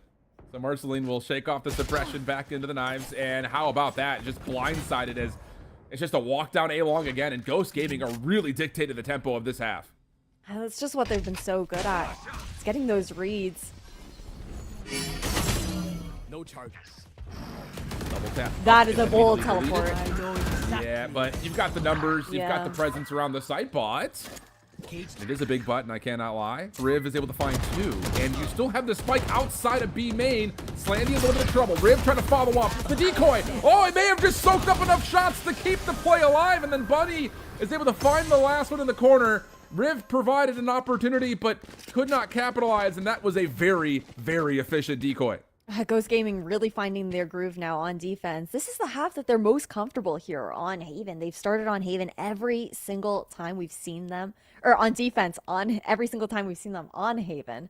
And it has like, what, I think like a 75% win rate for them, which is just insane. And again, it comes down to that push and pull. The fact that they're willing to take these risks in those early engagements and how well Bunny B gets set up for those as well. That whole round came down to like a lot of sound baiting from Vanadess for the rest of the team to get into prime positioning to find those trades. And of course, it makes sense that we're seeing this Aussie and Friends timeout, right? They were protocoling really nicely over towards Zheilong, and since then, Ghost Gaming have found answers to find holes elsewhere. So I guess the question now becomes, what do you talk about here if you're Aussie and Friends? Because I think the biggest culprits towards how this offensive half has gone awry has large. The A-long play is now starting to find success. I know about, flip-flopping a little bit. After round 3, round 4, it didn't look like Ghost Gaming were finding the success that they had measured up on that A-long pushdown. That's now started to find tremendous. And honestly, Ghost Gaming are playing really well on both extremities of the map. So do you try to just over-invest early utility to win those angles back, or do you take your efforts elsewhere? I think that's the biggest question right now if you're Aussie and Friends. I think it's also keeping an eye on that short positioning as well, right? That's part of the success that we've seen is the short position hasn't been super passive every single round, and now we're finally getting that mid-camera back up as well. There was like a round or two where that was missing, and it made a little bit more difficult for Aussie and Friends to get that read on if there was any potential mid-walk down coming in for some sort of sandwich. And across the map, Bunny B just able to shut down Lydia. A tough look here for Aussie and Friends off the back of a timeout where their smokes are gone so early into the round. Yeah, that's so key, that the fact that their smokes and their paranoia for that matter is also gone. So you really don't have anything besides just the quick flashes of Jazzykins, who does give you one. Bunny in the corner, avoids the first flash, but cannot avoid the aim of Riv. Miara, backside of the site, waiting for help to show up, and it is starting to get here, but Katars can only really do so much. And that will be a flood for AF that works. And I guess that's one answer. Don't play around the map, just hit it hard and hit it fast. Aerial, last one to try to make something happen. 1v2 is a high-low setup inside of Hell. And this is going to be one of those moments that either Reddit clip-worthy or a very casual win. And it's Reddit clip-worthy! Oh, no, they line up and Ariel's able to find the transfer to secure another Red Bull 1v2 clutch for Ghost. Such an important round for Aussie and Friends to win there as well. That Red Bull clutch is going to hurt the bank for the attackers. It's going to be hard to get that buy through. Likely going to see some sort of like semi-eco coming in. Actually, able to force up with the additional credits that you end up getting after that round, the sequential round losses, if you will. But just having enough at the end of the day, we'll sacrifice some shields for it, a little bit of utility for it to ensure that that can come in. But man, things are starting to get dicey. Every single round counting so much, and Ghost Gaming, they have so many ultimates to work with now too. This round here, I should say, completely determines how dominant this first half is going to be for Ghost Gaming. Flash to the backside of the side, Aerial stays pretty much alive. Decoy once again doing its job, but Bunny will still fall. So now it's just down to what can Aerial provide in terms of an island hold as the offense is going to back away and really stretch this defense out. And the thing is, and you've also got some of that presence waiting outside of A lobby, right? With Riv and Lydia anticipating maybe some sort of push. And with the mid-camera, they know that the B walkdown hasn't occurred yet either. It's just about waiting for those numbers and potentially hoping that Slandy can pull some more rotations over towards the C site with this OVA utility. A little bit of run-up happening here as well, taking down those trips here that's been set up by Aerial. Yeah. The rest of the team looks to contact A.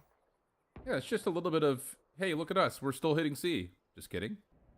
But how big could this be for Vanadess? If you can find the isolated 1v1, then you've got your kill contract from the backside of the site. There is a lot of opportunity here for Ghost Gaming in a 4v5. Just comes down to the timing of this play, and you can see it on the minimap. It's all about who sees who first. Vanadis checks, but the shot too clean for Slandy. And now it's a 5v3 post plant where you've got Kataris just on a judge. She was so aware of it as well.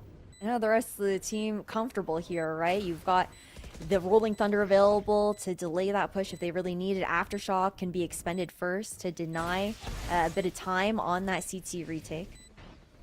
Just cycle it through. Well, Ghosts are gonna try to give this a go here. Arrow dropping from heaven, not able to find anything. And then, yeah, the judge at that range, mere marshmallows. As Miara will find one and then concede the rest of the round out to get Aussie and Friends their third. And I just kind of want to go back to, you know, post-timeout conversations for Aussie and Friends. Something that Ghost Gaming is doing really nicely of. We kind of saw it after the timeout. Aussie and Friends throwing down the dark cover, the early recon, the early fault line towards A-Long. And as soon as you get the comm from the defender at A-Long that, hey, look, they're throwing all their utility here, then you get that walk down by Bunny B. And that looked like something that they were trying to do a little bit again here with that decoy. Try to show some force, maybe catch an early elimination, and then push up through A-Long. But this time AF find their first blood, and their numbers rule the day. It's looking good. It's looking good for Aussie and Friends. The adjustments needed. Those ultimates that we've talked about before are also still yet to be expended in the last couple of rounds as well. So still being able to save those going forward, and Rolling Thunder with that contact play wasn't necessary into the post plant. Can Bunny get one here first, though? That's the hero rifle. It'll be huge to actually have that fall back onto site as well, so it can be recovered. Well, A-Crash sends it all the way back over towards A-Link. And Aussie and Friends, so again, just we'll send a little bit of utility, see if we can keep this defense on their heels a touch. My ult is ready. And then make our play. 100 Sphere going to be earned off that orb collected through C-Long, and it looks like that's going to be enough for AF just to commit on in. Ariel inside their own cyber trap, trying to just stay alive, see if they can catch this offense by surprise. Good flash on the backside for Bunny B, but the weapons are just not there. And Aussie and Friends will tee up and knock it out of the park here in round 10, looking good for their fourth. Yeah, this should be a cut and dry round here for Aussie and Friends. Things have to go extremely wrong for Ghost to win out this 2v5. May as well give it a go, because why not? It's going to be a flawless round for Aussie and Friends. So good little bounce back here in the last couple of the rounds, only dropping 1 life in the last 2. And now they've got a couple of key ultimates of their own to work with. Still working on that Rolling Thunder, the Hunter's Fury as well. Very pivotal towards how these next 2 rounds could go. I think a lot of these rounds we're also seeing earlier hits coming out from Aussie and Friends. Sure, this is an eco round that they end up with hard hitting C on, but it's also just generally understanding that they can out-util this team. With how spread apart they have to be on the defense, that breach is going to do so much work when it comes down to a lot of that crowd control, the flashes that are going to come through. A lot less you can reply with. Well, could be a contact play here, and ooh, I don't know if Marceline was seen on that little jump peek by Vanadis. Still contract still at the ready. Dimensional Drift also something that could be used here for Bunny B with the Bucky in play. Paranoia gets cut across the map through B, but Geteris is in a little bit of trouble of their own. Ariel now rotating over, trying to get the help in before Lydia can get the plant. Kill contract comes out. Lydia gets a little bit of space with the teleport, but is so weak. And it's going to really just fall onto what Riv can do with Lydia now. And Lydia's going to sacrifice themselves by playing forward. And Riv, who's had a couple of individual moments, will have none here. So good response for Ghost. 6-4 the count. Honestly, kind of surprised that the spike was stuck there, honestly. I think just the same thing. Yeah, I think like you just aren't expecting like as fast of a flood as what Ghost Gaming was gonna pull out of the table. But 1 more round left into this half here, right? Both these teams looking generally comfortable when it comes down to that buy. But again, the cycling of the ultimates it hasn't really been super necessary for Ghost to rip any of them, so they go into this next round super comfortably. Bossy and Friends, they themselves also have some 2 huge ults that they can look to rely on, especially if you want to try and combine that Rolling Thunder with the Hunter's Fury to cover so much ground. You can catch, if you end up going for that A execution, you can catch the players leaving the A sites on defense and try and catch them with that Hunter's Fury, and there's a lot of potential there. Well, we're trying to combine the Dimensional Drift with the Hunter's Fury. Good reveal coming through, but Ghost not really able to find much in terms of the connection of the Hunter's Fury, so Bunny B will just do it themselves, and wow. Almost an opportunity to get a couple more, but the flashpoint on the counter has Vanadis just trying to hold their ground, but it's just a pinstripe kill feed. Back and forth we go. We've got an early 2v2. And honestly, all those key ultimates that we were looking forward to seeing are not going to be in play because they're all down and out of this round. Oh, I mean, Ghost had a great call coming out from Bunny B there for the set play at the beginning of the round, right? Understanding that if they were going to go for that A pop, they can get ahead of the play and get a little bit more aggressive to not allow Ozzy and friends to comfortably set up in that regard and not give that opportunity through. And now in this 2v2, mirror 2v2 at that as well. Both trips still up on the C site at that. This is going to be a messy one. You do have a paranoia here for Keteris. Just comes down to where do you want to spend it. Once again, Ozzy and friends lining up just a touch. A little bit of information there to work with. Trigger the sound cue. See if you can catch out maybe a little bit of spam. But no, nothing yet. Time running out. Not going to be enough to get another dark cover. Paranoia cut over towards C long, but the high-low setup for Ozzy and friends will work out in the corner.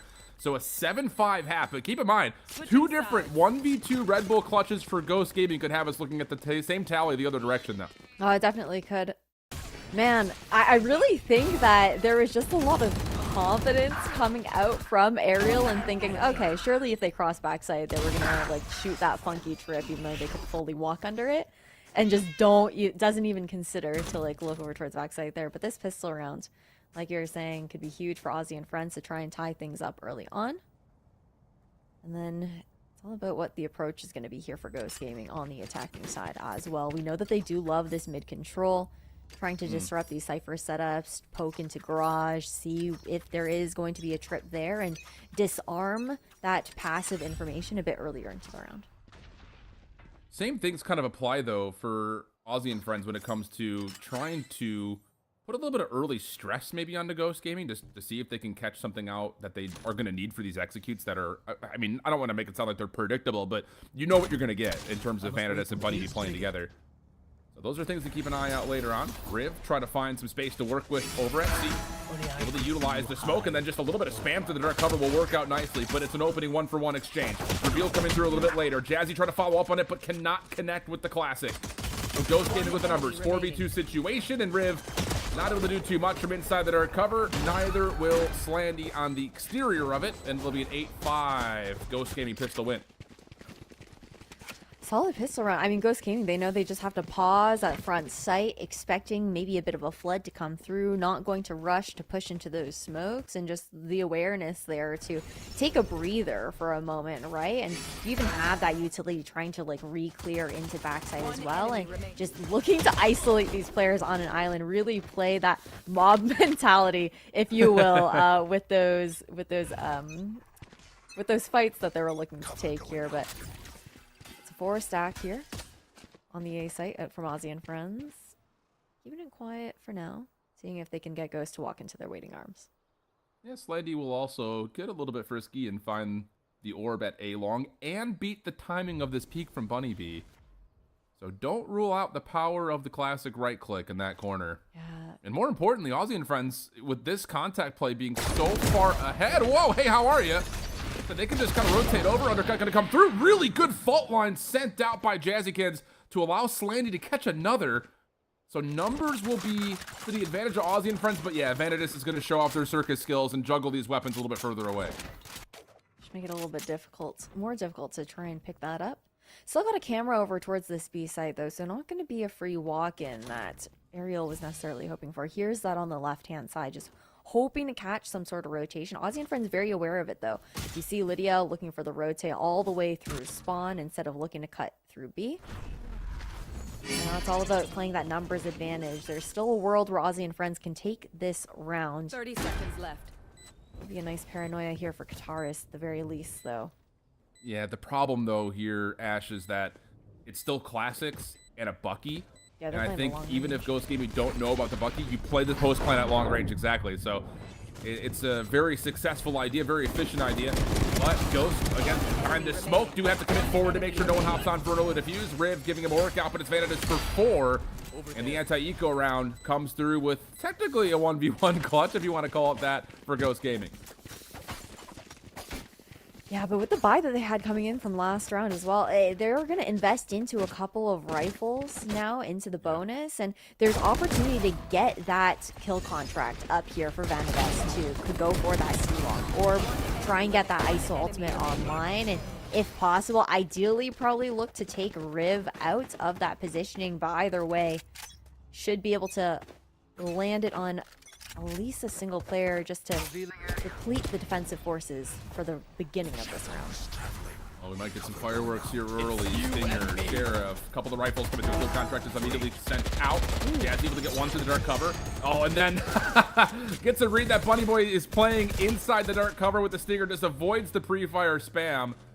And after the ISO 1v1 goes the way of Aussie and Friends' defense, it's just down to what Ariel and Miara could do. And again, it just doesn't seem like there is a such thing as a lost round right now for Ghost Gaming, continuing to put together kills, and now they're in a 2v3 with Ariel still in a good spot to possibly find more, but the trade is in, and it's down to Miara for the 1v2. And Ghost Gaming have been so good in these clutch situations as well. It feels like any of these players is capable of stepping up in that numbers disadvantage, taking a slight off angle with the hop up on towards this box in hell.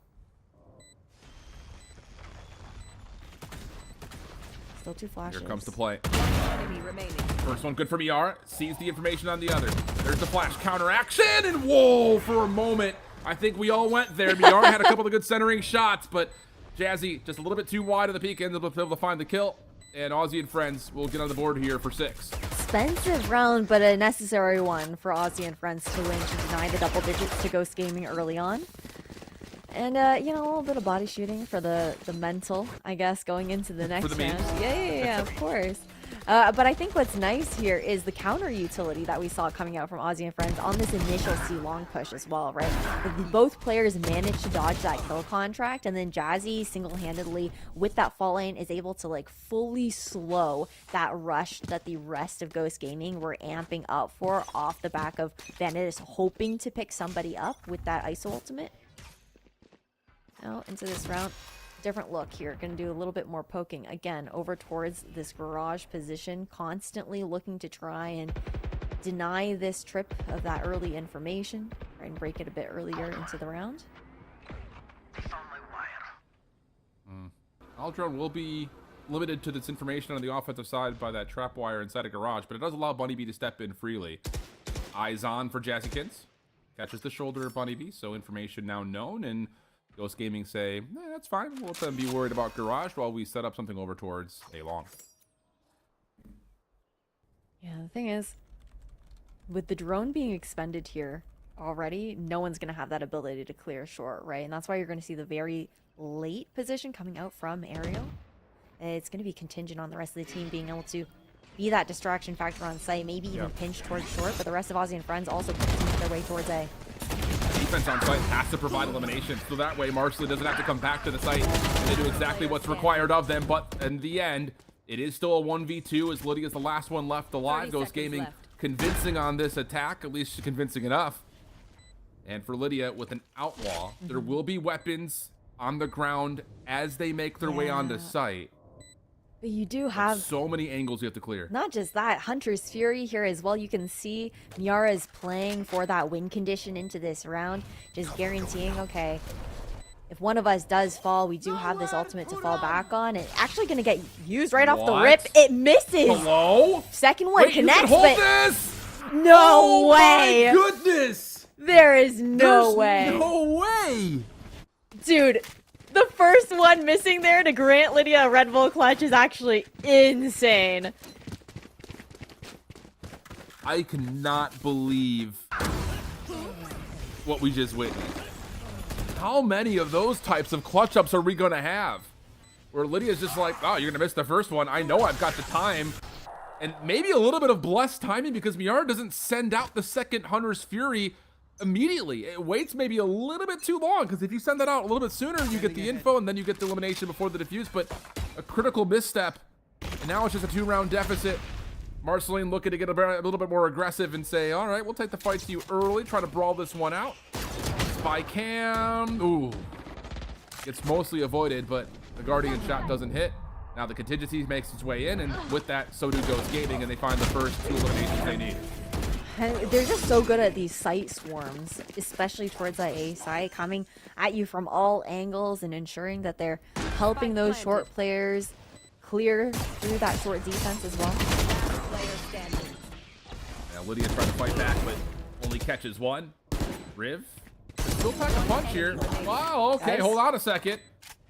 Down to just a 1v1. Huge advantage in the health pool for Keteris, plus the weapon is the Vandal into the Bulldog, and yep, that's what you worry about. A one-tap headshot for Keteris is good, and Ghost Gaming will get to double digits.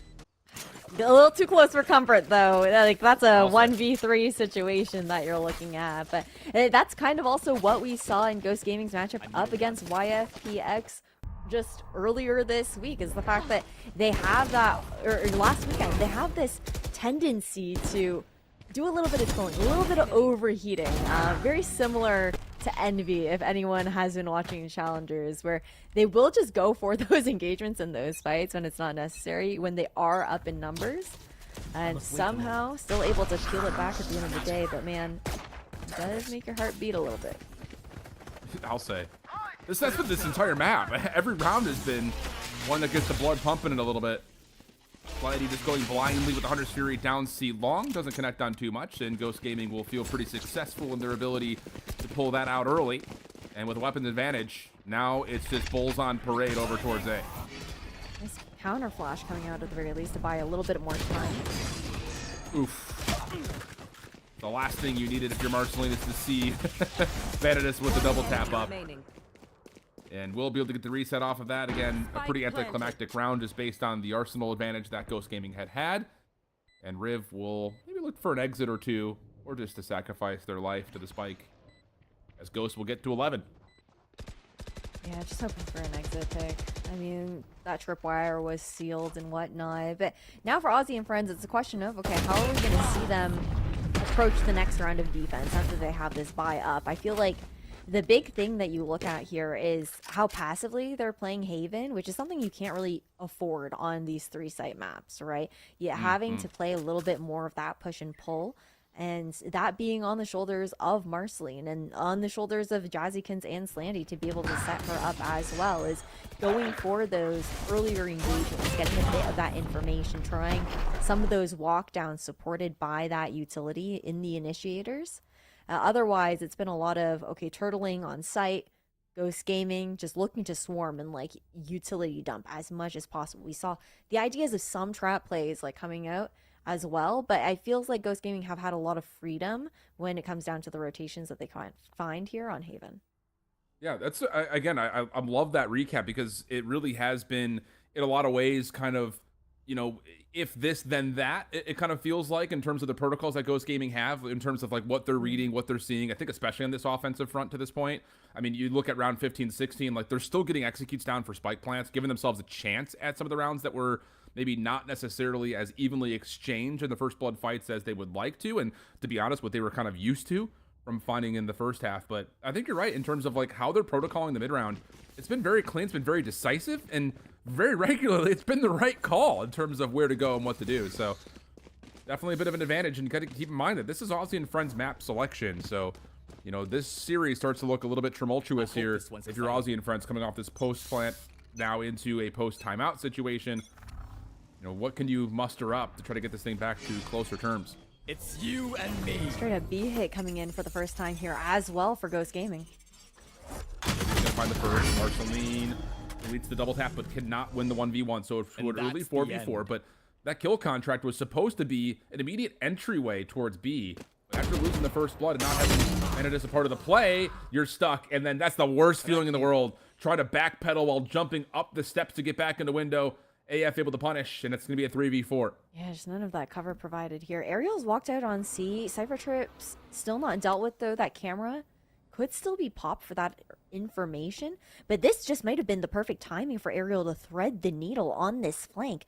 Unchecked so far. Haven't heard that camera being tapped. Now the plant here on C, they're not going to expect this walk up all the way through B.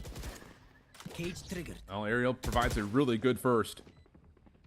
And just the space that Ghost Gaming can create in this post plant is immense. They don't expect a second. Oh my goodness. Now you just have to stay alive as long as possible. Delay as long as possible for Aerial. Does get revealed. Paranoia gets caught across, though. That's a really good, effective one from Keteris. And no one can get over to C. They're completely stuck. Now if you're Keteris, you just have to stay alive. Can you kill the time? Can you get back over to site? One last dart cover. Puts it right on top of the spike. Oh, but just over peaks it. Slandy finds the elim. Wait. Time is going to be real tight, Ash. I- hold on to your There's seats. a world where she actually gets this right on the like millisecond coming out from Slandy, but man, you would have just thought if you're Kataris, you're kicking yourself a little bit. That timing being so close to being bought. But a huge round necessary here for Ozzy and friends to keep them in the game on Haven for our first map. Wow. I mean, it does not get tighter than that, and Ghost Gaming, again, continue to give themselves chances in these rounds, but they just do not have the numbers. But maybe just a moment where Keteris thinks maybe they already slipped onto site, maybe I can get a little bit closer to take away the angle, but that decision is punished. Still a full purchase, though, for Ghost Gaming. No problem in the economy there. Shock just a little bit of chip damage on the way out here for Slandy, waiting for the rest of the cavalry. And look at this timing. You've got, again, Ariel looking for these opportunities to just fully thread the needle. Now that's the pullback from the rest of Ghost to clear mid. Whoa, Vanadis is like, get me out of here. Able to get the double tap up. Keteris able to find one. Ariel, the crossfire deep in towards B Link to C. Is actually able to put a lot of stress on this defense. And remember that moment right there, because I actually like the idea for Ozzy and friends, knowing that Ghost Gaming have often shown force early but not committed and then wrap back. You're trying to take away mid-map, but what they missed that time is that opening that was present through Garage, leaving now Slandy to a 1v what feels like impossible situation. Recon will reveal one, but the crossfire set up immediately with Ariel in particular in the corner is the nastiest part of trying to re-enter. You do have one shock dart, good prediction, but it doesn't actually connect. And then, yep, there's the swing out. Easy follow-up Ghost Gaming on map point. Nice safe post plant being called there by Ghost Gaming. And so many of these mid rounds now having to do with that lurk information that Ariel's able to relay to the rest of the team. Like some of those timings up C through Garage, those are actually just diabolical coming out from the Cypher player. The rest of Ghost responds so well to it, but like you were saying, the idea was good. It was just missing that Garage info, and now with too many times that Ariel's been able to walk back up, the Garage trip will return, of course. Just immediate consequence correction right there, right? Yeah. But the issue here is you don't have 9, so you're on Stingers, 1 Vandal, and to make matters worse, Viara with Dimensional Drift will connect. Bunny be able to gate crash back over as they find their first blood, and then Ghost Gaming immediately hit over towards A, but Slandy is in position. Hearing all these footsteps. If you can catch the planter plus one more, could be an opportunity. Clean shots for the first, but this is where the Stinger really, well, I'd say naturally would have a disadvantage, but the Classic gets the job done, and that's now an opening for Ozzy and friends to possibly work their way back into the site. Definitely is. Spikes still has to be planted. Lots of time on the clock at the very least here. Oh, but you lose Marshall in the top. And now you just got the spray down over towards the link. Nowhere to go.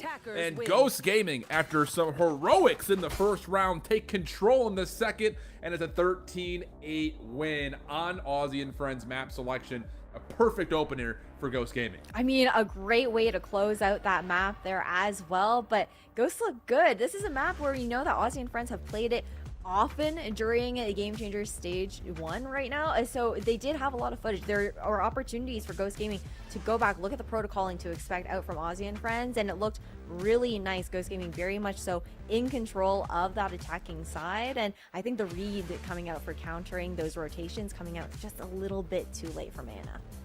I agree, and I think on the other front, just to kind of take this all the way to page 1 of the story, Ozzy and Friends switching up the composition after not finding success when they tried to pull the ISO in their most recent matchup, as maybe us, pulling on our hairs just a little bit. But that's just map number 1. We'll have map 2 on the backside of the break as the desk will be back to recap. Be right back.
What a crazy map of Valorant we got for the first map in this series. Haven between Aussie and Friends and Ghost Gaming, and it's going to go the way of Ghost Gaming, 13-8 in the end. I mean, Ender, I don't even know where to begin with that map because we've highlighted two of these teams that have really popped off during the stage, and we really got to see, you know, just everything. I feel like cinema is a good way to describe it. Yeah, this game was kind of all over the place. It started off with Ghost Gaming like winning the early pistol, then they jumped out to a really big lead on their defensive side of things, 6-2 at one point in it, finding a lot of the early fights, you know, really making good use out of the Yoru ISO to post up on forward lines with the Yoru, to sometimes just full stick diffuses on through it. It was a little bit silly, but ultimately I think a lot of the work they did in that first half and then winning the pistol again in the second half set them up nicely, Mimi. Yeah, one thing I really liked from Ghost was just how proactive they were on defense. They were really willing to take this A lobby fight pretty much every round, and beyond that, we're taking risks in a lot of these moments to like full push through, go into flank plays, even like pinching players down in sewers in like at least 2 rounds that I can remember. They were super proactive, and honestly, this whole game was just really chaotic with the double duelist mirror compositions. Both teams just wanted to get into these team brawls where that ISO and that Yoru can really shine. So a lot of the times it just came down to little things like slight differences in how teams were trading on out and just who was better in the individual performance. You see it there, Ghost dominating in those first kills. I think a lot of that is coming from that defensive aggression in the first half. Yeah, that's what I'm talking about. 14-7, literally doubling it. And I got a shot of Vanitas, was absolutely on fire on the ISO. One of those players that was getting a lot of those early picks, paired up with Bunny B. I don't think Vanitas actually lost a first fight that was being taken over there. So mega props to them rocking the double duelist on Ghost side. Yeah, and when you're looking at the side of Ghost Gaming and you have such aggressive players on the team that can really just swing the matchup, I love being able to see that ISO and the Yoru come to life. And I love that call out on Vanitas as well, because Vanitas has been someone who's been having a really step up performance. I know we highlighted a lot of Bunny B going into this, but Mimi, like that two-prong approach here for Ghost Gaming is going to go crazy. For sure, and I realized I said mirror double duelist. That's the old comp they were playing. It felt that way with how aggressive AF was willing to be in a lot of these rounds, but I do think a lot of this did just come down to what you're seeing there with the first kills, with Vanitas dominating, Marceline in a lot of these moments, I think getting kind of caught off on the entry. She would maybe get one, but Ghost just did a great job of trading her out, winning out in a lot of these team fights, and honestly, I think this game ends up looking more dominant than maybe it should have, because at the end of the day, like you mentioned, Chrissy, there was a lot of clutches, 2 1v2s just in the first half that made that a 7-5 for Ghost. Yeah, this game I was like struggling so much because it all starts out with this 1v2, right, where Vanitas, like those flanks you were talking about, is coming in on the flank, so it all makes sense. Aussie and Friends, they're gonna plant for CT, they're gonna push back towards spawn, and then they have stun in the post plant, so they assume we're gonna stun this player. Surely Vanitas is running off of the spike, but you just can't take those chances in a round like this. Vanitas never heard footsteps, so just full sticks it through. And then there's another 1-on-2 situation. This time it's not gonna be a full stick, but just these two players from Aussie and Friends stacking up on top of each other instead of getting into a crossfire position and not reacting fast enough to Ariel coming in on a pretty nice clear of these two players. These clutches, like the fact that we saw the one was already crazy enough, but you got that second one in that lineup and it was just absolutely nuts. Oh and no, like Mimi, not this one. Not this round again. Oh no, oh no. Yeah, so this one was, I mean, this was not Ghost winning this clutch. It went the other way. Lydia pulling this one through. But this was honestly just kind of ridiculous. Both players go full offsite in a 2v1 post plant. Time is already just fine. They have Sovault. Pretty low. Yeah, and they pull in the Sovault and oh no, pings aren't in this video game anymore. And we don't know exactly where the spike is planted. And the Sovault misses. And then they lose the round. And then you time that all in with the like 0.03, like literally no time to fuse later on. And this was just a super chaotic game, but just a lot of individual skill, a lot of big moments from the Ghost players, and they squeaked through with the win on Haven. Cinema, you never know which way this match was going to go, and being able to get very pivotal rounds Gonna be a victory for Ghost Gaming on the very first map of Haven. Now going into their own map pick. This is where prospects get pretty scary for Aussie and friends here. Though I feel like this Icebox can be really intriguing. We've seen both of these teams here before up against each other. But Mimi, they also have a very different idea of how they like to play this map, which should make for great Valorant. Yeah, literally no duelist versus double duelist is the way this one is panning out. Aussie and friends locking back in that ISO Reyna comp. And, well, the first map was about brawling. Let me tell you, this one is also going to be against brawling. I heard you liked fighting on the A site, Aussie and friends. Yeah, I hope they're able to find their fights because it's going to be a struggle to actually do much against Ghost Gaming's defensive side. I mean, look at the stall power they have. Not just, of course, the Deadlock coming in there next to the Killjoy, a Viper Wall. That's all really annoying. But also, the KO Knife, exceptionally good at stalling out up against hits. So I think Aussie and friends are going to want to do a lot of, like, lurking opportunities and, like, finding just picks instead of just the full-on execs, because this team definitely needs to find some contact plays up against Ghost Comp, or they're just going to get owned on the util front.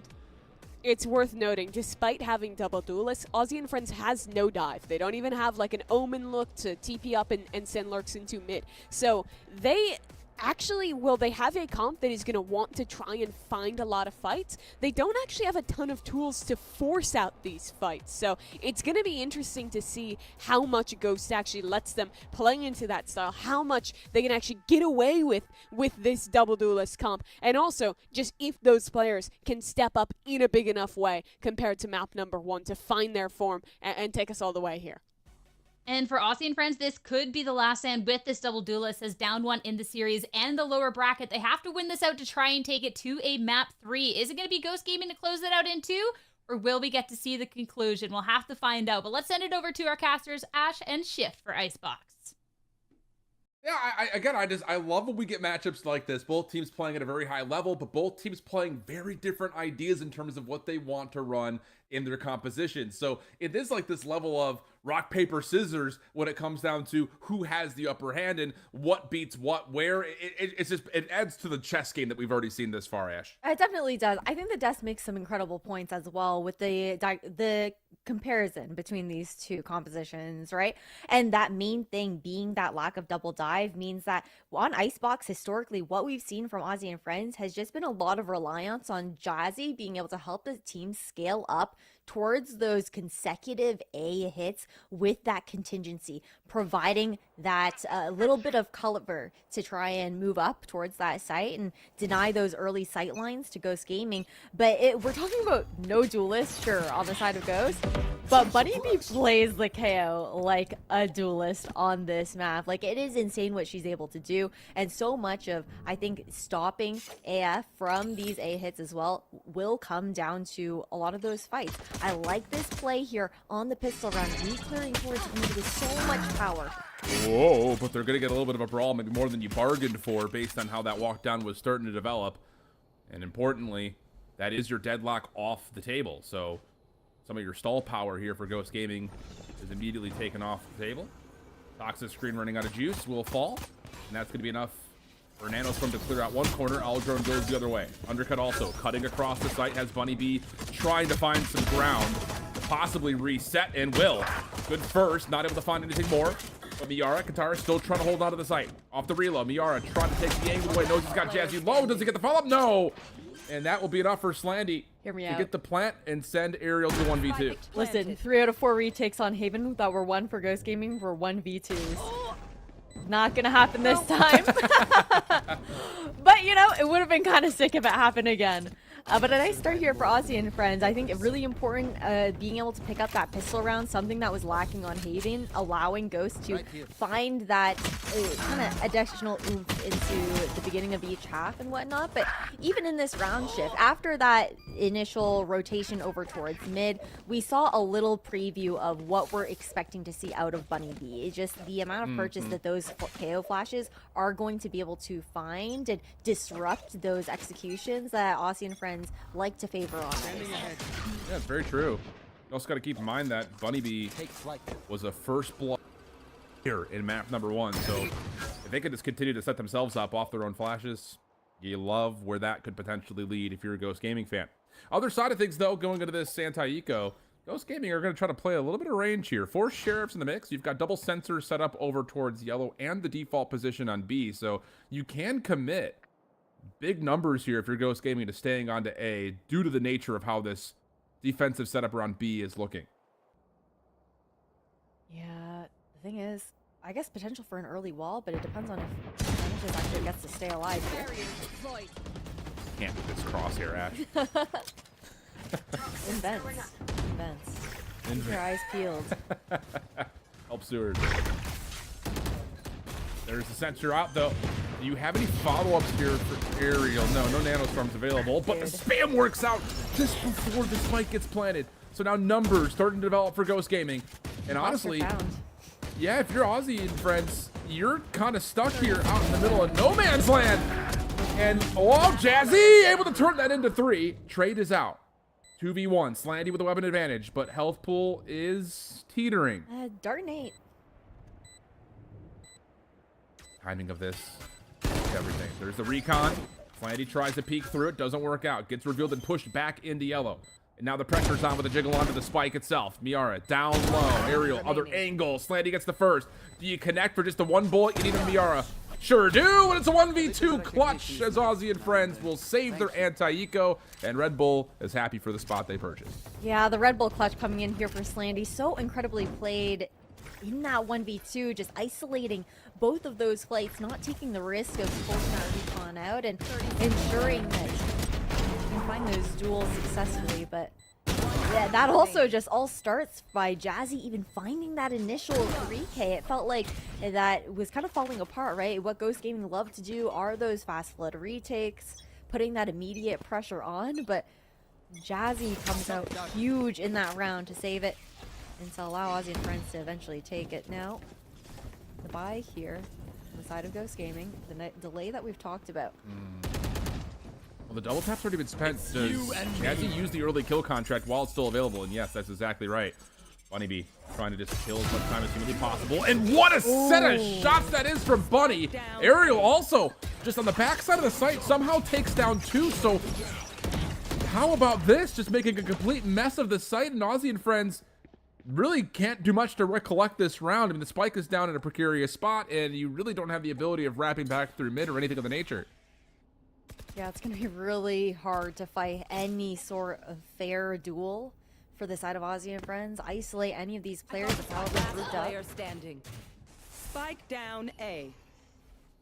And at this point, Lydia could just look to save this weapon. But overall, I guess we can have that conversation about the setups that are available here on that double sentinel. And yeah, Aussie and friends have a little bit more success. Plays the round out a little slower as I say that. They're giving it to Lydia, but it won't be the round given.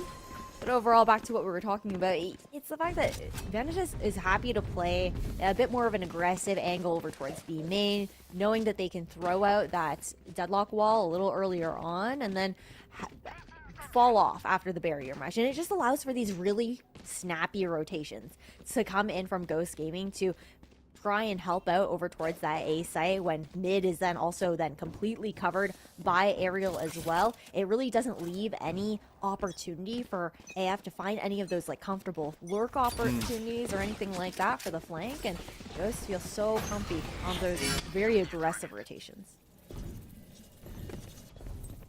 Here we go. Once again, double tap could be used early for Jazzykins, giving us the intent that Aussie and friends want to go quickly over towards A. The defense is in some pretty solid positions to try to deal with this. Yeah, Fragment on the corner will block off 1 entry point. Bunny B steps up into that, and that's likely enough for the double tap to be expired. Recon onto Bunny is going to put them into a really tough spot. Marshall able to provide 1, but here comes that long pinch around the back. But AF inside the front parts at A. No worries there. And once more, it's got Ghost Gaming in a very strange spot, just down to 1. Yeah, all up to Kataris. There is the toxic screen to still provide a little bit of that cover to push back onto site, but it should just be a save. You look at the money for 2 of the members on the side of Ghost Gaming. Aerial with nothing in the bank. This rifle is going to be important to be able to carry over. And we also will have the Annihilation into next round there as well. But it is a nice adjustment from Aussie and Friends. I think the faster flood, knowing that they can try and maybe like beat that timing coming out from Ghost Gaming, and even just Lydia finding that initial pick on Vanitas as well. It is what it is. Yeah, true, but still, just a little Goomba Yeah. stomp. A little jump Little scare. Goomba stomp. All right. But I think Well. the push and pull.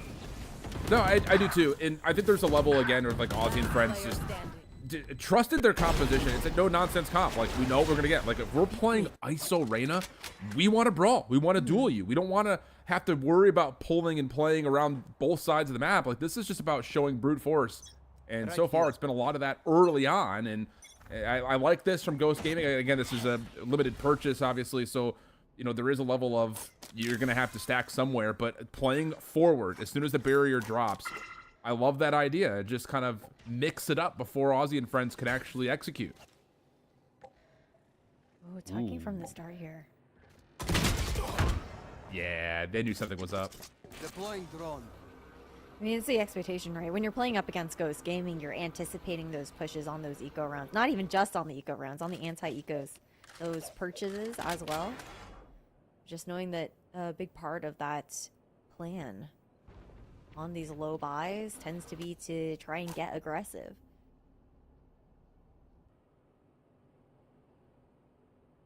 A little bit of patience here for Aussie and Friends before they very likely, very imminently approach A.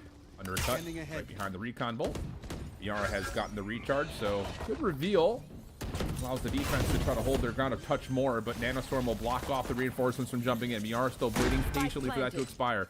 Does have a Hunter's Fury if things get weird, but you have to start off with a couple eliminations. And initially it's only an opening trade, and that's likely not going to be enough.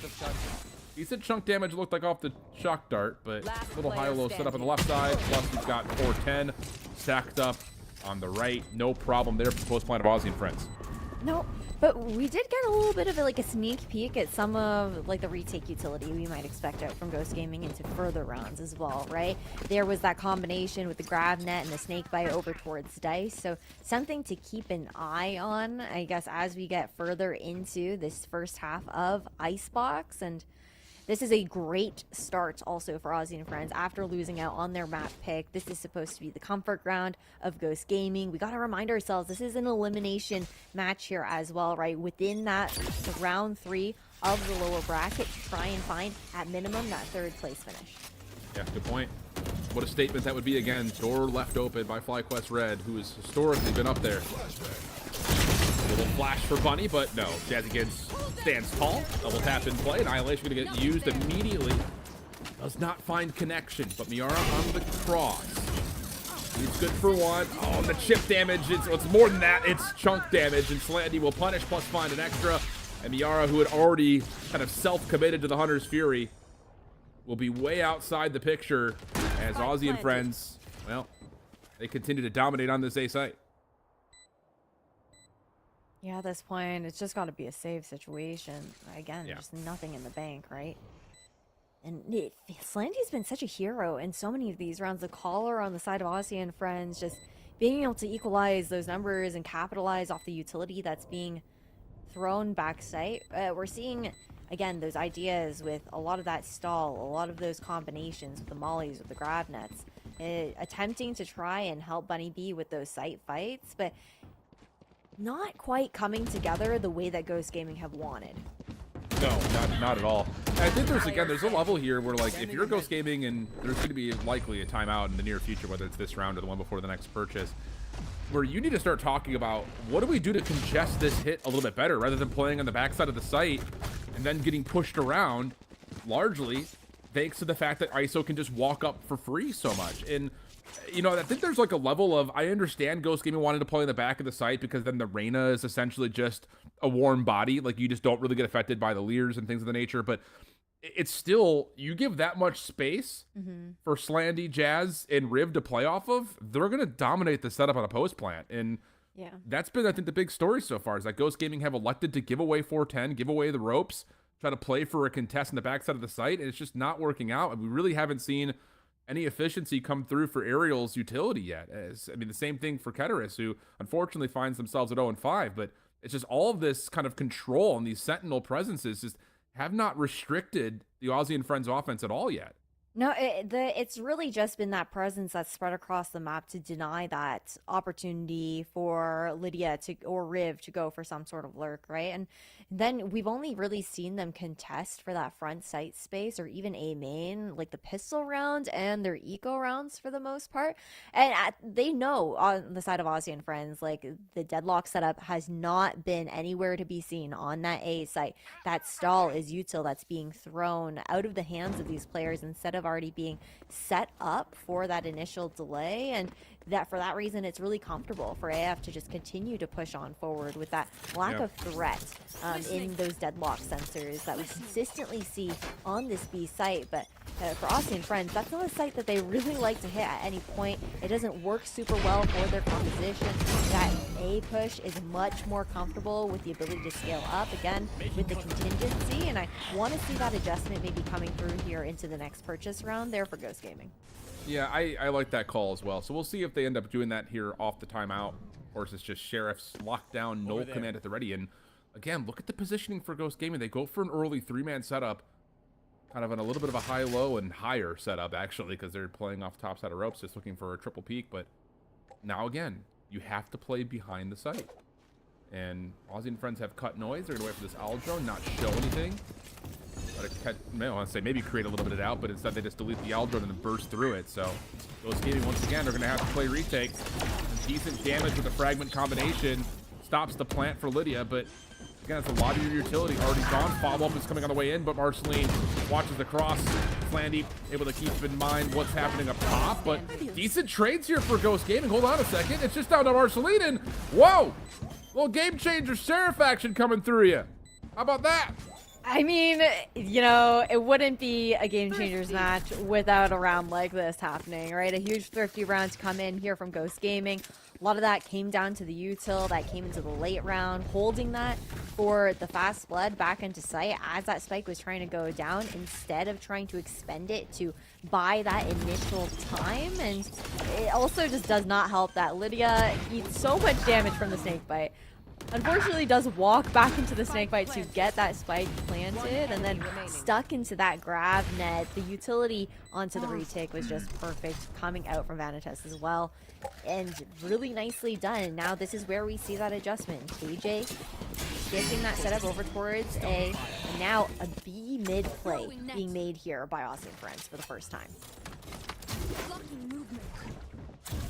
Well, Bunny B with the op is the monkey wrench here, trying to be thrown into the system. But yeah, Viper's Pit, I was going to say, that's going to be the muse of this entire approach to the kitchen.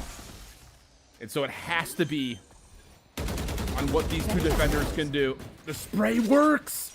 Oh my. At the very least, honestly, Spike doesn't fall on the ground. We'll take that. True, yeah, there is that. Kill contract going to be spent. Pulls in Keteris. Shots will work out. But now it's down to the 4v4, but this is a great position for this lockdown. Do you try to chow this if you're Aussie and Friends? Do you try to burst out through kitchen and delete it? Hard to, but they're going to have to make a call, and they're going to decide to bail. So this Viper's Pit will fall. You're going to get one detainment. Bunny trying to push through, but Marceline guards it.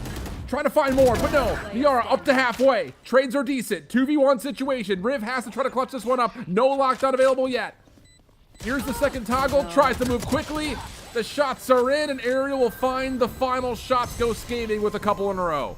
Perfect counter utility coming out from Ghost Gaming there with the ultimates being invested. That null command alongside that lockdown as well. And a big part of the null command was just to deny Slandy that opportunity of ripping a Hunter's Fury of her own to try and take that lockdown out.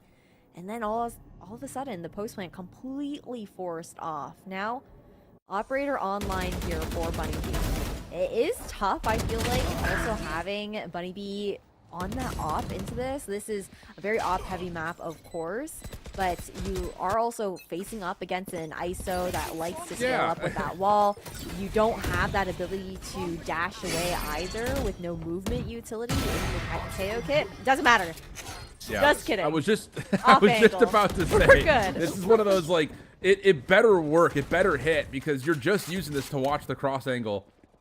And, well, it kind of writes the story for you when the first shot lands like that. And for Aussie and friends, you can see they're being very cautious, even throwing the contingency across just to make sure they can get on. Lockdown at the ready. Riv waiting for the right time to call it in, as the fragment had already been spent by Bunny B. And maybe one more look for Miara before bailing. Does get a little bit of the post-plant utility out, but we'll have to reset this 5v4. Hunter's Fury for Slandy at the ready, and they are moving back over towards the initial setup for ropes. And this smoke just provides that cover for Jazzy as well, but a great read here with the drone. Yeah, the spray down is good. Jazzy will fall. Here comes the force of numbers. Flash on the way out. Lydia completely affected by it, but Riv saves it in. Hunter's Fury gets pulled out and then immediately gets taken down. So now it's just down to what Slandy can do from the backside of the site. Oh and, my well, god. Yeah, it's good movement. Do you get the player off the defuse though? And no, you cannot find the angle, and Ghost Gaming all of a sudden back to within one. Okay, that was a Matrix level dodge coming out from Slandy there out of the grab net. I do appreciate that attempt. But the retakes are looking really great for Ghost Gaming now. They've really found their groove, have made that realization that on that A site, when they're running like the 4-1 or even the 5-person push over towards A, that they just aren't really able to fully contest that space, and the retakes feeling a lot more comfortable with that utility that they're able to dump. Now it's going to be, is this going to be the time that we actually see Vanishes have this deadlock set up towards B contested? Early owl drone here for Aussie and friends. Going to put some pressure on, again, this double setup over towards green. Hunter's Fury called out for Miara. Not quite able to land, but it does put some influence onto this battle over towards green. Empress at the ready. Keep that in the back of your mind. And Jazzy's already back up to halfway to another kill contract, so the presence of ultimates has been pretty darn regular for Aussie and friends. Oh yeah, I mean that's the thing with the ISO, right? Especially when you're starting out on that attacking side, you have the opportunity to farm those orbs. You want to get the most out of that kit by getting that kill contract up as frequently as you possibly can. I like this choice to cut noise here. This is something that we saw from Haven as well, is just showing that early presence on the side of Aussie and friends before going for those contact plays. They're looking to now regroup towards this B site, but the timing from the barrier mesh is perfect. Yeah, you're going to have to break this if you commit. And they will. Deep recon bolt over towards the Snowman. We'll get some more clearance. Now the Empress gets popped for marshalling. How much damage can you pull? Here's the first test. And wow, just tucked in a corner! No, not quite able to find more. Back and forth we go. Miara able to find one more. Again, as the plant is denied like you were calling. And now it's just down to Riv, who has seen a shoulder, but their position has also been revealed. 10 seconds left. And with only 8 seconds to play, Riv is in a very tricky spot. Maybe you catch timing on a cross, but it's just not going to happen. And Ghost Gaming will get us tied up at 5 in the blink of an eye. Really nicely done. I mean, the read coming out for Vanishes as well, just being aware of the fact that the timing was going to come through over at that B site. Now, timeout to be called here for Aussie and friends. It's 4 rounds in a row. 3 retakes, 1 full delay on that B site coming in. And that B site's also really tough. Like, you look at that Aussie and friends composition that you have coming in here, and actually getting that plant secured on B is nearly impossible when you're not running like a Gecko or a Harbor or a Sage to be able to block off that line for that safe plant. And it relies a lot more on that mid control from the attackers as well to find some way to find that orange control, put a bit of that pressure on the defenders so they can't so comfortably like util spam or even just gun spam that plant that's going to go down. Well, these are some critical back 2 rounds here of this half.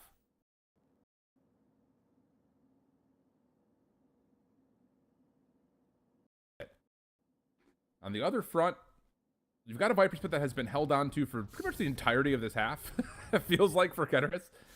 And maybe you get something like a no command if you can get an orb or something of the nature. But likely this is going to be down to just who wins the battles. And look at the call for Bunny again, knowing that there's going to be some sort of a limited purchase. You got the Outlaw into play to try to, again, put some pressure on an opening pick. And it's going to be down towards green this time, not on that high ground cross that we saw at A couple rounds prior. And just being aware of the fact that on this eco, there's no way Aussie and friends are going to lean over towards that B site, and that confidence in that outlaw as well. You even invest the Viper's Pit into this round just to guarantee that you manage at minimum half going into the next. And a deep barrier mesh over towards mid as well. This read is so comfortable for Ghost. They're just trying to pull everything to this outlaw, but it's not going to work. Looks like Aussie and friends want to challenge this. So we'll see. There's the out drone out. Trying to clear out the front side of this, and now it's a slow play across the ropes. And you just kind of avoid all this. McKenna's able to find the first aerial. Suppressed and surprised as Riv comes off the top rope and takes down 2. That's the immediate shutdown and now a post plant. And honestly, if you're Aussie and friends, you're looking at this really favorably for a 4v3. No, this is looking really comfortable now. Post plant secured, pretty open from what I garner as well. And the ability to just really fall back over towards a main for the rest of the attackers. I just don't know how you break this post plant right now if you're Ghost. Well, that helps. You find Slandy for free. You're trying to force a couple other peeks with these jiggles with Jazzy. And for 1, Bunny not able to connect and now has committed to being in the low ground. There's the flash. Kill contract will pull Bunny into the mix.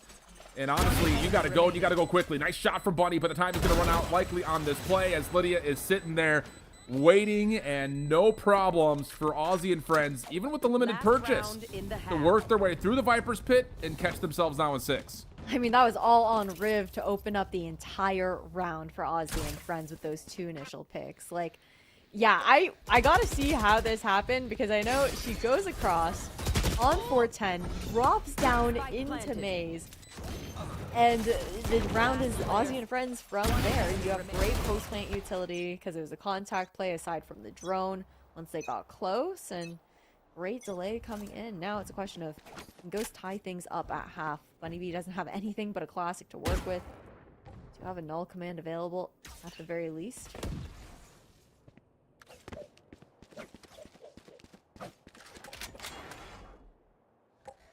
A 7th round here for Aussie and friends would go a long way. Their offensive side has been by far their most successful, so a 6-6 half would not feel particularly great. And how about this? Owl drone used very wisely, but trying to just dance around it. Oh, the timing here could be everything, but you at least go 1 for 1. You still have Bunny on the long corner to possibly contest, but Ghost Gaming are going to commit another over. It's going to be Katarest who's going to join the B effort. Oh, but look at this walk in here from Marceline. That alarm bot just going back up as well, knowing there's no other util on site. Just completely thread the needle onto this A site. Wow. Not aware that there is going to be Yara still watching from stairs, but Aussie and friends should be heads up about it. I mean, you got to be careful here if you're Ghost Gaming. You're using the null command as a retake tool. You cannot get picked by Marceline before that happens. Viper's put up for Lydia. And honestly, Bunny is so far away, you might not have time to wait for this. This is going to take so much off the clock. And you can feel the anticipation, the anxiety for Ghost Gaming, and Arrows is going to walk up. Marceline able to find their first. Null command now going to be popped. Miara good for 2! Oh, just steps down and somehow snaps for a double. But now, how do you deal with the pit? Lydia up top. Able to get some good damage, able to take down 1 and then the other for the trade for Miara, looking to do it all themselves. Trying to chase down Lydia, who's got a snake bite to fall away from. Up and over. There's not going to be enough time for the defuse, and Aussie and friends are going to catch 7 in the first half. Incredibly well done. The Red Bull clutch coming out here as well for Aussie and friends to net that 2-round advantage and stop the bleeding from the 4 rounds in a row that we saw out of Ghost Gaming.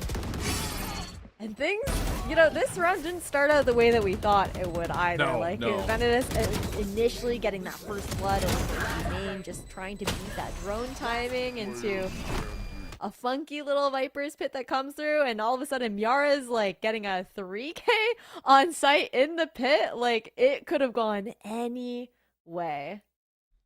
Wow. This has been a tight battle. The game of chess continues as power pieces are being exchanged left, right, and center. Back to a pistol we go, though. And again, just to kind of put the numbers into play here for you, friends, both teams have preferred playing on the offensive side.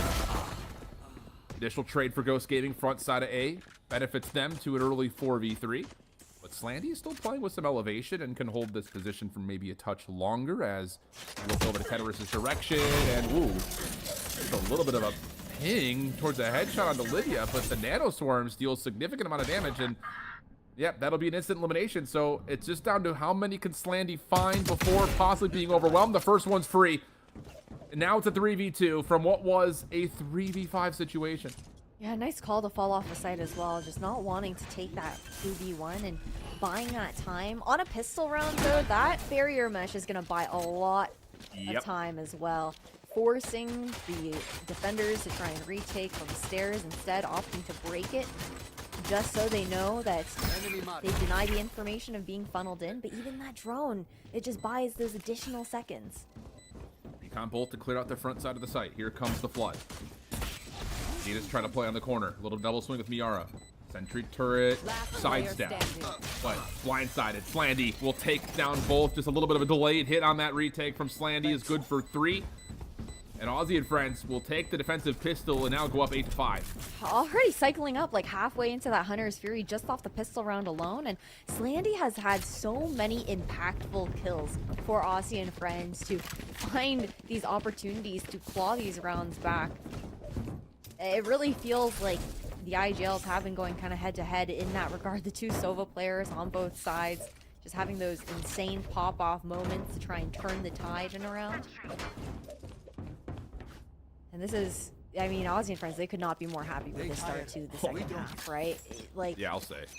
Especially with how strong attack has been for Ghost historically, like a 63% win rate on the attacking side of Icebox. Like, you want to have as many advantages as you possibly can before Ghost looking to Well, Ghost's going to show some early presence through tube. We'll actually split this defense into 2 halves. Aussie and friends going to see if they can catch isolation on the Keteris. The talk screen about to fall, and ooh, there was an opportunity there, but the shots, not enough damage dealt. Spike should still go down as soon as this Nano Storm fades. Little pop flash over the top of green, but doesn't actually connect, and Bunny B will be punished. But still, the plant is in play, and wow, Miara just continues to create something out of nothing. So now it's down to the 3v2. Eventually, you do get the isolation that you need. That's the last bit of utility. Vinitas, who now just has the Sheriff from 1v2 and the double tap, will do enough to get AF the win. Take their anti-eco, but it does come with some punish, and the repurchases in the next round for the bonus will be, well, pretty significant. Got it. Yeah, it'll still be relatively comfortable, right? You had Lydia and Slandy just running the pistols into this round. So, shouldn't be too bad. Should have something strong coming in for the next one.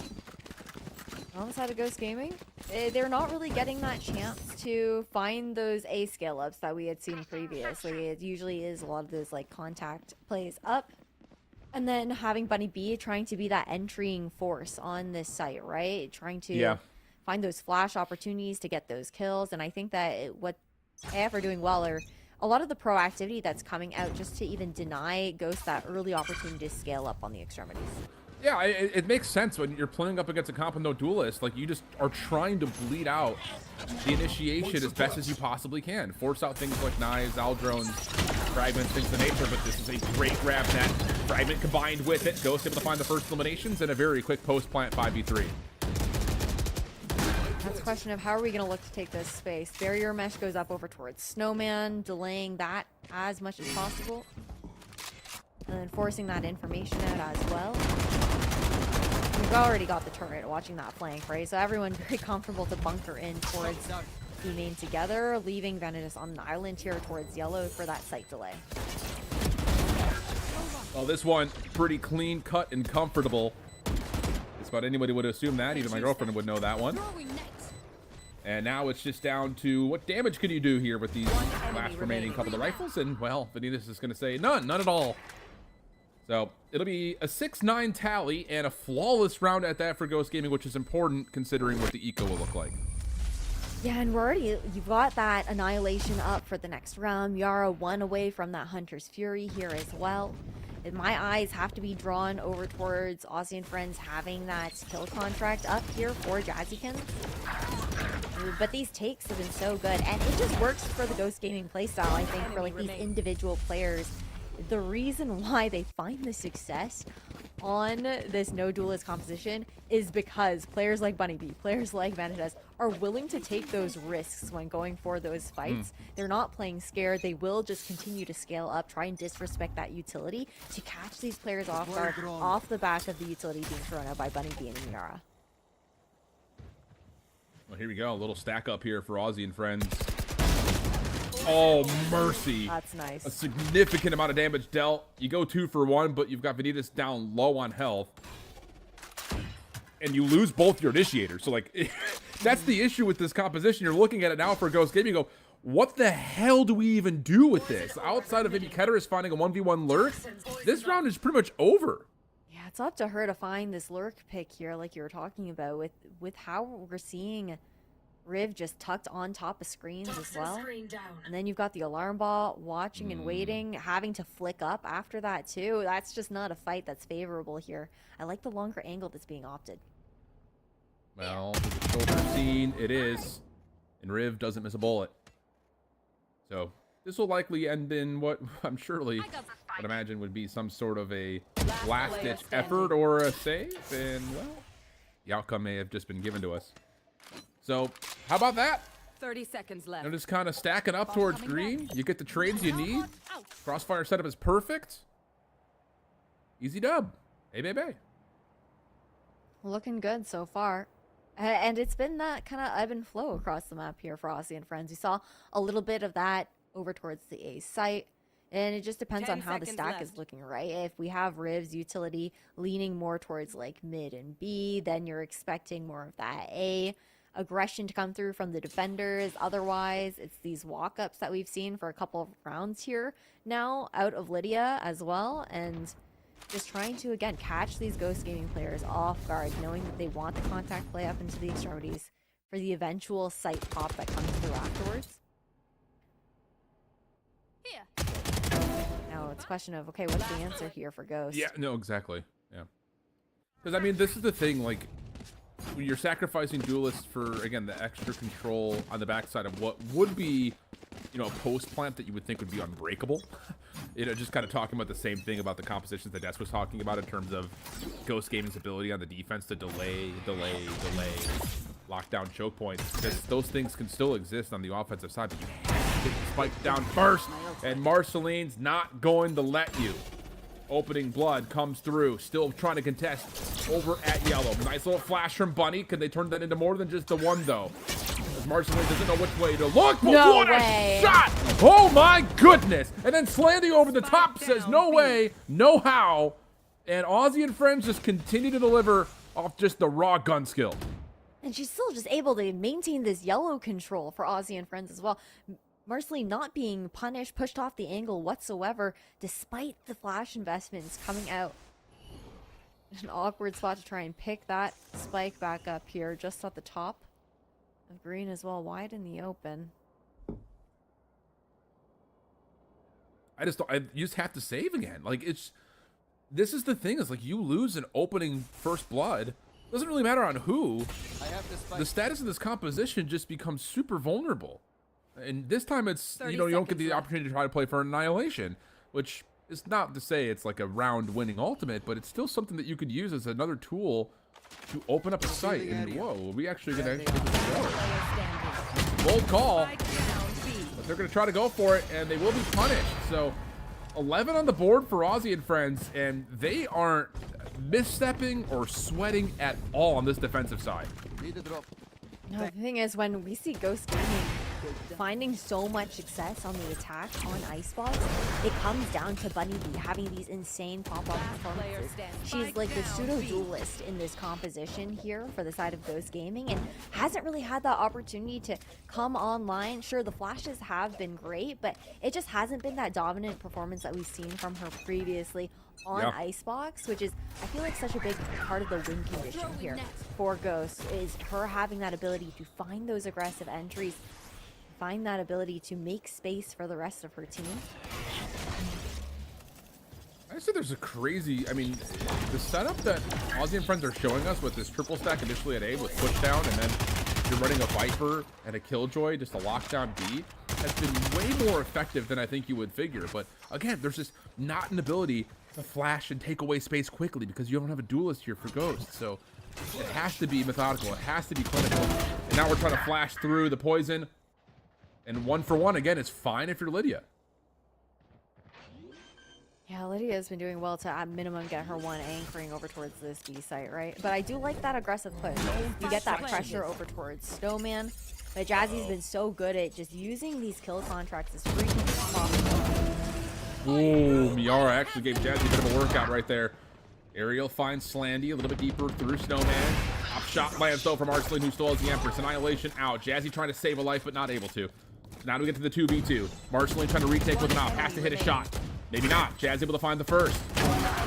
Nice reveal though for Benitez, who clutches out Marceline trying to throw the eye, and it's 1v2. Red Bull clutches Ghost Gaming, able to get back another round. And Benitez has just looked so good on the deadlock pick as well. Previously was mostly just running the duelist aside from the deadlock that we saw. I believe it was back also on Ascent as well. Or yeah, on Ascent as well. And previously just like running the main duelist for the side of Ghost. But that swap over towards just locking in on this deadlock role has been so comfortable for Benitez.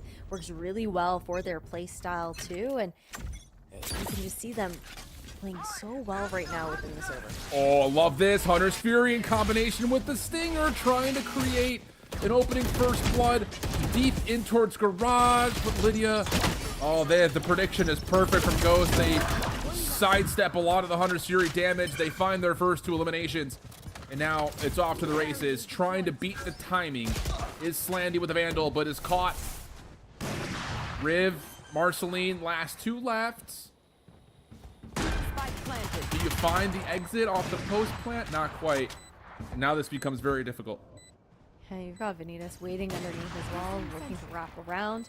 Even deny that operator from being saved, watching the cross.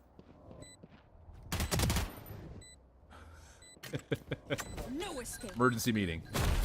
What are we doing with this crosshair? Hey, it's been working. Don't knock it. Has it? They're frying right now. They fried the last 2 maps now, counting this one. All right. It's been looking good. Imposters have been found here, Shift. Yeah, I'll say. Complete your tasks. This task completed. 8 on the board for Ghost Gaming. I also have to mention, like, we kind of just let this go by idly. The most previous round, not this one, the one before, the fact that Ghost Gaming win that round is actually kind of incredible for their ability to try to win this map. Like, they did that with 2 rifles and pistol upgrades. That was what looked to be a for sure 6-12 situation, and now we're 8-11, so... I mean, it was really good calling coming out from Yara and Bunny Bee. The fact that they make that move to take that control over towards Orange and over towards Snowman, and just making it uncomfortable for Aussie and friends to find those retake positions and fighting into them and trying to make that favorable for themselves. Well, Aussie and Friends on a limited purchase is going to take a bit of a gamble by playing aggressive through green, but they have predicted incorrectly. But still going to push around the back here. So how do Ghost Gaming set up this inevitable post plant? Landy just going to try to hold the ground on the front side of the site, but if you try to back up, no, they're not going to. They've got a Viper's Pit to sit inside of. So Ghost Gaming will be aware that this flank is vulnerable. First contact is good. Do you expect a second? Sure do. More? No, not this time. Marceline still drops. Yara, a little bit of trouble with Jazz, but able to eventually find the final eliminations. And just like that, it was nearly 6-12. And instead, we're looking at 9-11.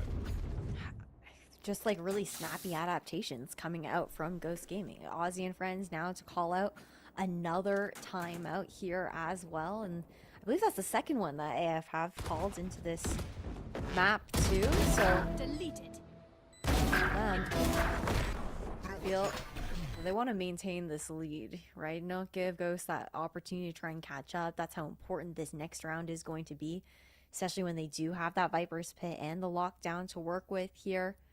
The big danger is going to be Miara with that Hunter's Fury to try and Yep. deny value from those two pieces of utility. And even then, Aerial with a lockdown to respond of their own, right? It's going to come down to how these ultimates end up cycling out and how that affects the round win here for either side.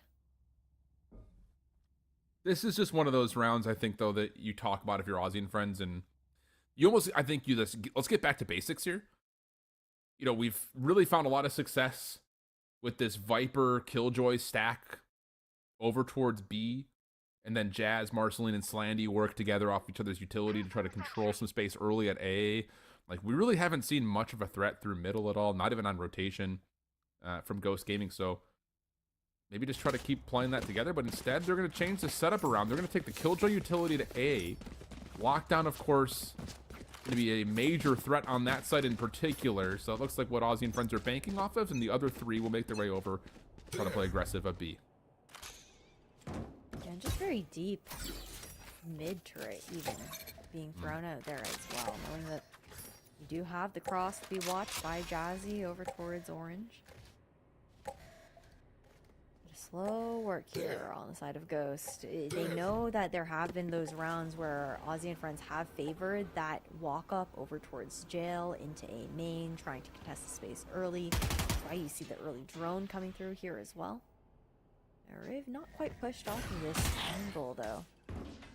Denying a lot of information tools though for Ghost, that's important. Shutting down that indicator utility is huge. Oh, there's the offensive lockdown. Riv and the rest of Aussie and friends will respect that for now. Spike making its way on. Does it commit to a plant? Ooh, do you call lockdown to deny this? Not to be able to. Shot guard instead. Oh, actually doesn't bounce. And now you've got, well, look at the sensor setup. It's going to block both initial choke points, plus you've got the ability to play a post-plant Hunter's Fury if you need it. This is looking good for Ghost. There's the lockdown. Do you counter this, or you just play off site? And it looks like they may just try to play off site here, especially with Vanitas falling. Long lurk also, keep in mind. Look at Keteris on the minimap. Yep, Obs will just tune us into that. Here's the Hunter's Fury. This time it connects. No question about how this is used for the post plant. And now you can look at Keteris. Has to make their way back over. Has one more snake bite remaining. But the timing on the play is going to work out just fine. And Aussie and friends have been stalled out completely in the last handful of rounds. I mean, such a perfect wrap play to come in on the side of Kataris up for Ghost. Buying just enough time like you were talking about there, the Hunter's Fury, just buying that additional time. They're happy to allow Aussie and friends to run down that clock with the lockdown, with how early it came out, and then knowing that they would kind of have to like buy a little bit more of that time to try and get back onto site as well. And I think that Vipers didn't even fully cover this spike. So that was also an indicator. They would be able to tell if someone was actually just tapping it or sticking it through. And now just separated by one round. And that's off the back of that timeout too. Aussie and friends have been in this back and forth of economy for a couple rounds now. Pushed back onto one of these ecos. Yeah, they're in the death cycle right now for save by, save by. And that was more than just losing rifles. You lost your lockdown and your Viper's pit right there. So Aussie and friends are going to do this the hard way to try to stave off this comeback from Ghost Gaming, which is looking good for an 11-11 mix-up. But this little stack for AF Could be tricky. Could pan out nicely. It's split. This approacher goes to split. And there's one. How about a second? You need to try to follow up on this quickly, though, if you're Ghost. You cannot allow these rifles to come through. And now Lydia stepping up. Gonna get a little bit of assistance in, but the trades are out. 2v3, but a lot of damage has been done. Oh, it definitely has been. Miara chipped down. Now it's just Lydia on an island here over on yellow. No one really gonna be able to help her out.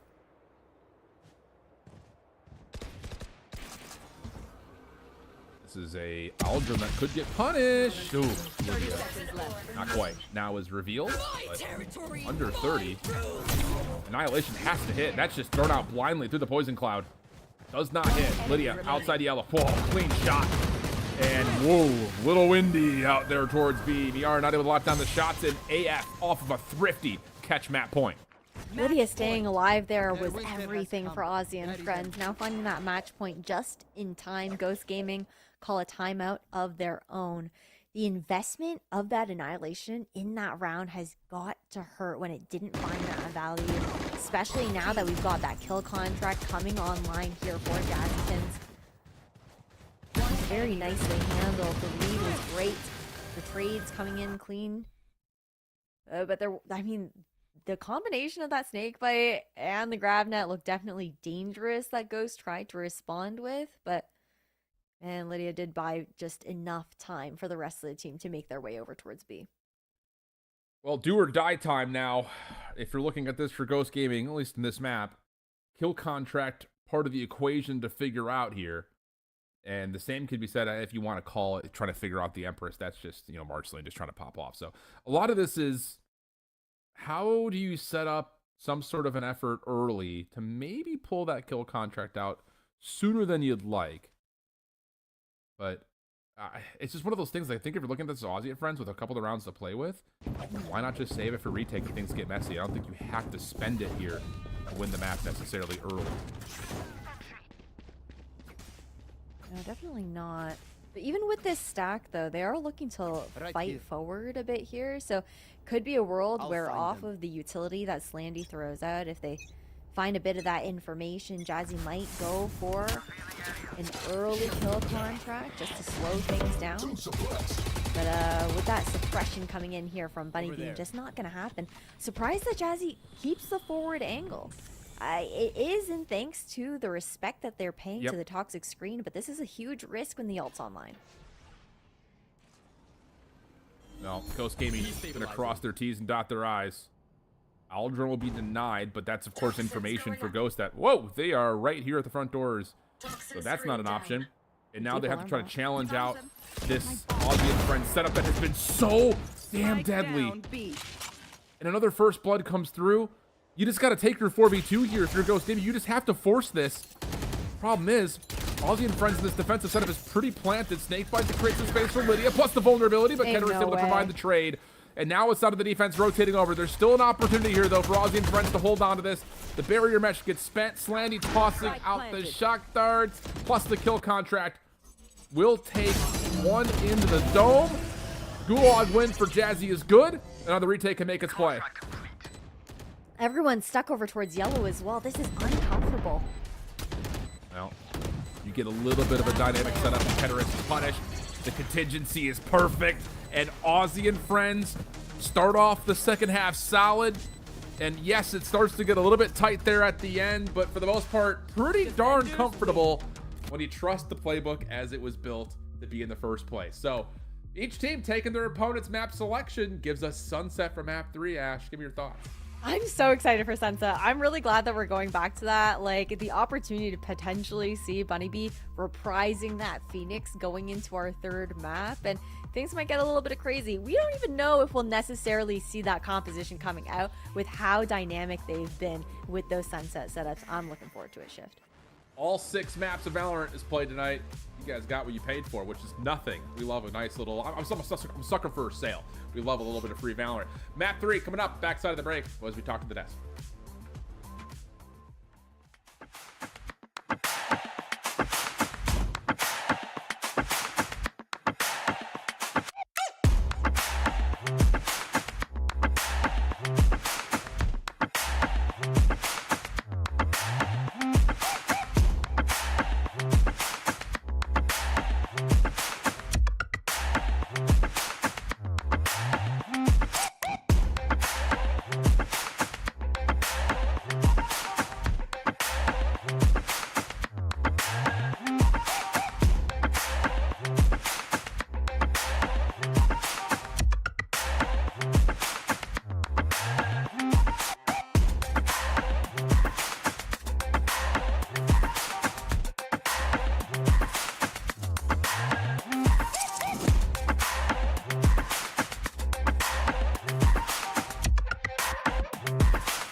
I can think of no better way to be spending my Friday than to watch as much Valorant as possible. A close icebox after an attempt at a comeback, but instead we're going to have a tied series and get to go into a third map. Maybe for a second I thought the comeback was going to happen, but not in the books this time. It looked pretty real towards the end there. And honestly, I didn't even think it was going to have to come down to a comeback for Ghost Gaming. They had kind of a rough start to this game, lose out on the pistol rounds and lose quite a few rifle rounds to just some like straight up A hits. But then I really thought Ghost figured out how to play against this double duelist kind of no Sage, no Gecko comp. And that's just to be full off site, to spam util. Basically, the Aussie and Friends did not have a great way to get the spike down other than just getting those fights. But despite really figuring things out in that first half, Christy, it was a pistol round win in the second, and Aussie and Friends took control right back. Yeah, I mean, it looked like it was starting to fall away completely from them, right? Ghost also struggling to actually even just plant the spike themselves. Then they win that pretty big eco, turned that into a few round string, 4 in a row, to a point where, oh, it's 11-10, and it's an anti-eco for them. Surely they win this round, and we're looking at maybe pushing OT, maybe even just winning the whole thing, and yet they kept losing these front B fights, right? Aussie and Friends kept pushing a couple of players into that space on the eco round. They get Marceline up there, getting a couple of kills. Then later, it ends up being Lydia taking some aggressive angles, Riv taking some of those fights, and that game that looked like a comeback immediately slipped back into Aussie and Friends.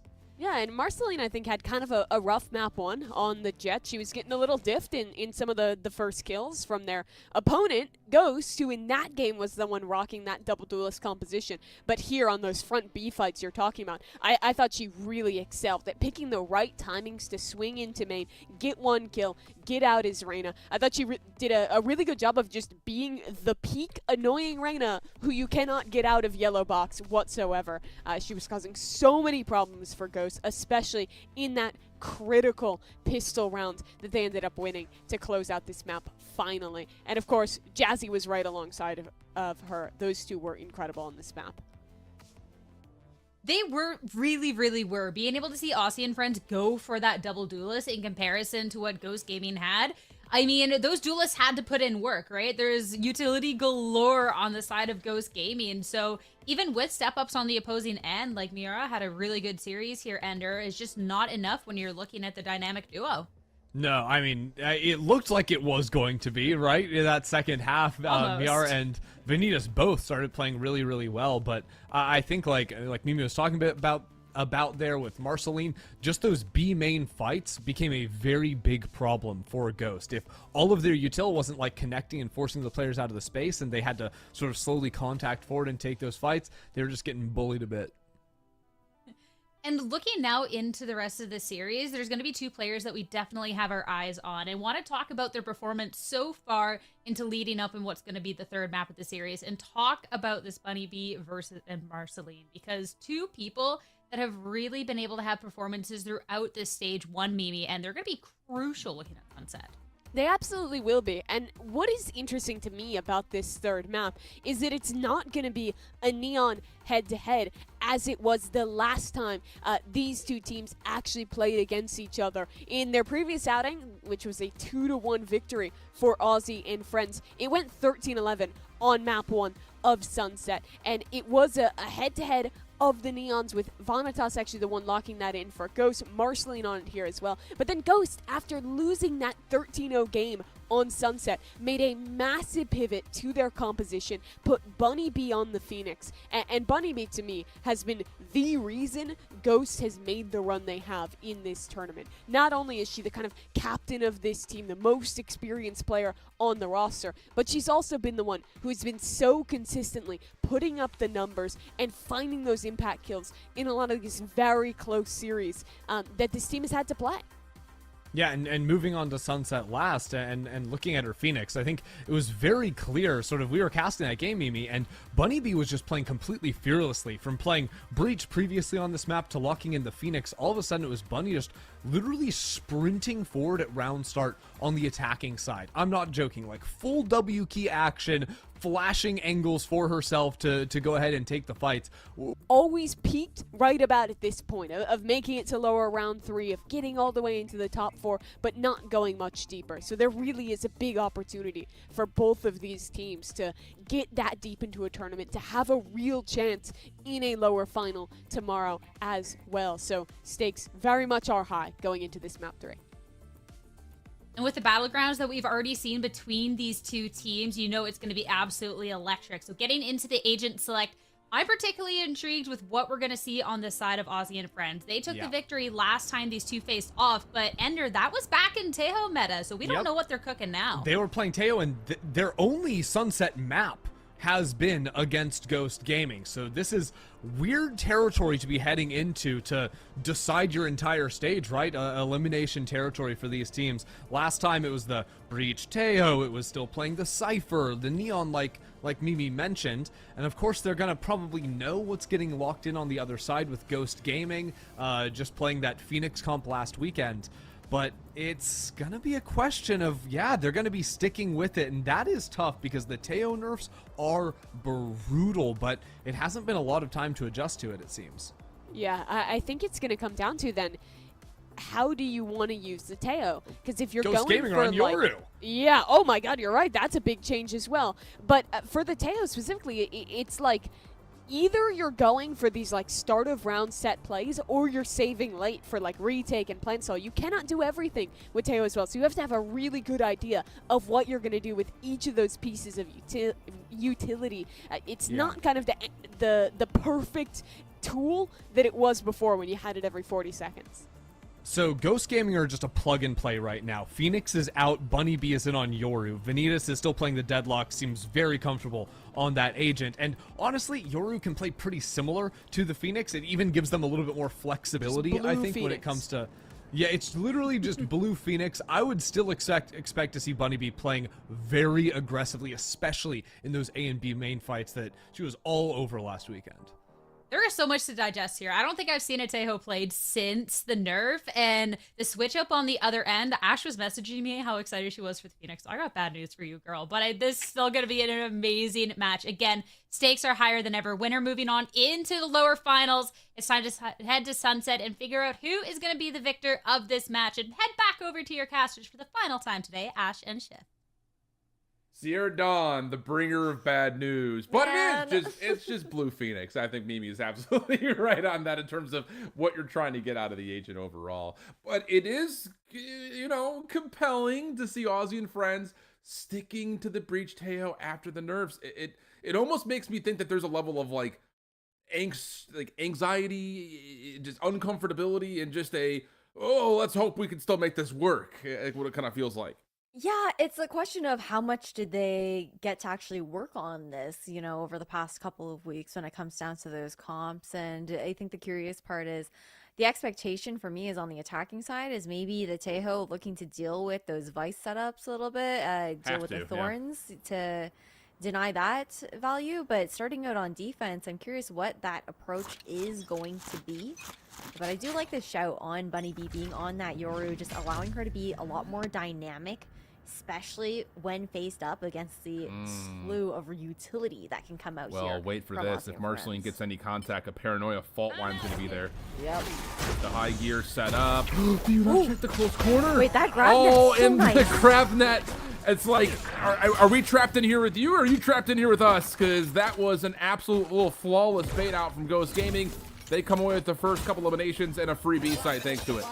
I feel like that's something that Vanitas has demonstrated throughout this entire event, as well as being on that deadlock, being so proactive with that utility. And then you just got Ariel being this menace over towards mid, right? The flawless round to kick things off here for Ghost Gaming. Ariel is the player. I'm partial to winning. Let's do more of it. With the team a little bit more because of that grab net kind of play that we see coming out, and how imperative that combination is going to be as responsive utility, even towards the breach utility that you were talking about coming out from Jazzykins. And another set play here from the defenders over towards this A site, expecting that fault line just to find that choke and have the aggressive push out towards elbow to find that information early on. Look, I know that's just a pistol round, but believe me, you friends, that round will live in Aussie and Friends' head rent-free for a while. The fact that all of our trap play just gets completely destroyed like that, oof. And now you try to go for a quick burst with Marceline, that gets shut down. Like, these things are, again, not map ending, but they will play a little bit of mental taxation, I believe, on Aussie and Friends in terms of how they want to set up this defense moving forward. Yeah, definitely going to be what we're keeping our eyes out on, right? But overall, just looking to stay together here on the side of Aussie and Friends. Free save for the taking. There. Nice and easy on the side of Ghost. And the big thing, too, I think, is you know, Aussie and Friends, you're also looking to try and test, like, early on as well, right? You think about these setups here with the double sentinel into the post plants. It's so deadly to try and push back into that when there's so much of that stall with the concuss, with the sound sensors, and then you've even got the thorns as well to be that additional slow. Yeah, it's kind of like 6 of one, half a dozen of another, because with the nerfs, there is a level of pressure that your utility has to be effective on what you get from the Breach-Teho combination. But at the same rate, like, if you're trying to save that utility for a more guaranteed hit in the post plant, you got to keep in mind that the deadlock is just going to completely shut down 2 angles of approach. So it becomes punishing to play reactive like that. But the other side is if you use too much too early and it doesn't land, then all of a sudden you're screwed for the rest of the round. Like, it is one of those situations that you kind of have to, you know, pick your poison. Do we try to go for the trap play early? Do we try to play reactive to help up our post plant where we're going to be more funneled into one particular angle? Like, it's a tough call to make, and the pressure of the call is already being established. So Aussie and Friends come into their purchase right here. Yeah, we'll definitely have to see the depth that Slandy's going to be able to dig when it does come to those calls, but an immediate reaction here, right, off of that initial missed shot is just to take even more space for Marceline, play for that one. Heads up. Now that works. Honeybee just kind of walks right into it, to be honest, thinking the decoy was enough to deter any potential opening defensive play. Doesn't actually work out that way. And now the offense starts to make its way over towards B again. No duelists in the picture here, so lots of pressure to see what information you can find with Miara, and then how much of the site can you break down with Vanitas behind it. And look how fast the rotation back are called because of the drone from Slandy out towards A main. Everyone else back onto this B site. Now 4v5. The take on the B has not happened yet. 45 seconds, and Ghost Gaming will kill the noise. See if they can create some doubt, pull the defense back. And to be fair, Marceline rotating over means that there is no early pressure at A main. So will Aussie and Friends just kind of stick to their guns here, or will they shake in their shoes a little bit? Well, I mean, Slandy's still jiggling that slightly longer angle over at A main. There's been no noise over at mid either. The read is good. It is. Now here comes the hit. Ball line stalls it out a moment. Good timing on the defensive paranoia. Ariel has to wait in the dark cover. Good opening shot. Marceline responds from their own. Rick will give her the time to pop on out, but it's going to be just down to what you can find in the opening trades. Just down to Jazzy over the top of the site. Does not challenge it immediately. The salvo out will punish and take Keteris down to critical health. And I don't think they know that Jazz is playing in this tight corner. There's the last dark cover, and just as soon as it starts to embellish the site, it does give an opportunity for Jazz to find the trade, and then Slandy follows up to secure the round for Aussie and Friends.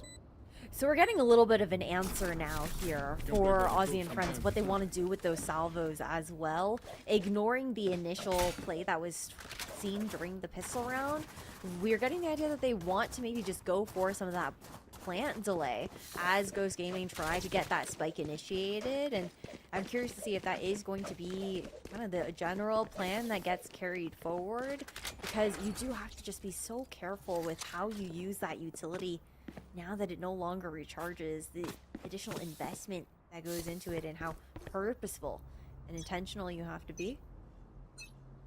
So same aggression over towards A. Going home, no one taking that initial angle over towards this B site, fall back. Again, it looks like the protocol here for B at the very least is going to consistently be these retake scenarios, knowing that they have that utility to flood back into the site. Yeah, and again, but that's the thing is, like, if that's the choice you're going to make, you have to work through the presence of what these sentinels can do to the site. Now, fortunately, they do take the mics out early. Stealth drone largely denied by Vanitas. Nightfall early going to be called into this. Earned immediately and spent immediately. Sound sensor up. Puts a small pause to AF on this retake, but doesn't really stop too much. Now this is the next question. With sentries still available and active, especially over towards market, what space can Bunny B use to work with? On an island by themselves, only finds one. Marceline catches another over towards B main. So now you can put pressure onto the spike. It forces the spray to come through. We are the last one left and just gets absolutely overwhelmed with pre-fire. Aussie and friends, good on the retake as we tie up at 2. And now, what's going to be the adaptation here for Ghost Gaming? Because I think we talk about the stall potential for them, right? But in the way that they're also looking to rely so much on the barrier mesh, cutting off that market angle, they know that they're trying to funnel Aussie and friends over towards Boba. But that also means that for this B plant where you can't really play that B main spam anymore, it's a lot less comfortable.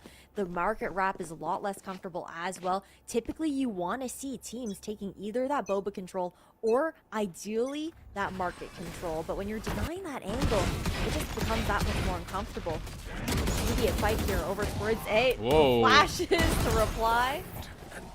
But Bunny does lose their life. Lydia able to provide the first blood. It's just Sheriffs, but Ariel, good for 1. Maybe a chance onto Riv, who is the Aussie of the Aussie and friends. But battle will be delayed, and the spike will rotate over to B. Yeah, they're more than happy to play numbers here, right? Lydia still goes for something a little bit aggressive, finds the pick, and you just have comfort into the 4v3.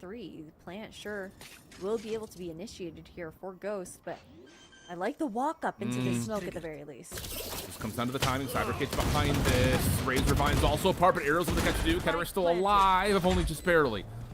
So 2v2. Weapon not collected, though, on that push-up.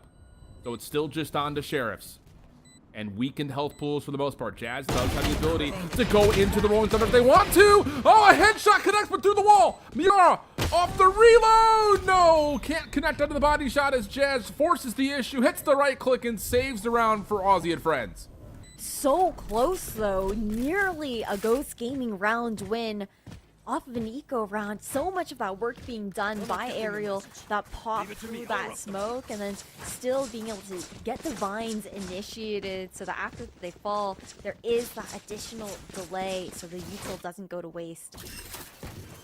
Now, you see these ideas coming through, right? I want to see those market plays being made on these buy rounds. Again, you really can't rely on that ability to just spam over towards B main. Instead, it will be the look over towards mid, try to find a bit of that control. This is space that we haven't seen Ghost Gaming contest too much, aside from those lurks that come later into the mid round out from Ariel. Yeah. Yeah, it's been a very interesting first 5 rounds because I think there's a level of, like, Ghost Gaming probably doesn't feel like they've had an efficient round yet in terms of how their composition should work. Like, they have not had both Sentinels alive in these post-plant situations lately with full weapons. So there's a level of, like, we can still max this comp out a little bit better. Or on the flip side for AF, they're sitting here like, we're actually finding some decent value with this Breach Tejo at the moment. So let's keep trusting that. There's the salvos out. Benitez feeling the pressure, tosses an early grab net.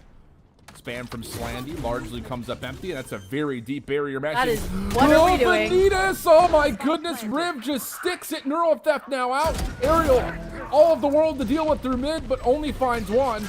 Rolling Thunder cuts across the site, but look at the hold off. The barrier mesh still in, the Prowler holds off another, and then Bunny can hit Dimensional Drift to try to stop this from being diffused. There's the ping, and that's enough for the spam to work out for another. Flashes through. AF stuck all over the site. Bunny be out of the Dimensional Drift, but you have to make sure it doesn't get fully diffused, and that's the power of the Yoru, right up and early activated to finish off the round. And that's something that we would not have been able to see if the Phoenix had gotten picked. And so key in being able to find that spam coming in from Ghost Gaming. And then you also have the fact that Ariel manages to catch off that rotation into mid as well. And man, this round got scrappy, that's for sure. Got a little silly, got a little bit goofy. But overall, a nice way to stop the bleeding here on the side of Ghost Gaming. Yeah, really, really good. And again, I still like this too. calling the timeout here if you're Ghost Gaming, because yeah, you come off of a round win, but there's still a level of like, this is getting feisty. Like, we're not controlling the map on this offensive side, especially in the post plants, the way that we drew it up in the playbook. Like, we're still not really getting the respect that we feel like we deserve off the deadlock utility. The barrier mesh is either being avoided or walked through. Same with the sensors. We're really not finding a tremendous amount of success with Vice at the moment outside of what Ariel's doing in the kill department. Like, we're not, like, the Razor Vines are fine, but, you know, it hasn't really stalled out as much as you would hope to. I don't think the answer would be yes in terms of, again, maximizing this comp. So there is a level of what's causing us issues to get on the spike or on the spike sites cleanly. And then beyond that, like, how do we scale a little bit deeper to make our presence really overwhelm these sites? That feels like the question mark right now. And those are moves that we saw them take during those eco rounds, is taking that market control, even just like taking a couple more of those risks. I think that the mid lurk has worked out really nicely for Ariel. We're definitely going to see more of her impact on the defensive side, but I like this change here as well. The first time we've seen the mid push out from Arsenal. Yeah, zip-zap zoop, but the grab net allows for the isolation. Again, this is just a pistol round, so that was a large amount of the kill potential was in the overdrive. Doesn't work out fully, but only gets one. And maybe Slandy can find another. That is this the decoy, but will you know that is the question. Arc Rose flashes out. Slandy's still ready for the battle, but doesn't find the contact that they like. Defense going to rotate over to try to assist. Maybe try to find some long-range angles for Lydia, but instead it's Riv for one and nothing more. Momentary look at maybe a possible bounce back, but not the case. Ghost Gaming take the lead. Yeah, the set play just shown right off the gate, just extremely telegraphed over towards mid. I did like the adjustment though, because Aussie and friends, they have also done a lot of that conditioning where they're expecting on the side of Ghost Gaming to run into that breach trap setup over towards A main. That's why we've seen them constantly hit towards B, just opting to play into the Cypher setup where they know they're playing weak site. They know that they can get that spike planted at minimum instead of running into this extremity control that Aussie and friends are able to maintain. Well, we've seen this before for Aussie and friends. They read that little one way and then wait for maybe another 10-15 seconds, hit the fault line, reset, take your A main control. But I like this from Aussie and friends in terms of a adjustment. Now you've got that position on the corner. Just let's hard stack back over and try to retake market now. Yeah, exactly. Stealth drone going to be a part of that. Maybe a chance to flash push out through mid stairs. Let's be bold, and it's like Aussie and friends are going to deny that play and instead just try to default to playing the backside of B. But again, I like this market play. This is something that we were missing over on the attack over towards this B side, and Buddy B's just so... Whoa. Wait, hold on. Yep, that's a salvo on the gate crash. Up looks. Yep, the spike does not get planted as a part of this play, but that's not the worst news because look at your minimap. Yeah. And we talked a lot about it. Ariel has been lurking a lot. This time, a free walk into A. From the shadows will get another member on site, but you're going to get a good feel out here, and the ability to clear with Armageddon. There's a lot of good tools here for Aussie and friends. There definitely are. I think that Nightfall was just super important, though, coming out from Ara, just not even allowing Aussie and friends to get that early tell that it was going to be that rotation at the very least. I do like this streak control that is being maintained here, and the Steel Garden to come out just to delay. Thing about this is there's really not a big pressure play the backside of site. And I was about to say, like, we're throwing the Armageddon in the middle of the site, but we're not spending any resources to clear out the backside of our spawn. So now you're on, trying to hold from right in the middle of the open, and the trades are good for Ghost Gaming. Riv trying to save a 1v2, misses the first couple of shots. Yeah, and shorty all you like. It's just not going to be enough to get through this double setup, and Ghost Gaming will grow their lead up 5-3. Ariel has just gotten such great information for Ghost Gaming, whether it's been catching those mid rotations, that time the mid lurk based off of the B crunch that was being telegraphed by Ghost, and knowing that whenever they have that initial presence of that breach and the neon over towards that A site, the Cypher is going to be on the other side of the map, and it should be a free opportunity to walk up. Now, where are they? It's Aussie and friends who are going to be pushed on to an eco round. Marceline with that judge, though, on the neon, definitely dangerous with the breach to follow up. Well, Bunny's playing a bit more advanced. Doesn't make a difference. Like you said, the judge punishes, finds first blood. And maybe a chance here to actually collect a weapon. Yeah, they're going to commit a lot of utility to trying to find that. The Yara trying to hold the angle, but it's not enough. Slandy's going to be able to grab them a Phantom. Now, you've got a long walk down through mid. This is going to have to be re-cleared, especially with the barrier mesh on the backside of this play, but you can see the pings of the minimap. This is awareness for Ozzy and friends. The flash comes through, but Aerial, not to be denied, takes down 2. Good team shots coming out. Oh, the TP around. Got the Paranoia coming through at the very least. Finds 2. Connection is good. You can hear Riv just chipping away at the barrier mesh. Look at Slandy walking down. This is big, and the Spike kill is good. down That's A. actually on the spike carrier, so now all of a sudden you're really panicking. If you're Ghost Gaming, you got to try to collect the spike. The defense going to reinforce of Lydia committing to that from the shadows, but you get the spike, you can run away, and there's going to be a reset to beat. The camera is still up on this B site. The retake's going to feel comfortable. They'll have that information. Probably not expecting Riv to pop that other than that brief piece of intel for some sound cues, and the info should be garnered afterwards. Will require a shot to be hit here, though, and in this 2v2, and that orb being put onto the Annihilation, Vanitas has got an extra tool to use. Out. Uh-oh. Now you have to hold your ground here. Grabbing that through. Vanitas. Let's go. Oh, they're challenging it. Just going to reset. Step away. Ah, the timing of the fall down could not be worse. Lydia predicts it perfectly, and a key round for Ozzy and friends comes through to get them to 4, and that will still count as a Thrifty, of course, as well. It's such a nice opener coming out from Marceline, too. Just taking Bunny B out of the equation early into that round. The space-making ability being denied on the side of Ghost Gaming.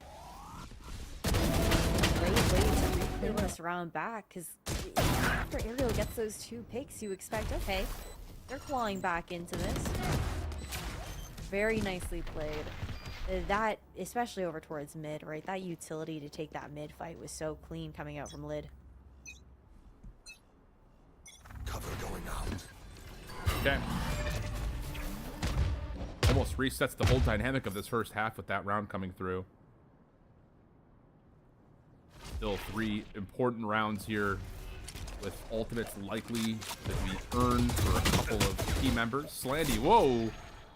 We bit off a little bit more than they could chew there on that cross that elbow. So the A site's now pretty open. Riv is still in a position to kind of fight from the back. If any of these trap wires do get triggered, but the first one is deleted, and the other one is just there just in case there is some sort of a scale play deeper past the site, which there does not look like there's going to be any intention to do. Now look at this walk up though. 2 players over this wall here as well. Aerial just inserting still tucked into tiles. Nice. Can Riv delete it? Yes, but it doesn't make a difference. Aerial also good for 1 on the flank. Reads, of course, that there's a second. So now Ozzy and friends will have to be resorted to this play over towards elbow. No way you play from the back of the side. Aftershock would actually be, whoa, maybe a bit more punishing than you would have expected. And Vanitas, who was trying to play for timing on the follow-up, is completely taken out of the round. Jazz is going to get this almost to halfway. Trades are still decent. Maybe an opportunity. But the neural theft will have Riv caught out. And Keteris will find the final elimination to get Ghost their 6th. Great timing coming out from those swings on Bunny B as well. Just being able to stay tucked the entire time.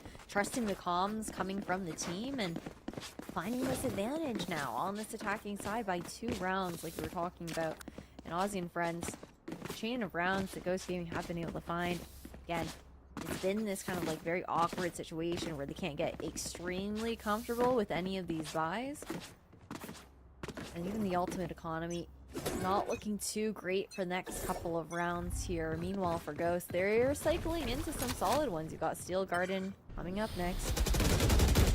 Oh, the Paranoia may have actually given that away. I was about to say Ghost Gaming was about to be completely caught off guard by Marceline, but the Paranoia spent by Lydia kind of alerts Ghost Gaming that there's going to be a trap play like there was in the opening pistol, and they respond to it perfectly. First eliminations are theirs, and the B site will also be very easily controlled by Ghost. Very happy just to play a lot of these not even go crossfires. They're just gonna fully believe on Bunny B on site. You've got Riv trying to go for a flank here. Well, that's going to be obviously alerted to with the Vice Wall coming up. And this is just going to be playing for some consolation kills, it feels like, for AF.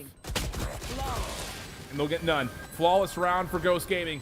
7-4, one more to play here in the half, and for Aussie and friends, whoa, you would love to have this one, but that round comes through so convincingly. You don't even have a rolling thunder yet, which is really disastrous towards how this defense has really kind of suffered in these gun rounds.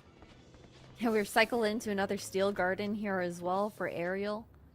Could even be a world where we see that Nightfall come online here for Miara. A lot of those plants have been prioritized for that Fade utility.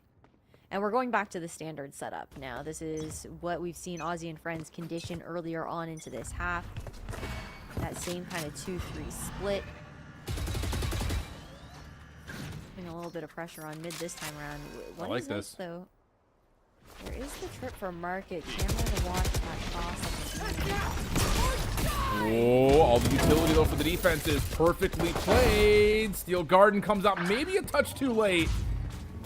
So Riv will take down 2, hold the position at Market, which is arguably the more important part about that exchange, because now you can rotate over quickly.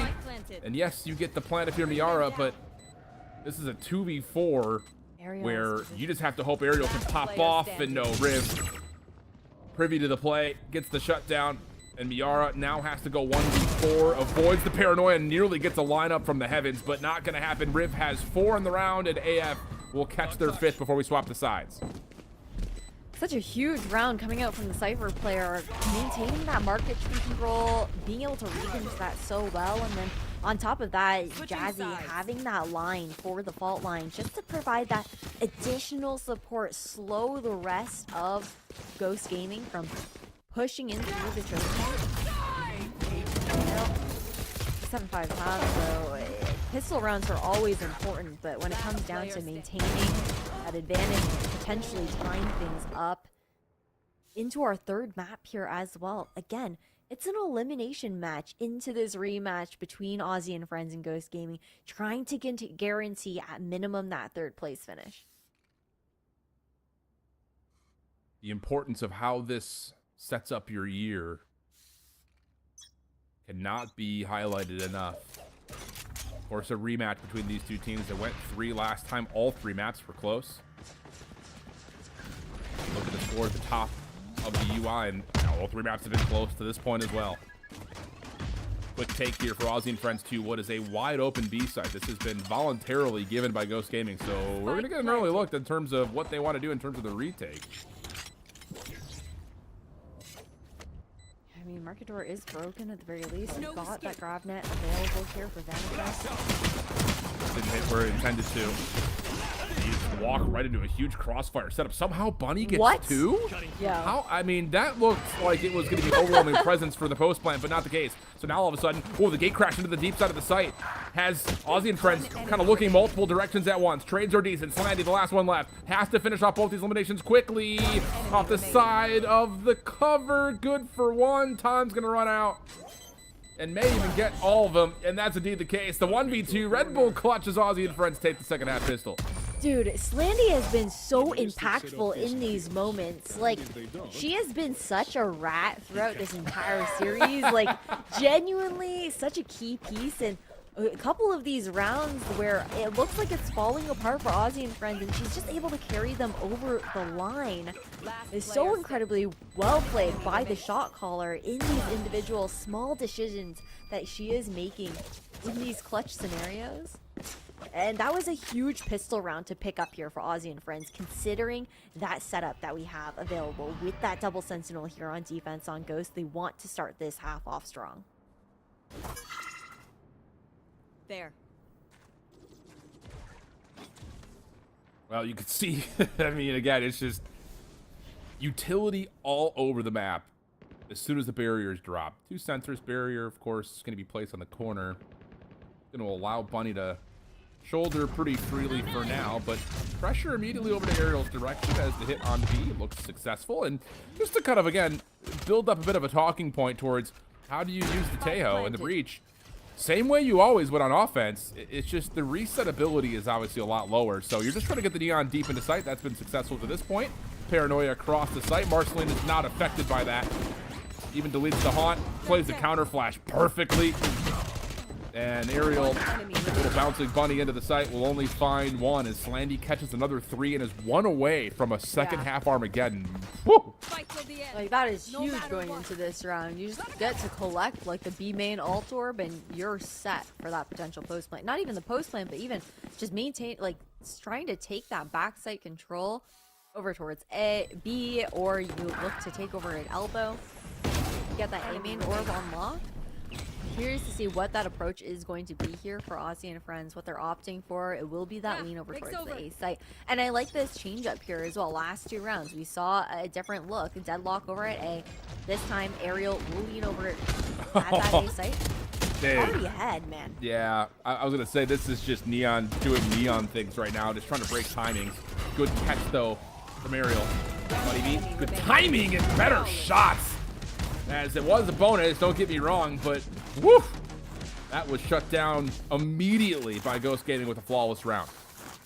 Yeah, just so comfortably clawing back there, right? I think that's part of the way that you're looking at the setup too. Just the mid wall provides a lot of that passive information over towards Ghost Gaming. Aussie and Friends haven't done much poking and prodding there, aside from maybe a little bit of that market control that we saw them going for during the pistol round.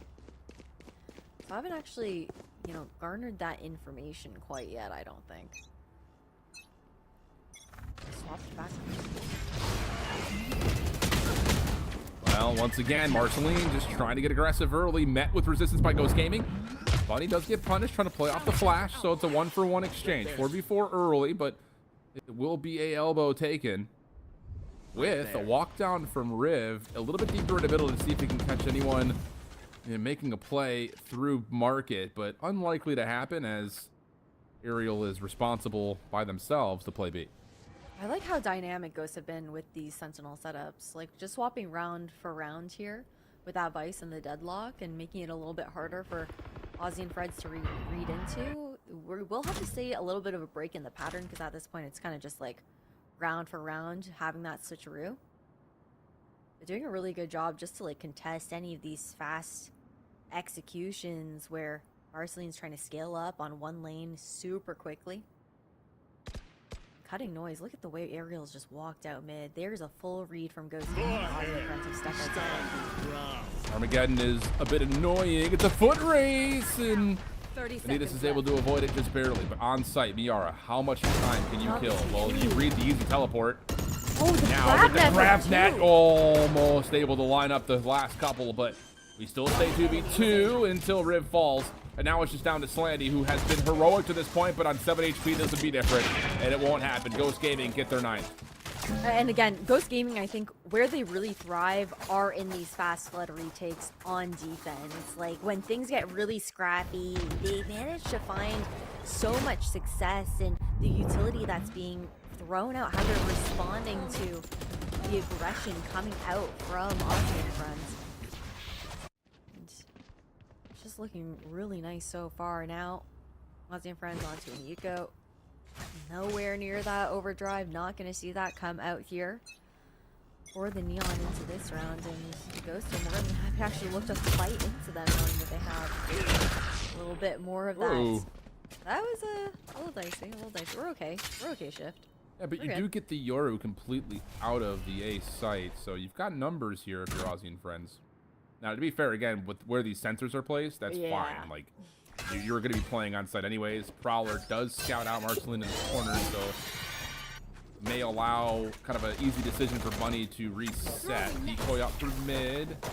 They know Marceline's stuck. Yeah, they know Riv is stuck, more importantly. Both will fall simultaneously. It's like poetry in motion here, dealing with this pistol upgrade round. Some changes here overall. Even just shifting that wall over towards the lane and anticipating that maybe it would be more of like a pop with numbers. Not expecting that mid push. Aerial under some pressure.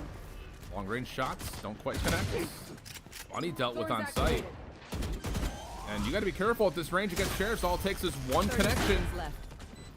Edder's going to try to take away the close angle. Paranoia will land. Shorty out. You don't get the vision, though. And hold on a second. Aussie and Friends are going to have the numbers. One Phantom collected. No more utility, though, for the post plant. So here comes Ghost Gaming just running their way back in. Miara going to stick right on top of it and not even bother holding it at halfway. Just going to do it all themselves as Vanitas. A little 1-2 punch, left, right, center. Deals with it all for 4, and Ghost Gaming will get to 10. Ozzy and friends are going to be happy with at least getting that plant down and doing the damage that they did on the eco as well. But now you look at that ultimate economy. You've got 4 ults up on the side of Ghost Gaming. And for Ozzy and friends, I think it's 1, maybe a second on the cusp, if I do recall correctly. And the one that you're looking at is going to be that from the shadows. So just a reposition or information game there for Lydia. Eyes will be more towards Jazzykins potentially getting the Rolling Thunder online into the post plant, if anything. Annihilation comes up empty. Quick play for the first time for Ozzy and friends at mid. Whoa, Paranoia, well played. Yeah, Keteris deals the damage themselves. Essentially takes a 1v2 on their own terms. Jazz in some trouble, but dealing with it. And how about it? Jazz has just provided a lifeline here for Ozzy and friends. And can get to work on the plant. You've got the Rolling Thunder, so how do you want to set this up? Barrier Mesh has Jazz completely trapped. Rolling Thunder called. Riv trying to follow up behind this, but gets dealt with. He falls in with that. No way! Oh, the team damage because of the boop from Jazz. Oh, that's... I don't know if we have a replay of the overhead, but I want to see how high up Riv just got booped from trying to play off that ledge jump. Hey, things happen. A lot of util is being thrown out into that retake from Ghost Gaming as well, but the reposition from Kataru is so good. Right now, Ozzy and friends, we're seeing these moments where you can kind of take a look at the set plays that they're opting for here, right? Like a lot of that mid pressure, the spacing wasn't too bad, but okay, that's a tough one. That's tough. That is a tough one. We didn't even see her on the screen. Nope. She was gone. W prod for that one. She was up in the air. But I know for a fact, just really quickly, Ash, I know for a fact all 8 people in our production channel are all laughing to the heavens right now that they caught that. Like I think everyone's laughing right now. Honestly, even on the side of Ozzy and friends, you're probably laughing at that, right? Like, you have to be able to laugh at things like that, right? But the timeout to be called here from Ozzy and friends, it's a half, like a semi-buy coming in. The Bulldogs and that investment of the Rolling Thunder not paying off is definitely difficult. I just think that it's not like Ozzy and friends have bad ideas. Like, they have cool plays that they're trying to make work, right? And a lot of it does have to get telegraphed when you are trying to make use of that first Tejo salvo in the early round to help Marceline find that space. But what Ghost Gaming are so good at is just being so snappy to reply to the utility that they're seeing and to look to counter that and look to fight back into it. Oh, this is not the end of the road here for Ozzy and friends. You're going to have the ability to purchase in the round following, but you would love to get your 8th here. So that timeout was not just a here's how we make the comeback happen, but it's probably more focused on how do we win this upcoming round. And how about the early walk up for Vanitas, which might get rewarded. You just would not expect the deadlock to be here. Like, at they this are point, shift walking though. That's a weapon, but it does come at the cost. You get a second one. At the very least, I mean, Phantom could be thrown over. Overdrive is now available here for Marceline, so that could be tossed over to Sandy or Lydia. Well, Keteris' camera is broken, but Marceline is down to 8 HP, so high gear sprint doesn't do the job. Heading back towards A. This timing on the vines, too, so good. The thorns coming. This is so frustrating if you're Ozzy and friends. They're going to try to catch the defense before they rotate over. Little do they know, though, the defense is already here. Power of Yoru with the gate crash over. And, yep. That's going to be 12. Again, not the end of the world there for Ozzy and friends, but you would have loved to have made that round a little more competitive. And with the momentum it feels like Ghost Gaming has found on the defensive side as well, like, this is looking tough here for Ozzy and friends. And again, like, you've got Steel Garden now available for Aerial. This, what is this, like her third or her fourth one? I have lost count. Yeah, no, yeah, I think it is the third, yeah. And then you've also got Bunny B with the Dimensional Drift. We've seen how much impact that's had on this game here for just that general scouting ability for Ghost Gaming. And this is Ghost's opportunity to find that revenge up against Aussie and Friends, right? Especially with Marceline going down early. Last time these two teams faced off, that being that 2-1 for Aussie and Friends. And now with elimination on the line, Ghost looking for their vengeance. Looking good for it. There's going to be likely on the desk conversations about trying to still use the Tejo breach. I think, you know, again, if this ends the way that it looks like it will, I don't think that that is the end-all be-all for Aussie and Friends, but Ghost Gaming manipulating and kind of modifying and adjusting to the current meta is looking pretty darn solid. Vanitas, lots of opening damage. Flash trying to get a little bit deeper for the side of Aussie and Friends, but still, Vanitas gets what they need to, a double kill out. And now it's just down to the 2v4. Steel Garden doesn't fully connect. The teleport comes out beforehand, I believe, but the Dimensional Drift gets a look at the post, but Keteris is getting to work, pushing forward, and Bunny B sends us home 13-7. Ghost Gaming, after a really rigorous Swiss stage, come out of the group just barely, and now the lower bracket run continues all the way to the lower final, as they will guarantee, at worst, a top 3 position in Stage 1 of VALORANT Game Changers America. Yeah, for Aussie and Friends, tough. They were only able to find the 2 initial rounds in that second half, and then second rifles came out. Ghost Gaming really found their flow. Those retakes, those stall plays coming out looked really great to find their revenge up against Aussie and Friends in this best of 3 series here, Shift. But I did like some of the ideas. I felt like Slandy had really good timings actually with that Tejo utility, which is kind of hard to work through when you're so used to those salvos refreshing so quickly with that previous patch. And I'm not mad at it. I feel like sorry, I was so excited about this game I started to lose my voice.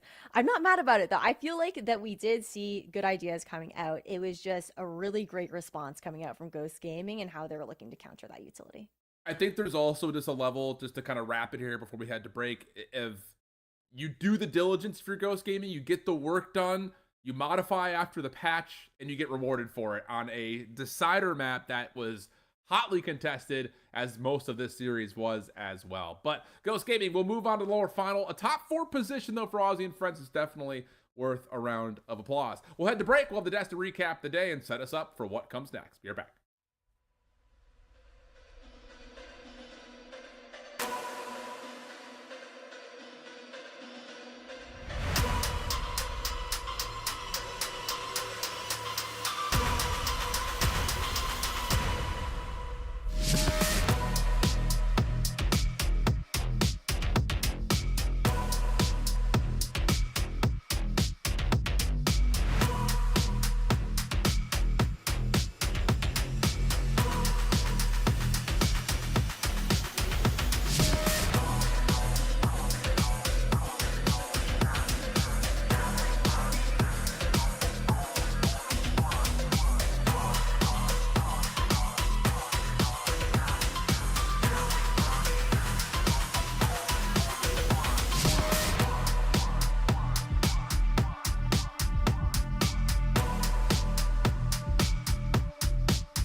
And closing out Sunset, it's going to be none other than Ghost Gaming to win the series 2-1 and make their way into the lower finals. Top 3 here in stage 1. Mimi, big congratulations to the team because this was a treat to spectate.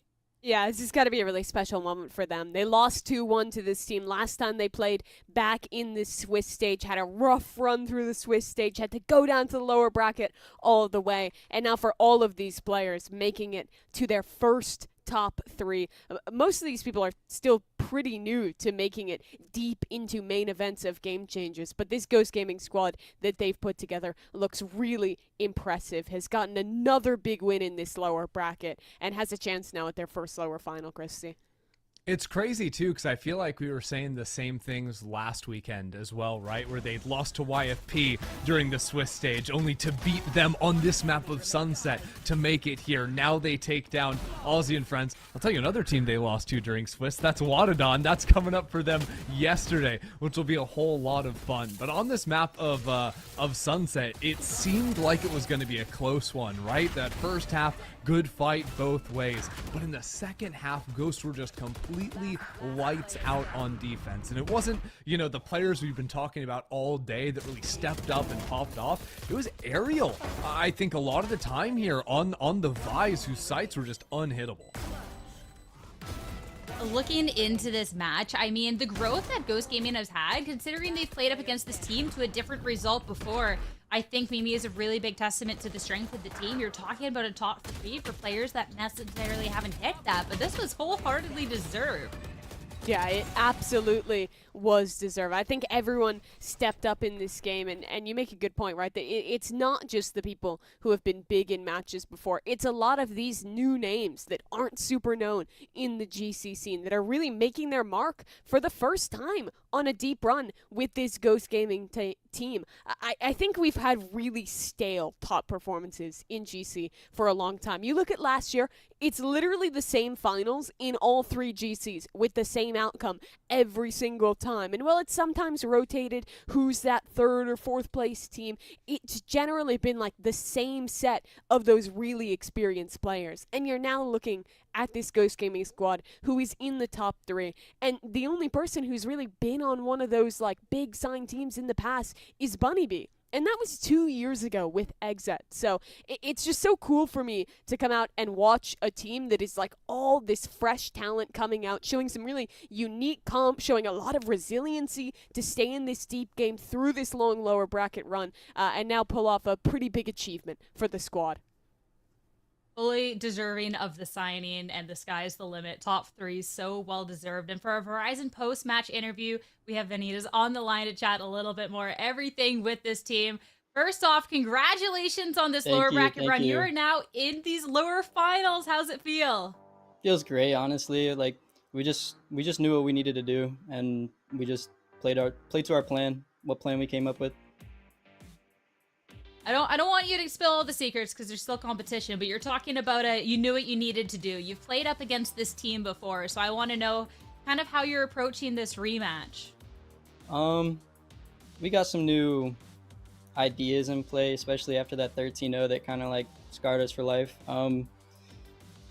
It just comes down to working the map a little bit differently on top of like a couple comp changes and a role swap with more comfortability, really.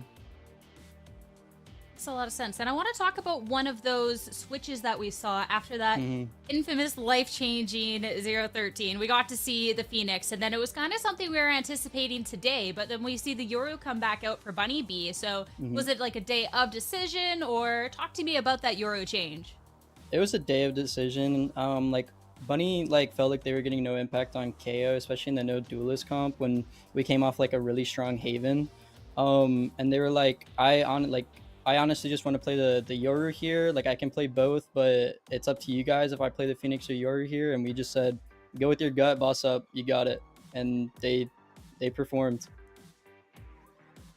I love to see that trust for the team too, especially with a newer team, but being able to pop off so much. And actually, you're talking about that KO and not necessarily feeling the impact. I want to talk a little bit about that Icebox too, because this team, like, you guys have some really explosive power. Obviously, having Bunny B yourself, you're someone who can absolutely frag out on a duelist. Right. But we see you pick up the no duelist, so I would love to know a little bit more insight as to that. I don't know. It was like when we played the Deadlock on Icebox with the Teo originally, I was really like liking the playstyle of Deadlock, and then I ended up asking if we could like insert it into our other comps, and then Bunny B picked up a lot more of like the duelist role because we scrimmed one time on Ascent, and Bunny didn't feel like they were doing too much on the Deadlock, and I didn't feel like I was doing too much on the Yoru, so we were like, you want to swap? And they're like, yeah, let's do it, and then it just clicked from there. Makes a lot of sense. And now but not least, you're into these lower finals and you're up against Wadada, a team that's been very supportive of Ghost Gaming in the past, a team that knocked you down into the lower bracket.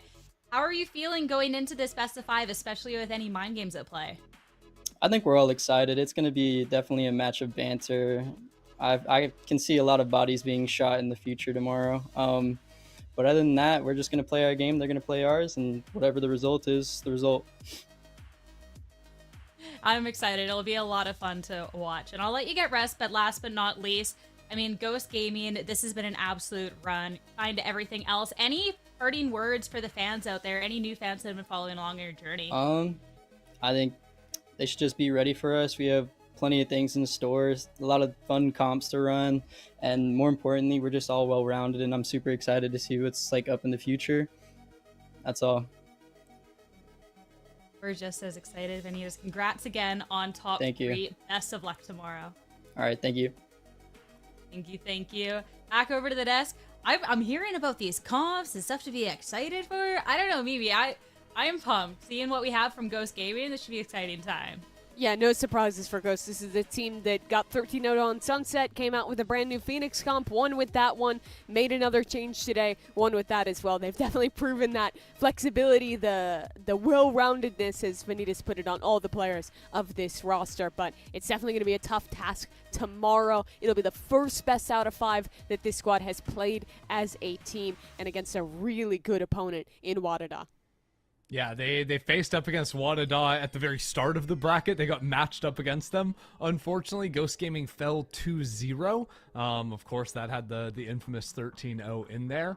But honestly, this team has already shocked us a couple of times. Close series, or close games versus YFP, now against Aussie and friends. It's been really cool to see the growth of this team, even just here in the main event. It's been really nice, and I think a real testament to the strength as well, the fact they got knocked down into that lower bracket from the get-go and have been able to push their way through the competition is especially exciting. And an opportunity to really show what they've learned in tomorrow's matches. The rematch against the team that sent them into that lower bracket is going to be the lower finals, the best of 5 going up against Wadada, the team that really got to test Shopify in that upper brackets. This one's going to be so exciting, and enter when it's a best of 5. There's only one feature match. It's going to be absolutely amazing.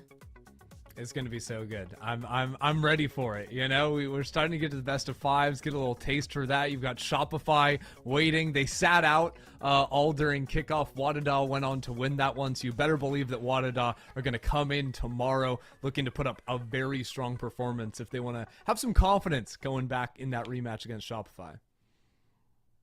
Yeah, I absolutely cannot wait for the rematch, but it has been a heck of a long day for us here, so we need to make sure that you guys and all of the viewers can get your rest. Thank you all so much for tuning in to this great day of Valorant Game Changers. We'll see you back here tomorrow for the lower finals. Take care.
Thank you.